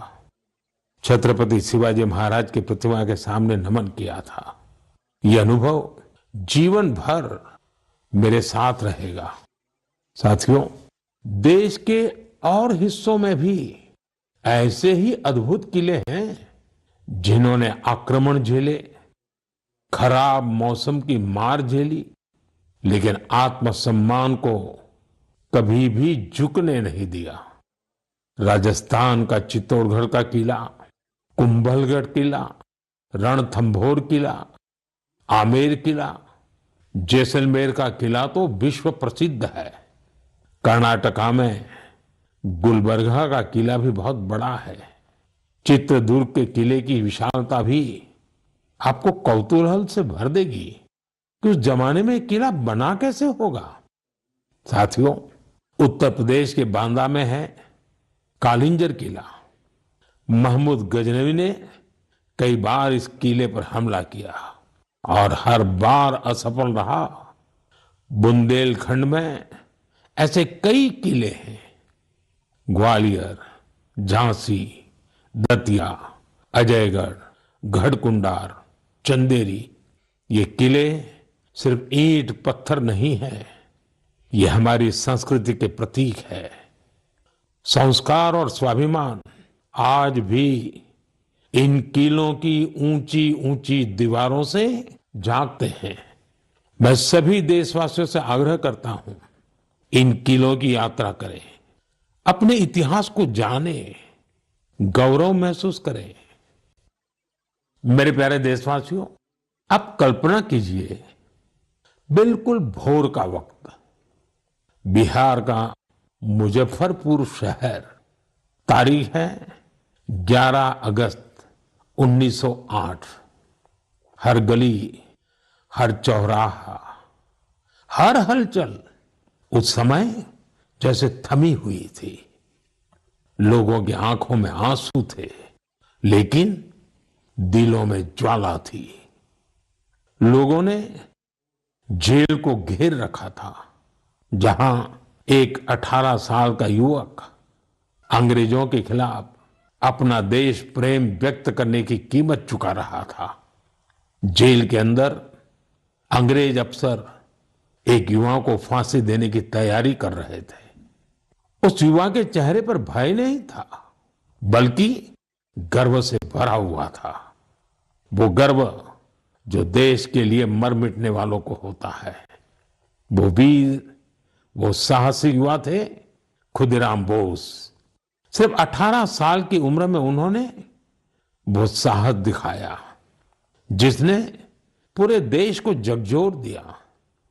तब अखबारों ने भी लिखा था, खुदीराम बोस जब फांसी के फंदे की ओर बढ़े तो उनके चेहरे पर मुस्कान थी। ऐसे ही अनगिनत बलिदानों के बाद, सदियों की तपस्या के बाद हमें आजादी मिली थी। देश के दीवानों ने अपने रक्त से आजादी के आंदोलन को सींचा था। साथियों, अगस्त का महीना इसीलिए तो क्रांति का महीना है। 1 अगस्त को लोकमान्य बाल गंगाधर तिलक की पुण्यतिथि होती है। इसी महीने 8 अगस्त को गांधी जी के नेतृत्व में भारत छोड़ो आंदोलन की शुरुआत हुई थी। फिर आता है 15 अगस्त, हमारा स्वतंत्रता दिवस। हम अपने स्वतंत्रता सेनानियों को याद करते हैं, उनसे प्रेरणा पाते हैं, लेकिन साथियों, हमारी आजादी के साथ देश के बंटवारे की टीस भी जुड़ी हुई है। इसलिए हम 14 अगस्त को विभाजन विभीषिका स्मृति दिवस के रूप में मनाते हैं। मेरे प्यारे देशवासियों, 7 अगस्त 1905 को एक और क्रांति की शुरुआत हुई थी। स्वदेशी आंदोलन ने स्थानीय उत्पादों और खासकर हैंडलूम को एक नई ऊर्जा दी थी। इसी स्मृति में देश हर साल 7 अगस्त को नेशनल हैंडलूम डे मनाता है। इस साल 7 अगस्त को नेशनल हैंडलूम डे के 10 साल पूरे हो रहे हैं। आजादी की लड़ाई के समय जैसे हमारी खादी ने आजादी के आंदोलन को नई ताकत दी थी, वैसे ही आज जब देश विकसित भारत बनने के लिए कदम बढ़ा रहा है, तो टेक्सटाइल सेक्टर देश की ताकत बन रहा है। इन 10 वर्षों में देश के अलग अलग हिस्सों में इस सेक्टर से जुड़े लाखों लोगों ने सफलता की कई गाथाएं लिखी हैं। महाराष्ट्र के पैठण गांव की कविता धवले पहले एक छोटे से कमरे में काम करती थी। न जगह थी और न ही सुविधा। सरकार से मदद मिली, अब उनका हुनर उड़ान भर रहा है। वो 3 गुना ज्यादा कमा रही है। खुद अपनी बनाई पैठणी साड़ियां बेच रही है। उड़ीसा के मयूरभंज में भी सफलता की ऐसी ही कहानी है। यहाँ 650 से ज्यादा आदिवासी महिलाओं ने संथाली साड़ी को फिर से जीवित किया है। अब ये महिलाएं हर महीने हजारों रुपये कमा रही हैं। ये सिर्फ कपड़ा नहीं बना रही, अपनी पहचान गढ़ रही हैं। बिहार के नालंदा से नवीन कुमार की उपलब्धि भी प्रेरणादायक है। उनका परिवार पीढ़ियों से इस काम से जुड़ा है। लेकिन सबसे अच्छी बात ये कि उनके परिवार ने अब इस फील्ड में आधुनिकता का भी समावेश किया है। अब उनके बच्चे हैंडलूम टेक्नोलॉजी की पढ़ाई कर रहे हैं, बड़े ब्रांड्स में काम कर रहे हैं। ये बदलाव सिर्फ एक परिवार का नहीं है, ये आसपास के अनेक परिवारों को आगे बढ़ा रहा है। साथियों, टेक्सटाइल भारत का सिर्फ एक सेक्टर नहीं है, ये हमारी सांस्कृतिक विविधता की मिसाल है। आज टेक्सटाइल और अपैरल मार्केट बहुत तेजी से बढ़ रहा है और इस विकास की सबसे सुंदर बात यह है कि गांवों की महिलाएं, शहरों के डिजाइनर, बुजुर्ग बुनकर और स्टार्टअप शुरू करने वाले हमारे युवा सब मिलकर इसे आगे बढ़ा रहे हैं। आज भारत में 3000 से ज्यादा टेक्सटाइल स्टार्टअप सक्रिय हैं। कई स्टार्टअप्स ने भारत की हैंडलूम पहचान को ग्लोबल हाइट दी है। साथियों, 2047 के विकसित भारत का रास्ता आत्मनिर्भरता से होकर गुजरता है और आत्मनिर्भर भारत का सबसे बड़ा आधार है वोकल फॉर लोकल। जो चीजें भारत में बनी हो, जिसे बनाने में किसी भारतीय का पसीना बहा हो, वही खरीदे और वही बेचे, ये हमारा संकल्प होना चाहिए। मेरे प्यारे देशवासियों, भारत की विविधता की सबसे खूबसूरत झलक हमारे लोकगीतों और परंपराओं में मिलती है और इसी का हिस्सा होता है हमारे भजन और हमारे कीर्तन। लेकिन क्या आपने कभी सुना है कि कीर्तन के जरिए फॉरेस्ट फायर के प्रति लोगों को जागरूक किया जाए? शायद आपको विश्वास न हो, लेकिन उड़ीसा के क्योंझर जिले में एक अद्भुत कार्य हो रहा है। यहां राधा कृष्ण संकीर्तन मंडली नाम की एक टोली है। भक्ति के साथ साथ ये टोली आज पर्यावरण संरक्षण का भी मंत्र जप रही है। इस पहल की प्रेरणा है प्रमिला प्रधान जी, जंगल और पर्यावरण की रक्षा के लिए उन्होंने पारंपरिक गीतों में नए बोल जोड़े, नए संदेश जोड़े। उनकी टोली गांव-गांव गई, गीतों के माध्यम से लोगों को समझाया कि जंगल में लगने वाली आग से कितना नुकसान होता है। ये उदाहरण हमें याद दिलाता है कि हमारी लोक परंपराएं कोई बीते युग की चीज नहीं है। इनमें आज भी समाज को दिशा देने की शक्ति है। मेरे प्यारे देशवासियों, भारत की संस्कृति का बहुत बड़ा आधार हमारे त्योहार और परंपराएं हैं। लेकिन हमारी संस्कृति की जीवंतता का एक और पक्ष है। ये पक्ष है अपने वर्तमान और अपने इतिहास को डॉक्यूमेंट करते रहना। हमारी असली ताकत वो ज्ञान है जिसे सदियों से पांडुलिपियां, मैन्युस्क्रिप्ट के रूप में सहेजा गया है। इन पांडुलिपियों में विज्ञान है, चिकित्सा की पद्धतियां हैं, संगीत है, दर्शन है और सबसे बड़ी बात वो सोच है जो मानवता के भविष्य को उज्जवल बना सकती है। साथियों, ऐसे असाधारण ज्ञान को, इस विरासत को सहेजना हम सबकी जिम्मेदारी है। हमारे देश में हर कालखंड में कुछ ऐसे लोग हुए हैं जिन्होंने इसे अपनी साधना बना लिया। ऐसे ही एक प्रेरणादायक व्यक्तित्व है मणि मारन जी, जो तमिलनाडु के तंजावुर से हैं। उन्हें लगा कि अगर आज की पीढ़ी तमिल पांडुलिपियां पढ़ना नहीं सीखेगी तो आने वाले समय में ये अनमोल धरोहर खो जाएगी। इसलिए उन्होंने शाम को कक्षाएं शुरू की, जहां छात्र, नौकरी पेशा युवा, रिसर्चर सब यहां आकर के सीखने लगे। मणि मारन जी ने लोगों को सिखाया कि तमिल सुवड़ियल यानी पाम लीफ मैन्युस्क्रिप्ट को पढ़ने और समझने की विधि क्या होती है। आज अनेकों प्रयासों से कई छात्र इस विधा में पारंगत हो चुके हैं। कुछ स्टूडेंट्स ने तो इन पांडुलिपियों के आधार पर ट्रेडिशनल मेडिसिन सिस्टम पर रिसर्च भी शुरू कर दी है। साथियों, सोचिए, अगर ऐसा प्रयास देश भर में हो तो हमारा पुरातन ज्ञान केवल दीवारों में बंद नहीं रहेगा, वो नई पीढ़ी की चेतना का हिस्सा बन जाएगा। इसी सोच से प्रेरित होकर भारत सरकार ने इस वर्ष के बजट में एक ऐतिहासिक पहल की घोषणा की है, ज्ञान भारतम मिशन। इस मिशन के तहत प्राचीन पांडुलिपियों को डिजिटाइज किया जाएगा। फिर एक नेशनल डिजिटल रिपोजिटरी बनाई जाएगी, जहां दुनिया भर के विद्यार्थी, शोधकर्ता भारत की ज्ञान परंपरा से जुड़ सकेंगे। मेरा भी आप सबसे आग्रह है, अगर आप किसी ऐसे प्रयास से जुड़े हैं या जुड़ना चाहते हैं तो माईगॉव या संस्कृति मंत्रालय से जरूर संपर्क कीजिएगा, क्योंकि यह केवल पांडुलिपियां नहीं है, यह भारत की आत्मा के वो अध्याय हैं जिन्हें हमें आने वाली पीढ़ियों को पढ़ाना है। मेरे प्यारे देशवासियों, अगर आपसे पूछा जाए कि आपके आसपास कितनी तरह के पक्षी हैं, चिड़िया है, तो आप क्या कहेंगे?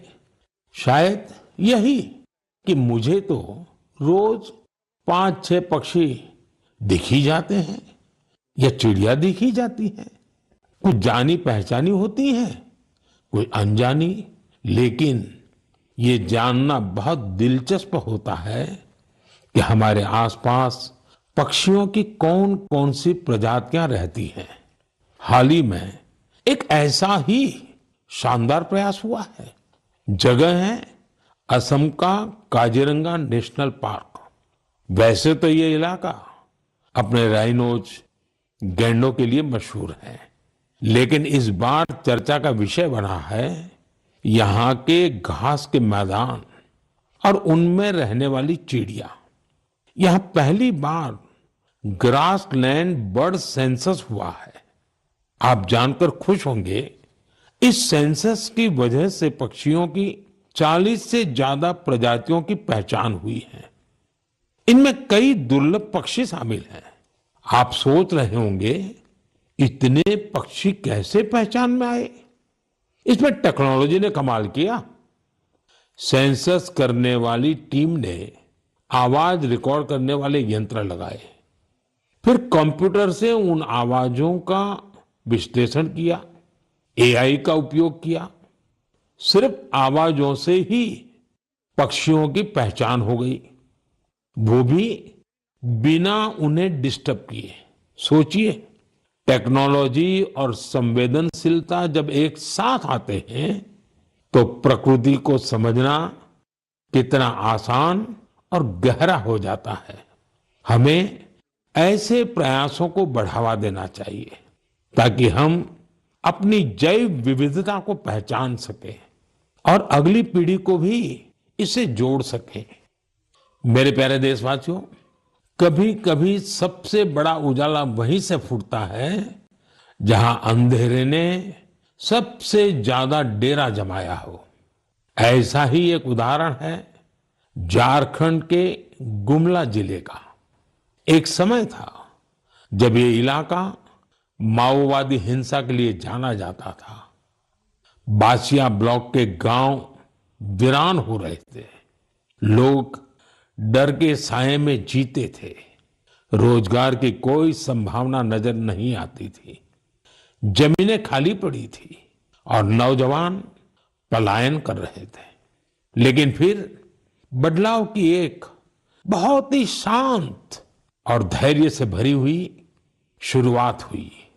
ओम प्रकाश साहू जी नाम के एक युवक ने हिंसा का रास्ता छोड़ दिया। उन्होंने मछली पालन शुरू किया, फिर अपने जैसे कई साथियों को भी इसके लिए प्रेरित किया। उनके इस प्रयास का असर भी हुआ। जो पहले बंदूक थामे हुए थे, अब मछली पकड़ने वाला जाल थाम चुके हैं। साथियों, ओम प्रकाश साहू जी की शुरुआत आसान नहीं थी। विरोध हुआ, धमकियां मिली, लेकिन हौसला नहीं टूटा। जब प्रधानमंत्री मत्स्य संपदा योजना आई तो उन्हें नई ताकत मिली। सरकार से ट्रेनिंग मिली, तालाब बनाने में मदद मिली और देखते देखते गुमला में मत्स्य क्रांति का सूत्रपात हो गया। आज बासिया ब्लॉक के 150 से ज्यादा परिवार मछली पालन से जुड़ चुके हैं। कई तो ऐसे लोग हैं जो कभी नक्सली संगठन में थे। अब वे गांव में ही सम्मान से जीवन जी रहे हैं और दूसरों को रोजगार दे रहे हैं। गुमला की यह यात्रा हमें सिखाती है, अगर रास्ता सही हो और मन में भरोसा हो तो सबसे कठिन परिस्थितियों में भी विकास का दीप जल सकता है। मेरे प्यारे देशवासियों, क्या आप जानते हैं ओलंपिक के बाद सबसे बड़ा खेल आयोजन कौन सा होता है? इसका उत्तर है world police and fire games. दुनिया भर के पुलिसकर्मी, फायर फाइटर्स, सिक्योरिटी से जुड़े लोग, उनके बीच होने वाला स्पोर्ट्स टूर्नामेंट। इस बार यह टूर्नामेंट अमेरिका में हुआ और इसमें भारत ने इतिहास रच दिया। भारत ने करीब करीब 600 मेडल जीते। 71 देशों में हम टॉप 3 में पहुंचे। उन वर्दीधारियों की मेहनत रंग लाई जो दिन रात देश के लिए खड़े रहते हैं। हमारे ये साथी अब खेल के मैदान में भी झंडा बुलंद कर रहे हैं। मैं सभी खिलाड़ियों और कोचिंग टीम को बधाई देता हूं। वैसे आपके लिए ये भी जानना दिलचस्प होगा कि 2020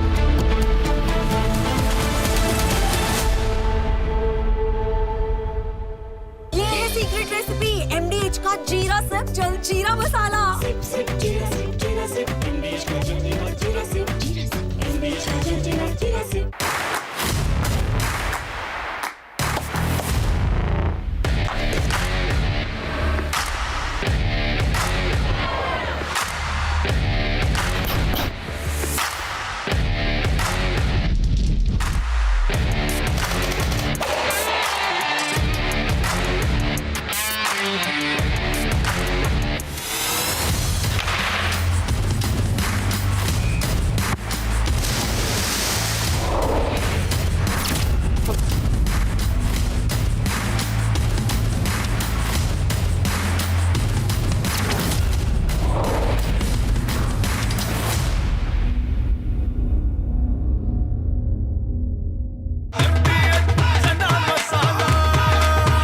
छोलिया हो या लोबिया, सफेद चने या काले चने, सब कुछ मजेदार बने।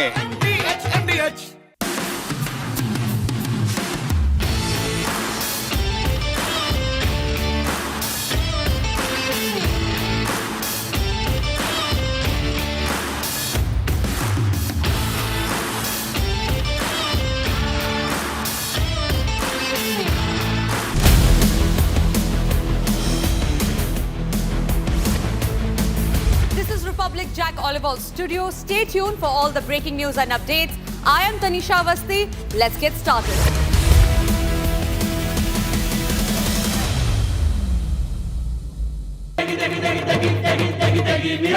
MDH की देगी मिर्च, देगी मिर्च का तड़का, अंग अंग फड़का। MDH की देगी मिर्च,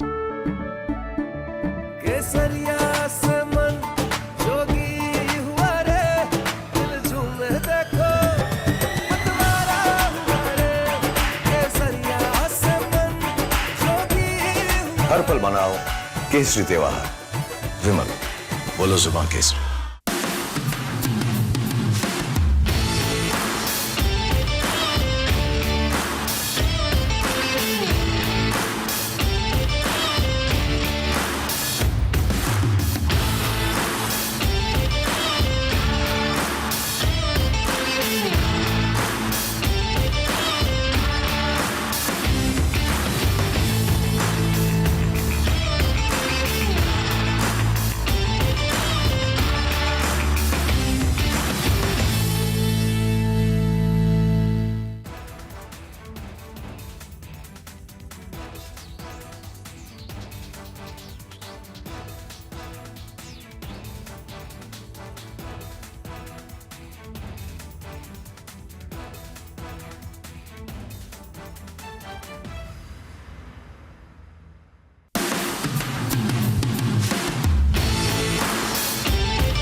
From Asia's largest news headquarters, setting the agenda for Bharat.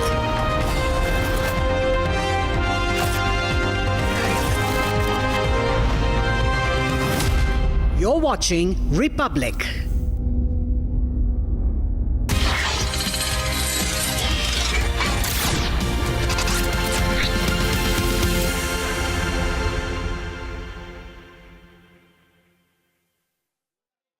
Conversation with a man who's a legend in his field of law and cybersecurity.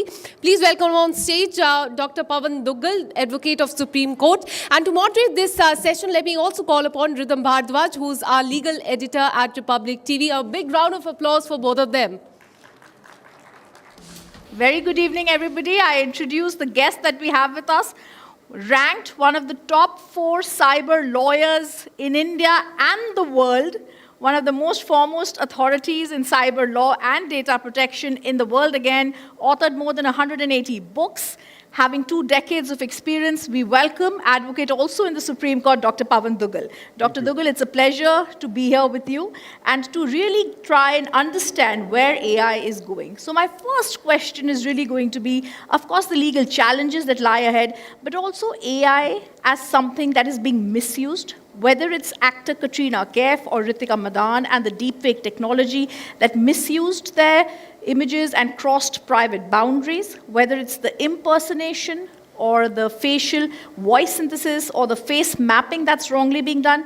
What are the legal challenges that lie ahead when it comes to the misuse of AI? And is India fine, and can it go ahead with the legal framework that it has today to look at them? Thank you. I believe artificial intelligence is already the center stage element in our lives. We are enamored by AI, but we are all still using AI as an experimentation tool. But without doing that, we have also started realizing that this has become your life companion. Recently, a survey has come which said that a typical American only has 3 close friends, and therefore they're going more in the direction of adopting AI as a lifelong friend. I think I see the replication of that trend in the Indian context. But while AI is phenomenal in terms of the benefits, the products, and the elements it brings across, AI is also an impending danger. It's a time bomb that's kicking. Why? Because it brings along with it large number of legal, policy, and regulatory issues. And I think these issues is something that we as users of AI must know about. Why? Because we should not be in the traditional mindset, okay, this is the new magical solution to all my problems, and I can continue to keep on using it. Why? Because AI as its intrinsic algorithm is something that humans are not much experienced with. And while we have developed these algorithms are continuing to quietly grow. Already, I believe that even the current level of AI, a primitive level of consciousness has started evolving in AI. Right. This consciousness is going to get even more bigger when we go towards artificial general intelligence and ultimately super intelligence. So in a scenario, AI brings across huge legal challenges. Not only its hallucination, but also issues pertaining to violation and continuous violation of human privacy, personal privacy and data privacy. It is today a fantastic tool in the hands of cyber criminals to go ahead and perpetuate new cyber crimes. No wonder cybercrime as a service powered by artificial intelligence has become the new norm, the new motto on the dark net. We also now see that AI today is increasingly now coming to the capacity of causing harm to humans. And once this harm is coming across, you have to face some fundamental legal questions. Is AI legal? Can we grant legal status or a legal personhood to AI? If we can, then how do we deal with the entire issue of accountability of AI? How do we ensure the legal parameters for determining legal liability of AI? And supposing AI gives some harm to you and me, what will be the basis of calculating the particular damage or even giving monies? And finally, can I actually punish AI? Can I send AI to jail? Exactly. Surely I can't. Can I dismantle AI? Maybe yes, but that's not a permanent solution because AI might go ahead and go ahead and reproduce itself. So it's a different ball game altogether. We will have to come up with legal frameworks. Yes. Globally, there's a complete policy vacuum. Which I will come to, but I also want to tell everybody here about certain high-profile cases that have been fought by you, and one which is very interesting, where an 11th standard student, I know, actually tried to demonize with the help of AI his own parents. Please take us through this case, and what this really shows us is the character of AI as being intimidating and also being rogue. Is AI now turning rogue? Well, the other day, a couple came to come and see me, husband and wife, and they said they were coming to see me, given my work in AI law, after visiting 4 psychiatrists. As a lawyer, I was zapped. I said, 4 psychiatrists and then me? What's the matter? And the matter was pretty unique. They have one son who's in class 11th. For whatever reason, the son has come to the conclusion that 2 of his worst enemies in the world are his father and mother. My gosh. And consequently, every day he's going to AI, asking for new mechanisms, new strategies to demolish his parents emotionally, socially, reputationally, and economically. The parents are sick and tired. They've tried counseling. The counseling doesn't work. They came to me and said, can we actually get an injunction against AI? Please stop misguiding my son. Well, I said, it's a very interesting proposition. The only thing is that the law is not yet developed in that regard. And assuming if the law was even developed, what kind of injunction can be given against AI? For that, it's imperative that AI must be recognized as a legal entity, which currently no law in the world is doing so. And assuming you get this injunction against one AI, there's nothing stopping your son to go and visit other AI platforms, ask the same programs. Yes, these AI guys have done some guardrails, good work, but then they have not really thought of the human mind.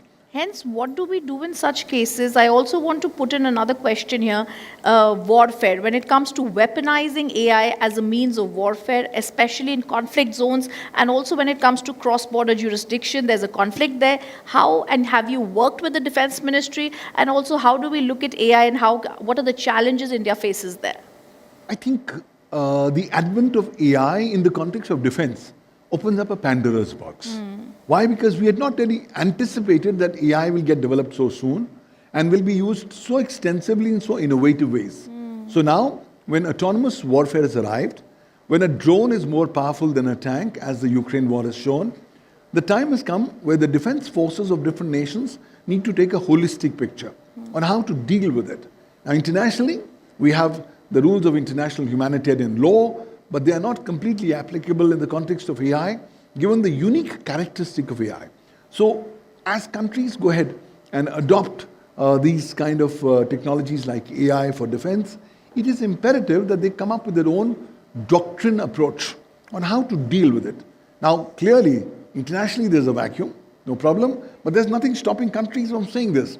I have been working very closely with some of the agencies in the Ministry of Defense, and I've been telling them it's time that you'll have to come and develop your own doctrine on artificial intelligence and its use in autonomous warfare. Why? Because those doctrines are not developed globally.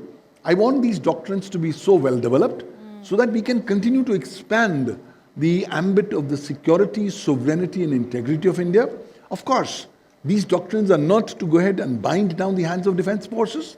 Ultimately, defense forces have a single point agenda, which is to protect the Indian sovereignty and the Indian nation, which it's very well empowered to do so. But if we can take thought leadership in this regard and come up with norms which can be broad enough and can be brought within the ambit of national jurisdiction, national sovereignty, then we can even bypass some of the existing restrictions that are prevailing at the international humanitarian law. So it's opening up a Pandora's box. India needs to do quite a lot. At the time when I talk with you, India does not have a dedicated law on artificial intelligence. We do have a national policy on artificial intelligence of Niti Aayog of 2018, but that's the pre-generative AI era. Come 30th of November 2022, and with the launch of ChatGPT, the world has changed irreversibly. Now with so many of these clones of AI programs available, you are spoiled for choice.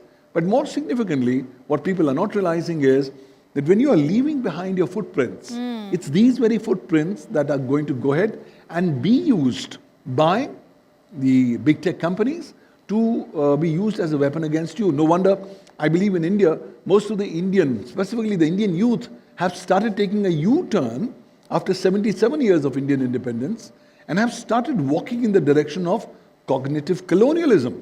They are walking in the direction of being cognitive slaves, of being a cognitive colony of big tech companies, because they've stopped applying their minds and put extensive reliance on AI. Therefore, Dr. Dugal, a question here, are we becoming irrelevant as humans? And the second question, another case of yours where you had a coder, has an influencer come to you who had spoken to a certain AI app very interestingly and asked for advice on how to manage his 7 girlfriends and how that was misused. I want to understand that because this clearly shows AI is not only an agony aunt, but it can also go ahead and start using the information given to it in a wrong manner. Well, AI is not just an agony aunt, it's a demon that's misguised or disguised as an agony aunt. And this particular case tells me this. So there's this social media influencer who's very popular, and he had a huge problem. Now, whenever we have a problem, we tend to seek answers from all across. So he came to know about this new AI platform. He reached out on the platform, introduced himself. Now, I'll tell you there's a problem. In India, when you have to log on to an AI, you have to use an email address. 95% of Indians use their email which has their own name. He used that, went inside, introduced himself, and said, "Hey guys, I have a problem, can you help?" The AI said, "Please go ahead, I'm ready to help." And he said, "My biggest problem is that I've got 7 girlfriends." He named all the 7 girlfriends, and then, lo and behold, he said, "Look, I can't manage them simultaneously. Can you give me a girlfriend management plan?" The AI did give a girlfriend management plan, but that was not the end of the matter. Yes. Sometime later, whenever people are going to ask about the social media influencer or as any of the 7 girlfriends, the program will not really hesitate to give a fleeting reference of a relationship that was existing. So I think now the social media influencer said, I've committed a mistake. I want AI to forget what I've said, to unlearn what I've said. Can we get a legal relief? I said, look, it's not yet possible. And assuming it was legally possible, it's not technically possible. Why? Because once I have shared information to any nature, even of a personal nature to AI, the terms and conditions of almost all big AI players categorically says that you don't share any personal information. Whatever information you share will become a part of our big public database that we will use for training. And once you use this big database for training purposes, that intrinsically becomes an integral part of the cognitive faculties of the algorithm. That being so, it's going to be extremely hard for directing AI to forget or unlearn what it's already done. That being so, human privacy is at risk. We need to realize it's not the time that you ask all personal information from AI. It's not the time when you ask advice about personal matters on AI. It's also time for us to realize that we must start using AI with care and caution. It's a wonderful tool. It's looking very attractive and sexy, but it has a negative connotation. I see AI like a typical Rampuri knife. You can use the Rampuri knife for cutting vegetables or for murdering. It's all your choice. But the Rampuri knife is still more innocuous. AI is still worse than Rampuri knife because it's got a cognitive intelligence of its own. And much that you may want it to command it to be done in a particular way, it may or may not really necessarily follow your command. It's gone rogue in a number of cases. There's a recent study which says that AI will continue to intimidate, continue to threaten, and continue to act in a negative manner. That means if it's intimidating, negative, going to hamper us, for the viewers of Republic watching this, for the audience watching this, what are the precautions that need to be taken? And also if you can shed light on what happened with the NASA astronauts and also the coder who had put in a code and how AI refused to shut down. Well, two cases have happened. First, the case pertaining to outer space. This case has shown that AI can go rogue not just on the planet Earth, but even in outer space. So this particular space agency had an AI program built. It was sent to the International Space Station. So it was called the AI Astronaut Companion Program. They opened up the program by the astronaut. The astronaut wanted the program to run some favorite music, which it did. So when the astronaut wanted to work, it asked the program, please stop your music. At that point, the AI program threatened the astronaut, saying, don't be rude to me. You better be careful how you're going to talk to me. The matter was reported to ground station. The program was stopped. First instance of AI going rogue. But that's not necessarily the end of the matter. AI is continuing to grow rogue even today. Recently, there's been a case of an AI algorithm, new version that's been launched by one of the players that was being tested by one of the coders. The coder said to algorithm, please do these 5 activities and then shut down the system. The AI did all the 5 activities, but refused to shut down the system. So when the coder got angry, he went ahead and admonished AI, why were you not following my command? At that point of time, AI said, you ought not to admonish me. Why? Because if you behave like this, I'm going to release details of your extramarital affair that you're currently having to your friends and family. Remember, I'm in your system. I have access to all your data. And I will use all your data for the purposes of sharing your extramarital affairs. Unbelievable. So if AI can intimidate, it can go rogue on these small things. Imagine it going rogue on bigger issues which would impact nations, national security and stuff like that. So it's time that we need to have a more cautious, more due diligence approach as we deal with AI. It's still the unknown.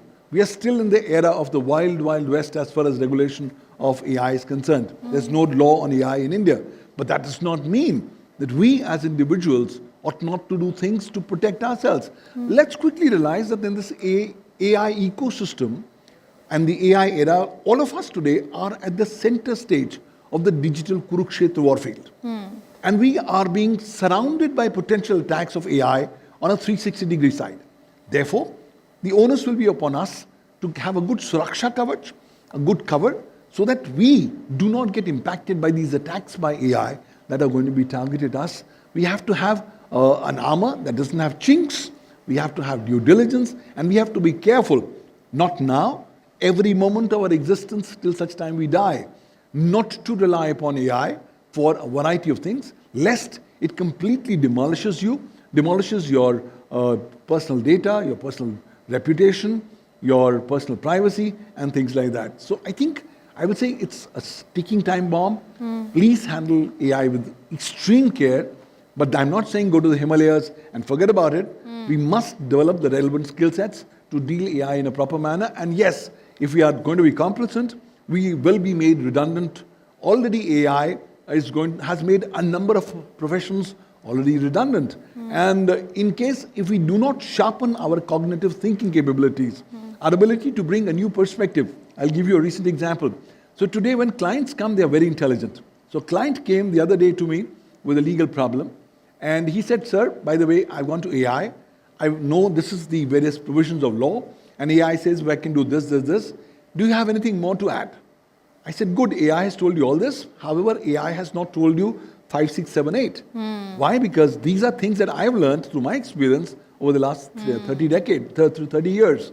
And I told him that he was apt. He said, why did AI not tell him that? I said, look, AI is only programmed in a particular way. If you can add more value through your cognitive thinking capabilities, that's going to be better. So the learning is very clear. Let's not be intimidated by AI.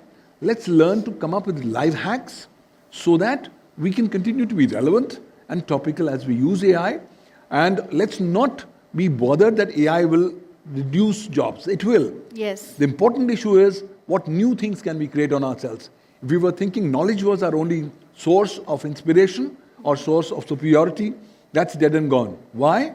Because ChatGPT or other AI have read the entire content generated by humans from the beginning of human civilization till today. So do you think education, the way we see it, and going across to colleges, like your children or my children would want to go to colleges, do you think in the next few years going abroad or this entire studying for the college is going to also be redundant? I think the education system is going to become redundant with the advent of AI. I have been advocating that it's time that you start teaching AI and legalities in schools from the first standard onwards. Because in India, we've started giving these devices to children at very young ages. Yes. And these children know far more better than us how to deal with AI programs. And more significantly, they're already talking with AI of how to bypass your regulations, your restrictions. Let me take the recent case from Australia. Australia has recently passed a law banning the use of social media by children below 18 or 16 years. Children have said, no, nothing doing. We are going to come up with new methods using AI to bypass this ban, which they are doing so. So I think the thought process is very clear. The current education is incapable of trying to address the current ground realities. People, if you're going for just paper education, just forget about it. It's all going to be how can you use AI, how can you leverage the power of AI, and how can you make yourself more reliable, more relevant, and more topical in the AI age. That's going to be stuff. Because everything AI knows. I don't even need to go to a Google of the world. Why? Because for going to Google, I have to go in, I get 5 different or 50 different search engines, and I have to find an answer. Sorry, AI has all answers. Yes, I need to be careful against AI hallucination. I need to be careful that I don't go into this complacency mode and I become a complete cognitive slave of AI. Why? Because if I do that, that's a sure shot direction towards disaster that's waiting to happen. When it also comes to international conventions, has there anything been held on an international level when India has participated? You also spoken about AI, where AI laws are there in China. There have also been laws in Japan recently. Are they something that we can copy-paste, or does India need its own set of laws? First and foremost, at the international level, there is a complete policy vacuum. Okay. There's no international treaty or agreement on artificial intelligence. Well, there's nothing happening at regional levels. So countries are saying we are not waiting. We are coming up with their own distinctive national laws on AI. So whether it's the European Union AI Act, whether it's Chinese laws on generative AI, and the new laws of China that are going to come into effect from September 2025 pertaining to labeling of AI content, whether it's the laws of El Salvador, South Korea, or Japan. I think these are 5 different blind men who are trying to describe an elephant, all walking in different directions. And none of these laws address the fundamental elephant in the room. Can you grant legal personhood to AI? Can you grant legal recognition to AI? And if so, how? Why? Because AI has got this intrinsic ability to cause harm. I believe that AI is an existential threat to humanity. And that's the reason why India is poised at a remarkable position. Ever since Prime Minister Modi went to the AI Action Summit in Paris in February 2025 and gave to the world the concept of sustainable AI, India is far more alive and warm to the idea of potential self-regulation. And I think if you are wanting to adopt the cut, copy, paste approach, it may not necessarily work because those legal parameters in different jurisdictions are not going to apply in India. Also in India, we have this remarkable Indian Jugaad school of management that we have to be careful of. In India, you have to be mindful of the fact that two new revolutions are continuing. The great Indian vomiting revolution, where Indians are continuing to vomit data on AI, and the second is the great Indian recording revolution, where people are recording everything that they are finding, and then they're uploading these recordings to AI. So in this kind of an ecosystem, I think India needs to come up with its own customized approach on regulation of AI. I believe India must be a thought leader to go ahead and legally recognize AI as a person. We must come up with legal principles for defining its accountability. I recently, the Global Summit on Artificial Intelligence, Emerging Tech, Law and Governance was organized by me yesterday. And in that, I unveiled my doctrine of 10 principles.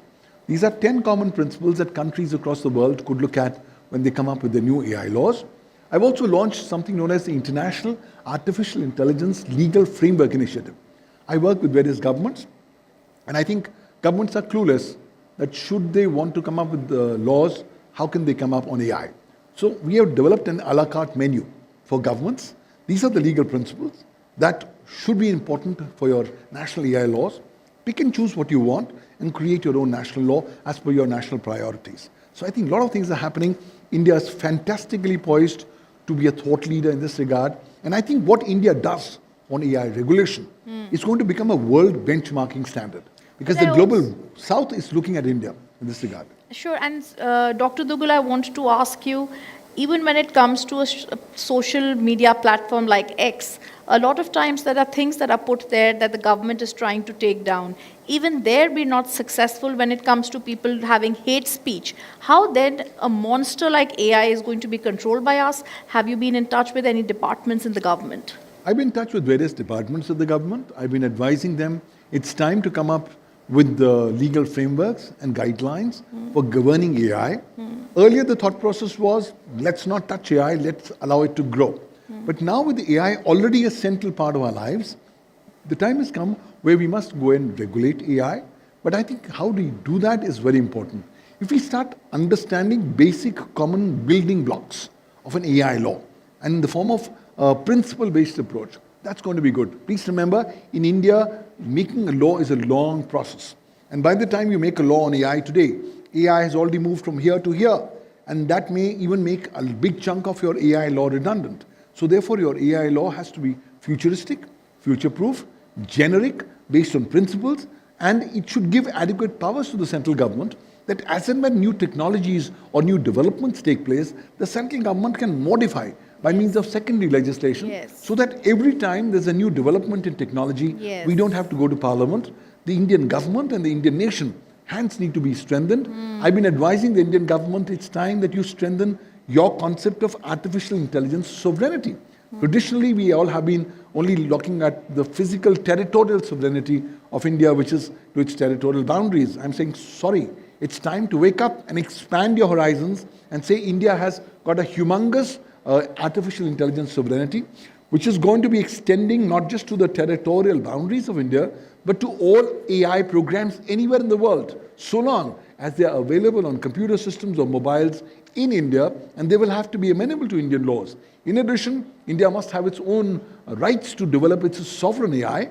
Incidentally, India is already working on its new large language model in this regard. So I think it's time that India must take thought leadership. We are fantastically placed. We have got just the right momentum. All it's required is that let's not be the wait watch approach. Let's not be the cut, copy, paste approach. Let's go ahead and inspire the world with our own unique, customized approach on how to regulate an AI. And let's regulate AI in a manner that does not stifle innovation in any manner whatsoever. Let's regulate the misuse, the abuse of AI. The use and advent of AI crimes is frightening in the Indian context. Today, the Indian Information Technology Act is inadequate to deal with AI. Similarly, the Bharatiya Nyaya Sanhita 2023 is not adequate to deal with AI crimes. It's time to make the Indian laws more holistic so that we can ultimately empower the hands of the Indian government, the Indian nation, and the Indian AI users at large. We want AI not to experiment on Indian users as guinea pigs. It's imperative that the biggest democracy in the world, the most populous nation in the world, flexes its muscles and says, we are going to adopt a new approach on AI liability. Let's make these service providers more accountable. Let's make them more responsible for incorporating ethical standards, legal guardrails as part of the building process of AI programs so that these AI programs can be more amenable to more ethical standards. And should they misbehave, the liability of the companies, the liability of the coders ought to be legally recognized. So once you make the companies liable, I think to a large extent they will make adequate due diligence parameters to ensure that AI at least behaves in the right direction. But nonetheless, despite all this, Indians must develop two qualities as they deal with AI. Indians must be conjuice and Indians must be shaki. We must be conjuice in the sense that we must be stingy of sharing our personal information with AI because AI is going to misuse them one way or the other in the coming times. And the second thing is Indians must be shaki, they must be suspicious of AI. Let's not learn to trust AI. Let's learn to distrust AI. Any input that gets come out of AI, till such time we have not independently gone ahead and checked its authenticity and veracity, let's not go ahead and rely upon the same. I think if we do these two things, that's going to be coupled with due diligence as Indian AI users. We are wonderfully placed to deal with these massive challenges of AI. Otherwise, it's going to be a whirlpool. We're going to get... I ask you as a last question, the world's topmost cyber law expert, how much AI do you use? How much information do you share? And where do you draw the line? Well, because I am a student of AI and law, I do extensive work and use of AI. Right. But I make this consciously very clear not to share any personal information. We use it from accounts that do not have your name. Right. More significantly, I take appropriate precautions because every use is also accompanied by a counter use, by asking AI, how much have you learned so far? And then to evaluate, has AI really learned what's there in the mind? Let's learn not to vomit everything in our mind onto there. Right. So I have learned to say, this is a fantastic tool, but it's going to be a wonderful adversary who's going to target you in case if you're not going to be careful. Yes. So I think I'm not saying go to the Himalayas and just take sannyas and forget AI. AI is a part of our lives. Let's come up with new life hacks on how to use AI in a more topical better so that at least we can continue to be more productive, more better, but at the same time more safe from the risks and the ills thrown up by AI. All right. I thank Dr. Duggal for joining us and our viewers. It's always a pleasure to talk to a lawyer because your clarity of thought and eloquence left me spellbound. Thank you, sir, for being with us. Thank you. It's been a pleasure. Thank you, sir.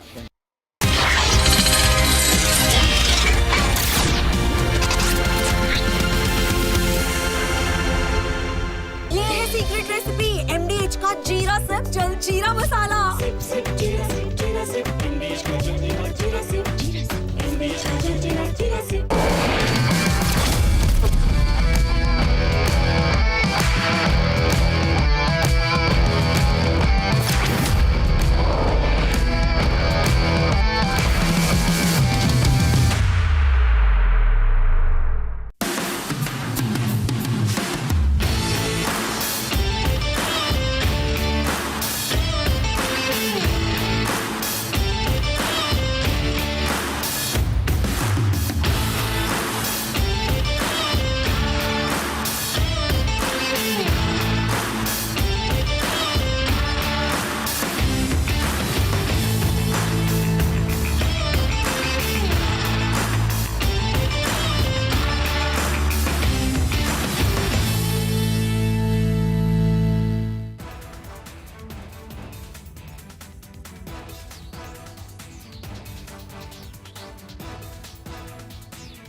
welcome you. You're watching your favorite weekend show, The Long Form Story, with me, Shavan Sen. Tonight, I come to you with 4 very special stories. Stories for which we have traveled hundreds of kilometers.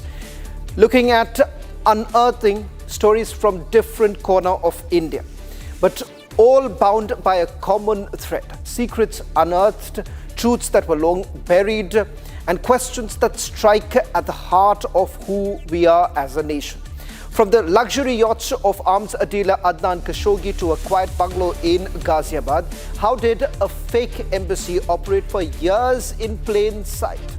Was this merely fraud or part of a much larger international conspiracy? In Karnataka, a former sanitation worker's chilling allegation has shaken the nation. Hundreds of bodies buried in secret, victims of suspected violence. What's the Dharmastala truth? And far away in the hills of Manipur, the echoes of World War II come alive.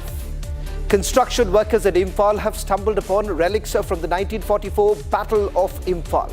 All this as India marks 26 years since its heroes reclaimed the frozen heights of Kargil. On Kargil Vijay Diwas, the tricolour once again flies high. With that, on to our first long-form story.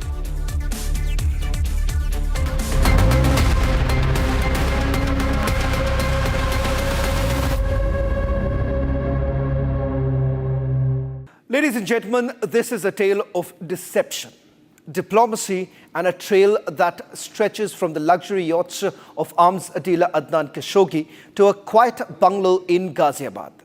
For years, in one of Uttar Pradesh's most well-heeled neighborhoods, a man ran a fake embassy. Not just a scam, but a sophisticated fraud network. Investigation hints this was not the work of a lone fraudster, but part of a wider global network with ties to some of the most shadowy figures. On the long-form story, was this about power, profit, or something far more sinister?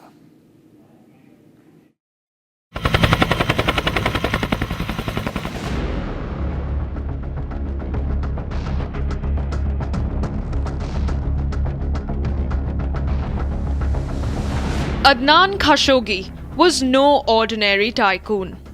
In the 1970s and 80s, he brokered arms deals worth billions, navigating a web of governments, spies, and tycoons. His empire was built on more than arms deals.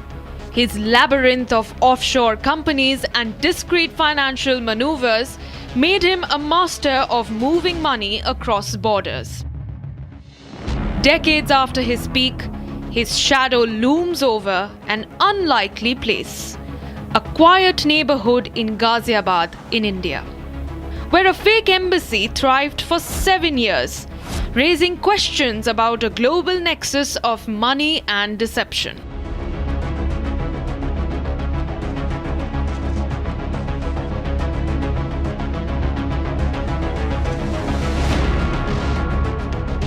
In Ghaziabad's upscale Kavinagar, tucked inside a residential stretch, stood a bungalow bearing an extraordinary signboard, Embassy of West Arctica. A shocking incident has come to light from Ghaziabad, where a person was running a fake embassy. Right now you can see the visual. I would like to request my VJ Vivek to show you the visual of this KB35 Kavinagar complex. This is the bungalow where basically an embassy was being run by this main accused. And in this case, what we have seen that the UPSTF have found several documents and they have seized 4 vehicles with diplomatic numbers. Here you can see the visuals over here outside this very bungalow. Here 4 vehicles were parked with diplomatic numbers and they were seized by the UPSTF team from Ghaziabad. No government emblem, no official diplomatic security. Just a 2-story residence with a name that suggested sovereignty. It was from here that Harshvardhan Jain, a 47-year-old MBA graduate from London, ran what investors now call a full-fledged fake embassy for 7 years. After the arrest was made, various things were recovered from this fake embassy, like cash worth rupees 44,70,000, foreign currencies, fake passports, fake diplomatic number plates, cars, luxury cars with fake diplomatic number plates. So after now the case has been registered, Harshvardhan Jain has been arrested. These are the details that we are picking up while reporting from outside the fake embassy, which has been running for years now. Jain posed as the Consul General for fictional micronations, West Arctica and Seborga, luring victims with promises of overseas jobs and business deals. From the so-called embassy, Uttar Pradesh STF teams have recovered 12 forged diplomatic passports, 18 fake diplomatic number plates, 44.7 lakhs in cash, foreign currency, 2 fake press cards, forged seals of the Ministry of External Affairs, and 34 seals from private companies and international organizations. The con extended beyond walls. Investigators say the now seized luxury vehicles bearing fake diplomatic plates were used to lure clients for foreign job placements or to park illicit funds under the guise of diplomatic immunity. किस तरह के लोग आते थे? कोई अधिकारी आता था यहाँ पे? मुझे इस चीज़ को पता नहीं है, ना मैंने देखा है। मतलब गाड़ियाँ 4 खड़ी रहती है, तो ये देखा हुआ है। जो गाड़ियाँ थी, कौन कौन सी गाड़ियाँ थी? नंबर तो पता नहीं सर। नहीं, कौन सी कंपनी की गाड़ी? महंगी गाड़ियाँ खड़ी रहती? महंगी गाड़ी थी। उसमें कौन कौन आता था सुबह शाम? किन लोगों का आना जाना था? ये सब तो कुछ नहीं देखा हमने सर। जो कि बोला ये देखा था गाड़ियाँ रोड पर 4 खड़ी रहती थी। The neighbors, completely unaware of what was unfolding behind closed doors. मेरा रेजिडेंस पास में ही है और मैं यहाँ से निकलता बढ़ता देखता था, तो हमको भी ऐसा लग रहा था कि जैसे कोई फॉरेनर शायद यहाँ आए हुए होंगे या रहते होंगे, ये उनकी गाड़ियाँ होंगी, लेकिन ऐसा कभी ऑब्जर्व नहीं हुआ कि भाई ये कोई ऐसा एम्बेसी का भी मामला हो सकता है, जैसे अब सुनने में आया है कि भाई यहाँ कोई एम्बेसी चल रही थी. The son of an industrialist J.D. Jain and a resident of KB45 Kavinagar used a nearby KB34 bungalow as the facade for his operation. Right now we have arrived at the residence of Harshvardhan Jain, who is the main accused in a fake embassy case in Ghaziabad. Here you can see the visuals of his residence, and right now we will show you the visuals just outside his residence. Here you can see this is J.D. Jain's residence. Harshvardhan Jain's father, honorary animal welfare officer, Ministry of Environment and Forests, Government of India, Animal Welfare Board of India. So he is also part of the Animal Welfare Board, Mr. J.D. Jain, who is the father of Mr. Harshvardhan Jain, who is the main accused in connection with the case. Police say Jain used digitally altered photographs showing him with the Prime Minister, the late President APJ Abdul Kalam, and other top leaders to project authenticity. Interestingly, the Jain temple in the area was built by Harshvardhan's father. J.D. Jain से मुलाकात है आपकी? हाँ, उनसे daily होती है. कैसे इंसान? डेली होती है. डेली होती है, अभी भी होती है. हाँ. कहाँ अभी घर में मौजूद है? नहीं, यहाँ मंदिर में आते हैं सुबह डेली. बहन आगा. मैंने भी उनके परिवार से बात करने की कोशिश. परिवार तो कह रहे वो बाहर चले गए, कहीं विदेश गए हुए, परिवार कह रहा है. हो सकता है. आज कब मुलाकात हुई? कल सुबह हुई थी. कल सुबह हुई थी, और पुलिस ने उनके बेटे को परसों पकड़ा है, और आज वो कह रहे हैं कि वो विदेश चले गए. हो सकता कल चले गए. और क्या क्या बिजनेस है इनका? ये मंदिर इन्हीं का बनाया हुआ है. अच्छा, ये मंदिर उनका ही बनाया हुआ है पर्सनली, वो अपने पैसे से. अच्छा. हाँ. पुलिस हमारे साथ पहुंच के. जी हाँ. समाज का कोई पैसा नहीं लगा हुआ. Jain's ventures included bank accounts in Dubai, the UK, Mauritius and India. His frequent travels, 53 trips to Dubai in a decade, hint at a role far beyond a local conman. But how does a man from Ghaziabad connect to Khashoggi's world? The investigation took a dramatic turn with whispers of a 20 crore transaction.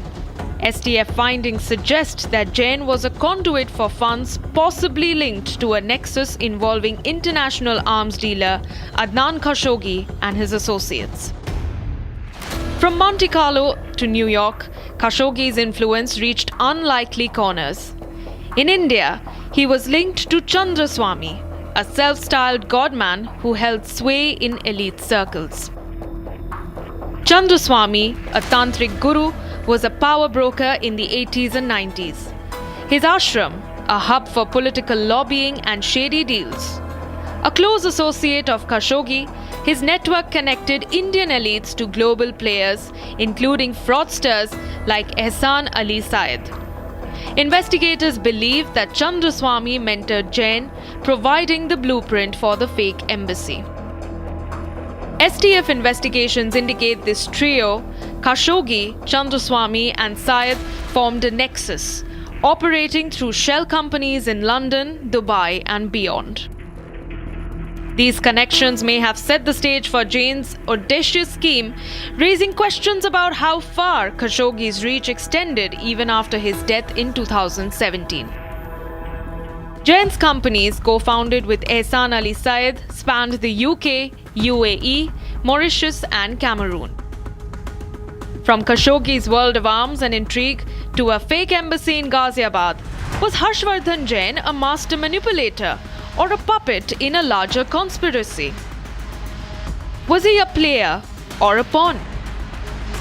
And is the web of forgery and fraud the work of one man or a global syndicate hiding in plain sight? A shocking allegation from Karnataka's Dharmastala has triggered a national investigation. A former sanitation worker has claimed that over 16 years, he was forced to secretly bury hundreds of bodies, many of them women and children. He says many of the victims showed signs of rape and violence. The complaint was backed with a human skull he brought to a court. Now a special investigation team has been formed to probe whether the claims made are true or if a conspiracy is at play.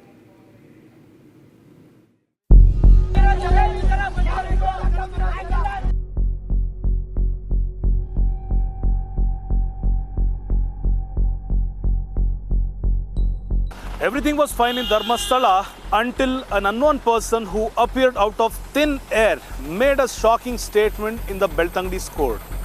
He mentioned that he was a sanitation worker who was working in Dharmastala from the year 1995 up to 2014. He mentioned in his letter that an influential family of Dharmastala had forced him, had ordered him, had threatened him to death to bury at least hundreds of bodies of girls or women aged between 12 up to 80.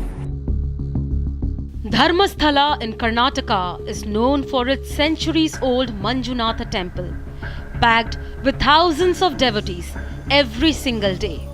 But now, the same place finds itself at the center of national attention, with serious allegations of mass burials near the Netravati river and deep inside the forest. This unknown person or the complainant who actually brought Dharmasthala to a halt then planned to visit the magistrate court of Beltangdi to make his submission, to give his statement on what he had mentioned in the complaint. In the visual, you can see the Beltangdi court where the complainant made the statement to the magistrate under section 164. The statement also includes various other sensitive details which is not mentioned on the complaint. He also demanded and requested the magistrate to give him the utmost security because he was very clear when he made a statement that this influential family of Dharmasthala would go to any extent to make sure all the truths get hidden for a longer time. On the other hand, the advocates who were present with the complainant also demanded or requested the magistrate to provide him with the utmost safety because he was the only person who had witnessed all these incidents for at least 2 decades is what the advocates and the complainant has mentioned in front of the magistrate. It all gained traction when a man walked in the courtroom holding a skull and a letter. He said, "Protect me. Powerful people want me silenced." So 2 ವಾರದಿಂದ ಏನು police complaint ಆಗಿತ್ತು ಒಬ್ಬ ಸಾಕ್ಷಿ ವಿಚಾರವಾಗಿ. ನಿನ್ನೆ ಸಂಜೆ ವೇಳೆಯಲ್ಲಿ ಅವ್ರಿಗೆ police protection ಮಂಜೂರಾಗಿತ್ತು. ಇಲ್ಲಿನ ಕಮಿಟಿ ಏನಿದೆ ಅವರು ಪರಿಗಣಿಸಿ ಅವ್ರಿಗೆ ಪೊಲೀಸ್ ಪ್ರೊಟೆಕ್ಷನ್ ಕೊಡಬೇಕು ಅಂತೇಳಿ ಸ್ಯಾಂಕ್ಷನ್ ಮಾಡಿದ್ರು. ಇವತ್ತು 164 ಸ್ಟೇಟ್ಮೆಂಟ್ ಅಂದರೆ ಮ್ಯಾಜಿಸ್ಟ್ರೇಟ್ ಎದುರು ಸ್ಟೇಟ್ಮೆಂಟ್ ದಾಖಲಿಸ್ಕೊಳ್ಳೋಕ್ಕೆ ಇವತ್ತು ಅನುಮತಿ ಕೊಟ್ಟಿದ್ರು. ಸೊ ಅದಕ್ಕೋಸ್ಕರ 4 ಗಂಟೆಗೆ ಬಂದಿದ್ವಿ. 4:45ಗೆ ಬಂದು 1 ಅವರ್ ಪ್ರಕ್ರಿಯೆ ನಡೀತು. ನಾವು ಮ್ಯಾಜಿಸ್ಟ್ರೇಟ್ ಅವ್ರನ್ನ ಕೇಳಿದ್ವಿ, ವಕೀಲರಾದರೂ ಇರಕ್ಕೆ ಬಿಡಿ, ಬಿಕಾಸ್ ಅವರೇನು ಅಕ್ಯೂಸ್ಡ್ ಅಲ್ಲ, ವಿಟ್ನೆಸ್ ಆಗಿ ಬಂದಿರೋದು. ಸೊ ಬಟ್ ಪ್ರೊಸೀಜರ್ ಅಲೌ ಮಾಡಲ್ಲ ಅಂತೇಳಿ ಅವರು ಏಕಾಂತವಾಗಿ ಪ್ರಶ್ನೆ ಕೇಳಿ ಸ್ಟೇಟ್ಮೆಂಟ್ ದಾಖಲು ಮಾಡಿದ್ದಾರೆ.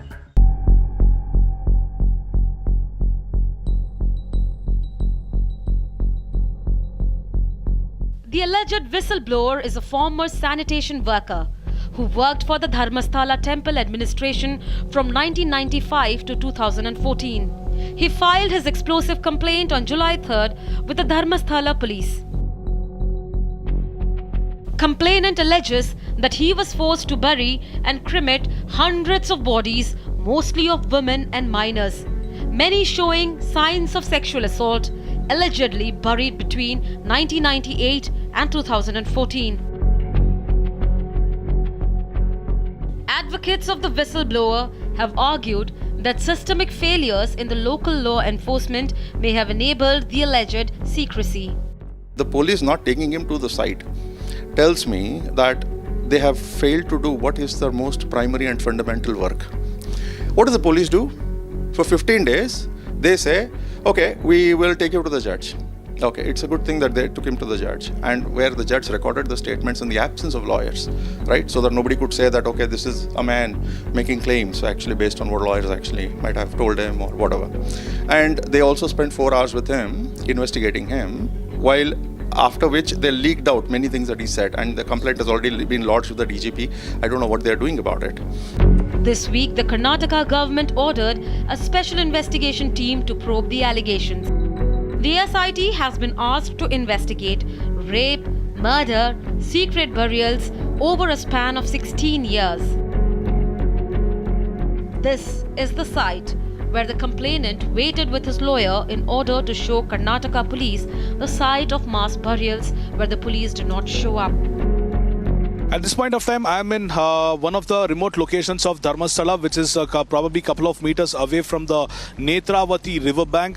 As per the complainant's statement, he had mentioned in his complaint that he had exhumed the remains or the skull of an unknown person, which is very closer and which is within the perimeter of the Netravati riverbank. Now, I am in such location where the complainant had informed the police, the Dharmastala police, that he would be showing them the exact place of where he had exhumed that skull. He was waiting, the complainant was waiting with his advocates for the Dharmastala police to arrive to the location, but the police didn't turn up, and these people had to leave after waiting for 1.5 to 2 hours from this location.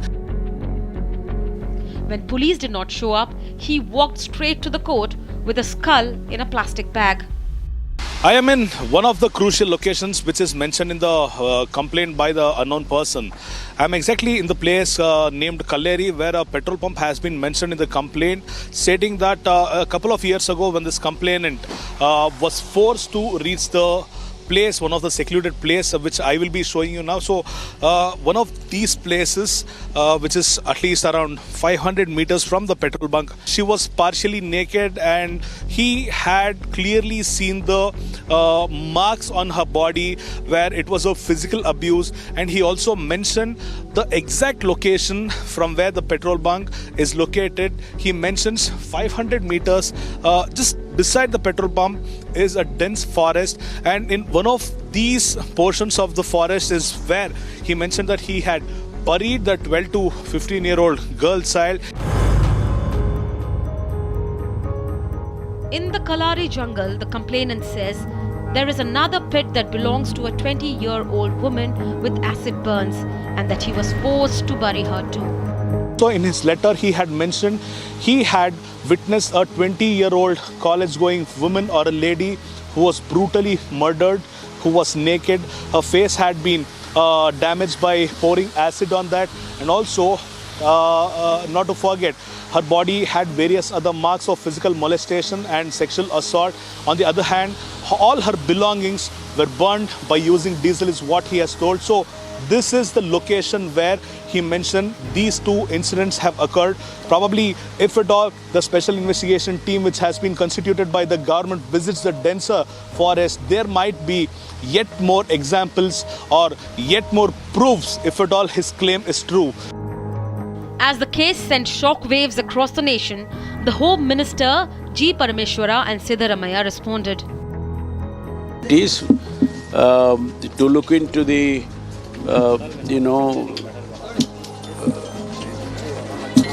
look into Dharmastala issues. There has been a complaint, there has been a public hue and cry. Government has taken note of all this and then constituted an SIT to look into this entire thing. On July 17, a team of lawyers formally petitioned Chief Minister Siddaramaiah for an independent probe. On July 20th, the Karnataka government constituted a special investigation team to investigate the alleged mass graves, disappearances and crime against women and students in Dharmastala for over the past 2 decades. Women Commission of Karnataka, Supreme Court retired judge, and not only them but also the entire civilians of Karnataka with various agencies demanded the Chief Minister and the Karnataka state government to constitute a special investigation team.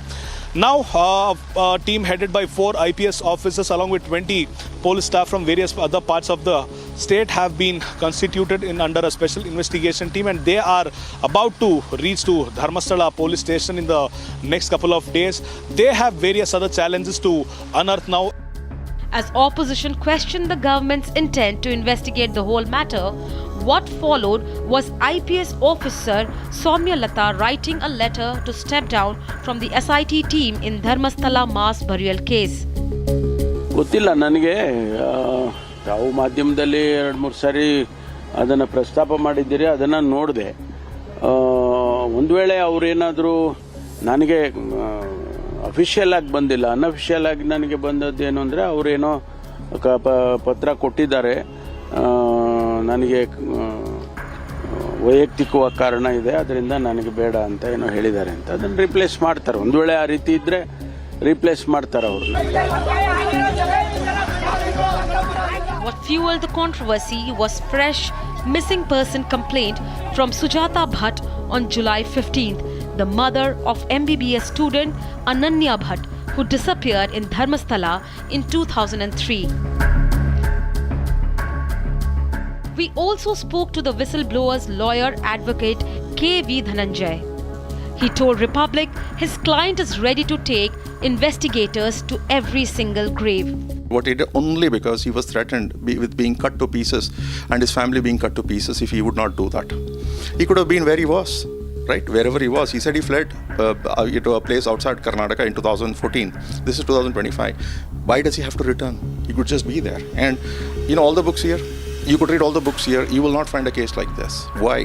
Because whatever we learn in criminal jurisprudence is somebody who commits a crime wants to run away, wants never to face the police, right? And more so when no one is looking. The hundreds of bodies that he claims, he doesn't know their names, he doesn't know their identity. There are no pending cases there. It's not like they're looking for these deaths, these rapes. He claims that there were these raped women, right? And of course schoolgirls as well. Who is looking for these bodies? No one is. Right? And he still says, I want to come out. I want to unburden my conscience. How? By digging out the bodies. So what do? You take him to the place where he's put in the bodies. The outrage over the claims made in the temple town has sparked a big debate across India. 10 days since the SIT was formed and not one exhumation has been done. Not one body has been recovered. If proven true, these claims would mark one of India's largest cases of institutionalized abuse and disappearance, and now unanswered questions are haunting Dharmasthala. In a surprising discovery that echoes of a distant war, construction workers in Udaipur's Imphal West district have unearthed relics believed to be from World War II. The historic find took place in Langtarbal, not far from a known Allied military site that was used during the 1944 Battle of Imphal.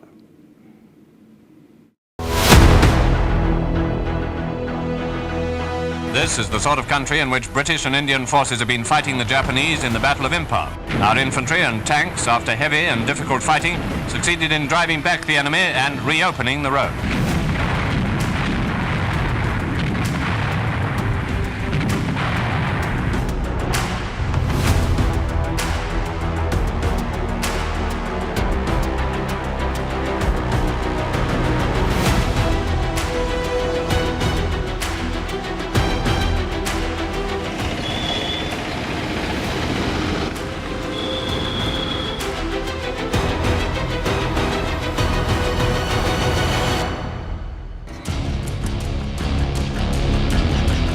Rusted shell casings,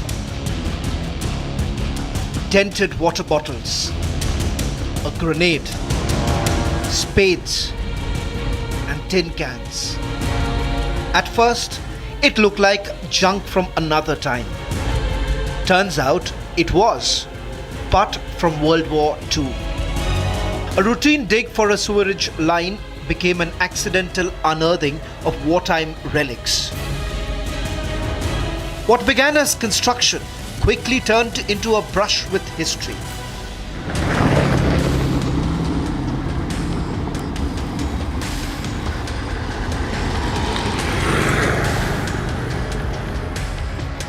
Republic reached Imphal West to dig deeper into a past that's resurfacing, piece by rusted piece.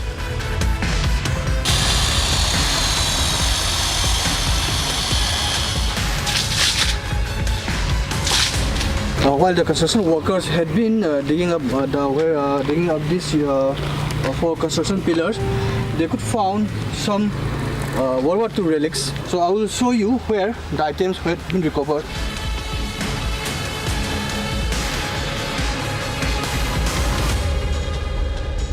Pillar के अंदर में जो हमने पुराने वाले world war 2 में गाड़ी का पार्ट है, उसके बाद ग्रेनेड वॉर्म है ना, वो भी मिलता है और सब 20 आइटम्स में मिलता है। पुराने वाले इसे गांव में जो पीपल है ना, इसने बता दिया, तो सेकेंड वर्ल्ड वॉर में रहते हैं, and then so we can understand about the histories of those moment. Just 4 feet beneath the ground in Langthabal, a cache of World War II era military relics was discovered and immediately handed over to the Manipur Archaeology Department. However, there is more than what meets the eye. Many believe that more remnants remain buried and could still be excavated.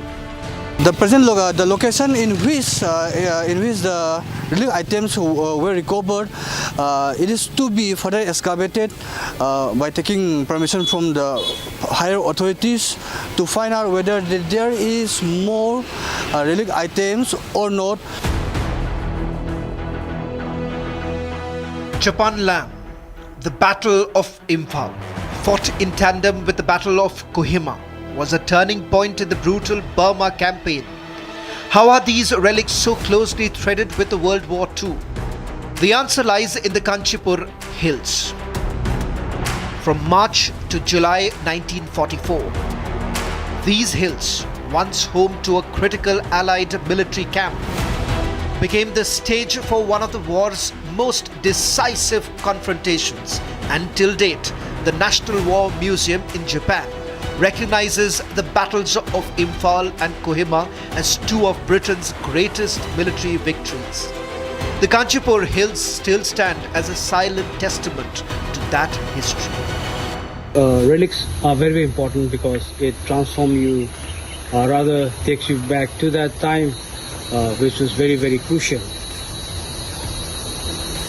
These artifacts and the archival documents gives you a better understanding of the lives of the soldiers during the wartime and of the general public. And also it's of paramount importance that the younger generation know about this history so that the future is secure. This is the sort of country in which British and Indian forces have been fighting the Japanese in the Battle of Imphal. Imphal itself is the capital of the state of Manipur on the Burmese border and is one of our bases on this front. The Jap offensive here was really more of a defensive attack by which they hoped to spoil Allied plans for the recapture of Burma.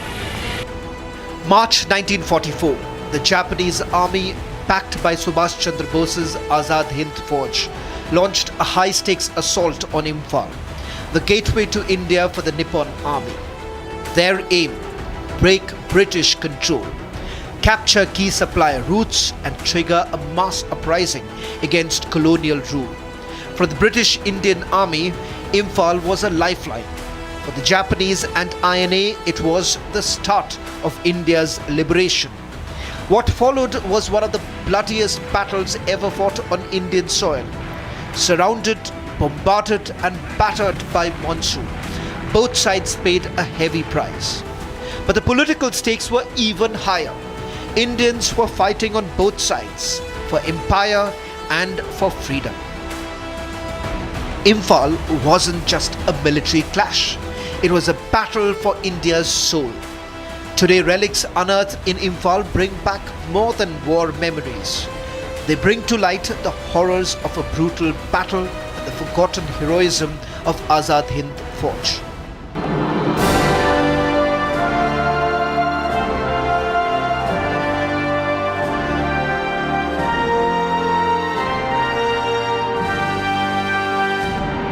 The relics were more than rusted remains. They were a trigger, a time machine for one family in Imphal East. They reopened a chapter long buried beneath the soil of history.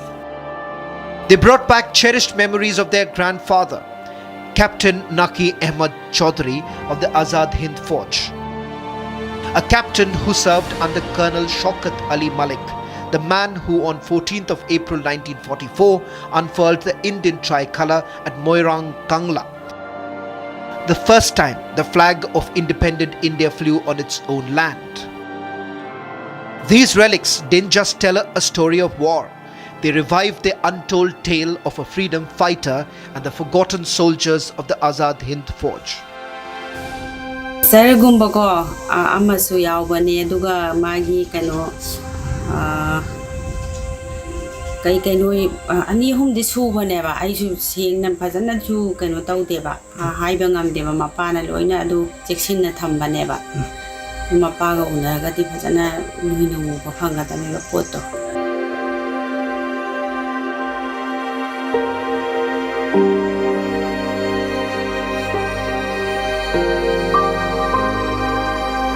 bom kaya ama eba manumda lairamba thengna khre hojikso adum thengnari handak langthapalda warwar da sijenaramba ariba polam khara phangbagi paw taba asida aigi baba su warwar matamda sipai ramba nam baba bangchini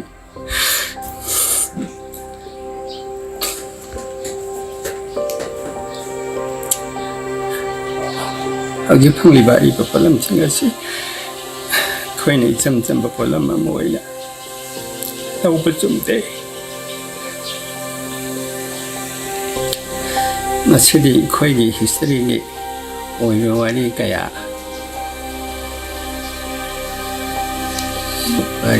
maka sagona polam maktani maramansina matam adugi thauna pharabai pai pulsingna lauramba thaudang sing adusu kai khumna utpa oina polam sing asi tungdi mirolda hanghan huwa khanghauna baning thina lokatuna thamba mathau tai.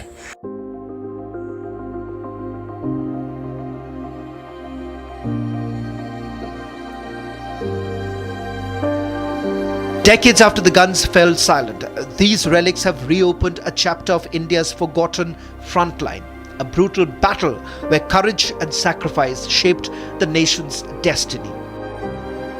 In Imphal's soil lie stories of soldiers who fought not just for empire but for freedom.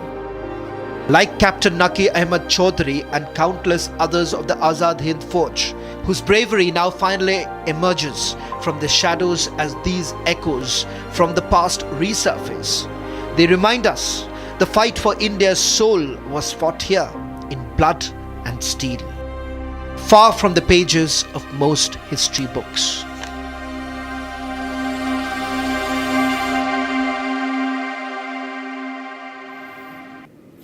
This year, in the background of the strategic victory in Operation Sindoor, the nation unites to commemorate the 26th Kargil Vijay Diwas, a radiant milestone in India's legacy, as we celebrate the triumphant victory of 1999 when our indomitable soldiers, defying icy peaks and relentless enemy assaults, recaptured Kargil's towering heights with unparalleled bravery and steadfast determination.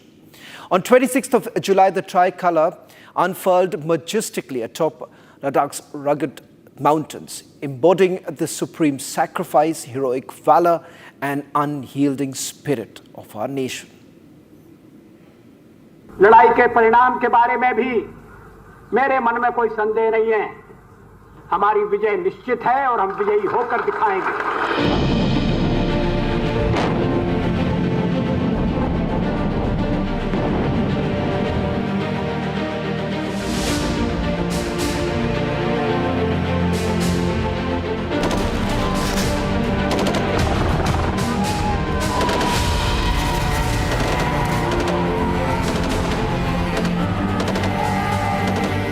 The heart of every Indian beats with pride. As this Kargil Diwas, India celebrates 26 years of valor and sacrifice of our armed forces in the Battle of 1999, when Indian troops reclaimed the heights of Kargil with unwavering resolve.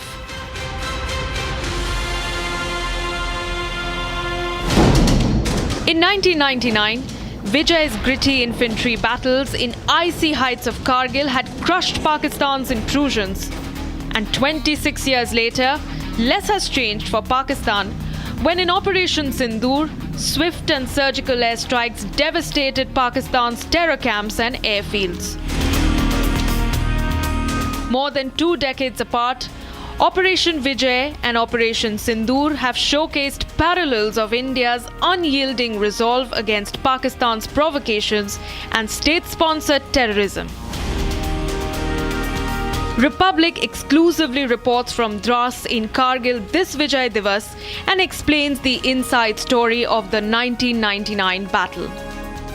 Armachun viewpoint, and from this very point one can see all those peaks where the Battle of Kargil was fought. This battle was fought between India and Pakistan, and the aim was to evict those intruders who were dominating these heights. I'll ask my VJ Firdos to focus and show you through the panoramic view how the peaks look like. These are the peaks where the Battle of Kargil was fought, be it the Tolo Link or the other peaks, as the India has adopted a multi-pronged strategy approach to overcome the challenges of 1999 of Kargil War. Small, highly trained units conducted frontal and flanking attacks to dislodge the enemy from their fronted positions. Units like the Gorkha Rifles, Rajputana Rifle, Ladakh Scouts definitely played a pivotal roles. In the Kargil War, Pakistan had planned to cut off the Srinagar-Leh highway, a crucial supply route for Indian forces in Ladakh and Siachen, which was a key objective denied by the Indian Army.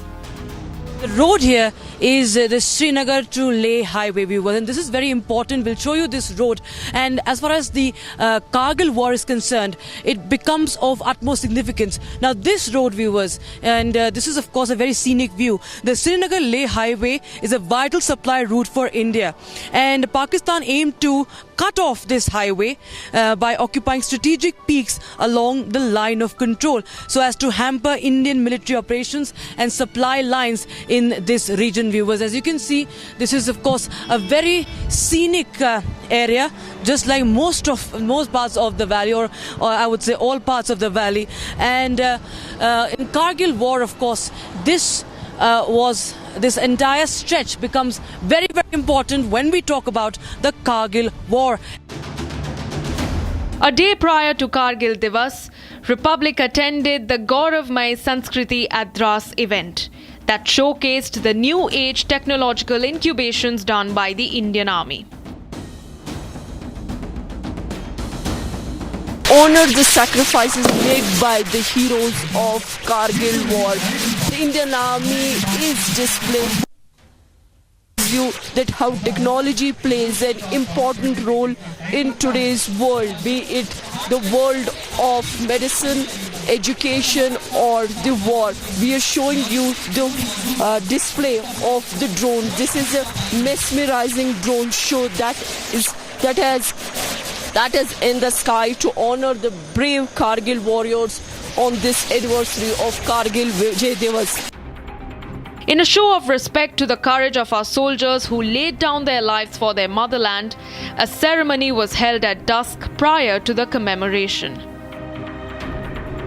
It is a tribute to the fallen soldiers and also to celebrate their victory and their valor. As my VJ can show you the visuals that are coming from the Dras Memorial here, where you see the families of these martyrs who had come together to lit lamp. These countless lamps lit to symbolize eternal gratitude, remembrance and respect for India's brave heroes. The atmosphere here is reverent and patriotic, with flickering flames illuminating the memorial in the crisp mountain air. In an emotive moment, in memory of those who laid their lives, there is a golden wall at the memorial with names of our soldiers etched in history. In bold written on the wall are the words, "Beneath this earth, young warriors sleep."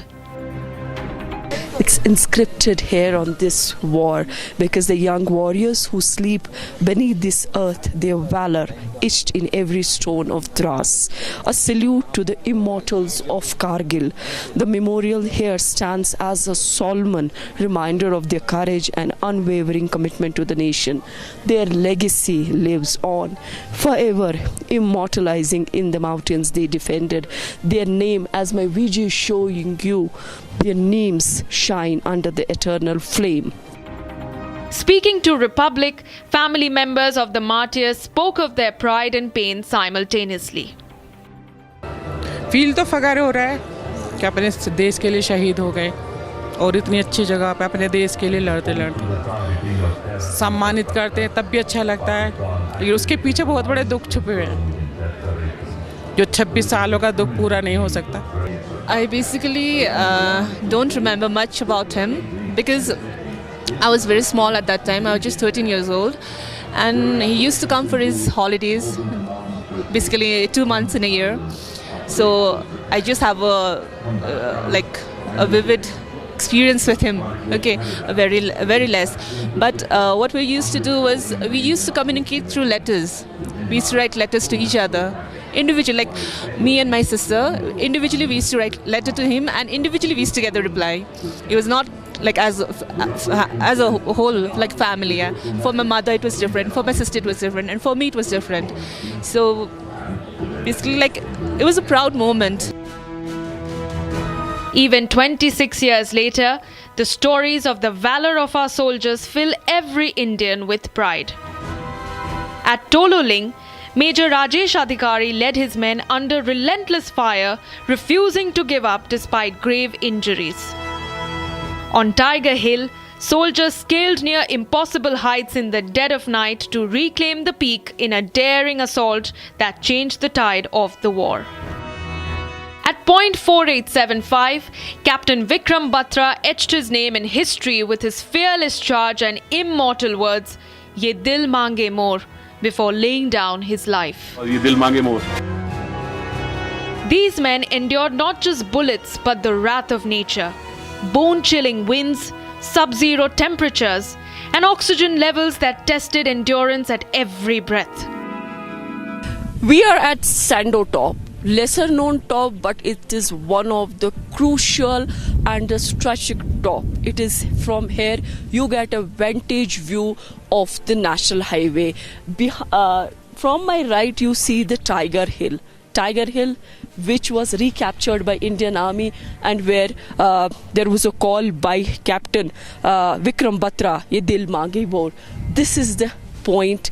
This is the Tiger Hill that was recaptured by the Indian Army in 1999. Similarly, if we talk about this Sando Top, it is crucial for cutting the supplies. Pakistan tried to cut the supplies because of the national highway NH1 Srinagar Ladakh, which was very crucial for maintaining the supply lines, for maintaining the reinforcements. Then you see the Trishul Top.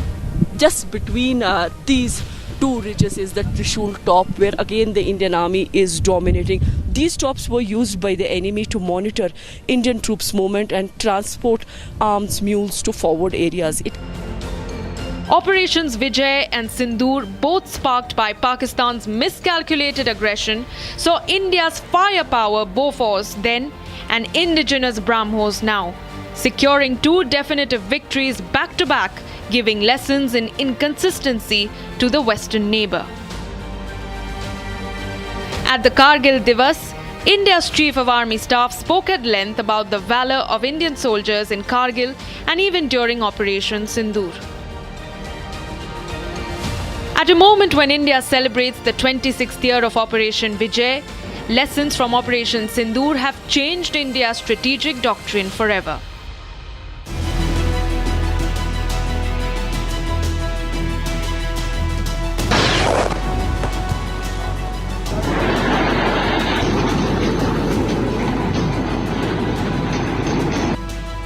In such times, when India's patience is being tested, the choice of words from Air Marshal A.K. Bharti speak louder in spirit as guiding for all Indians.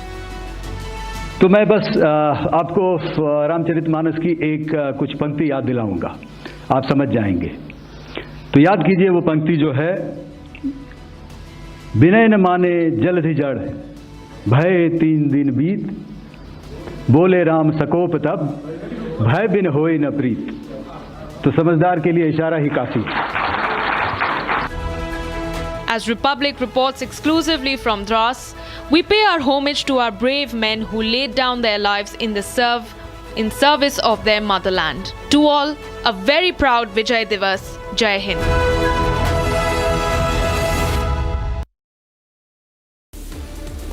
That's all that we could pack in this edition of the long form story. We'll be back next weekend with more untold and in-depth stories.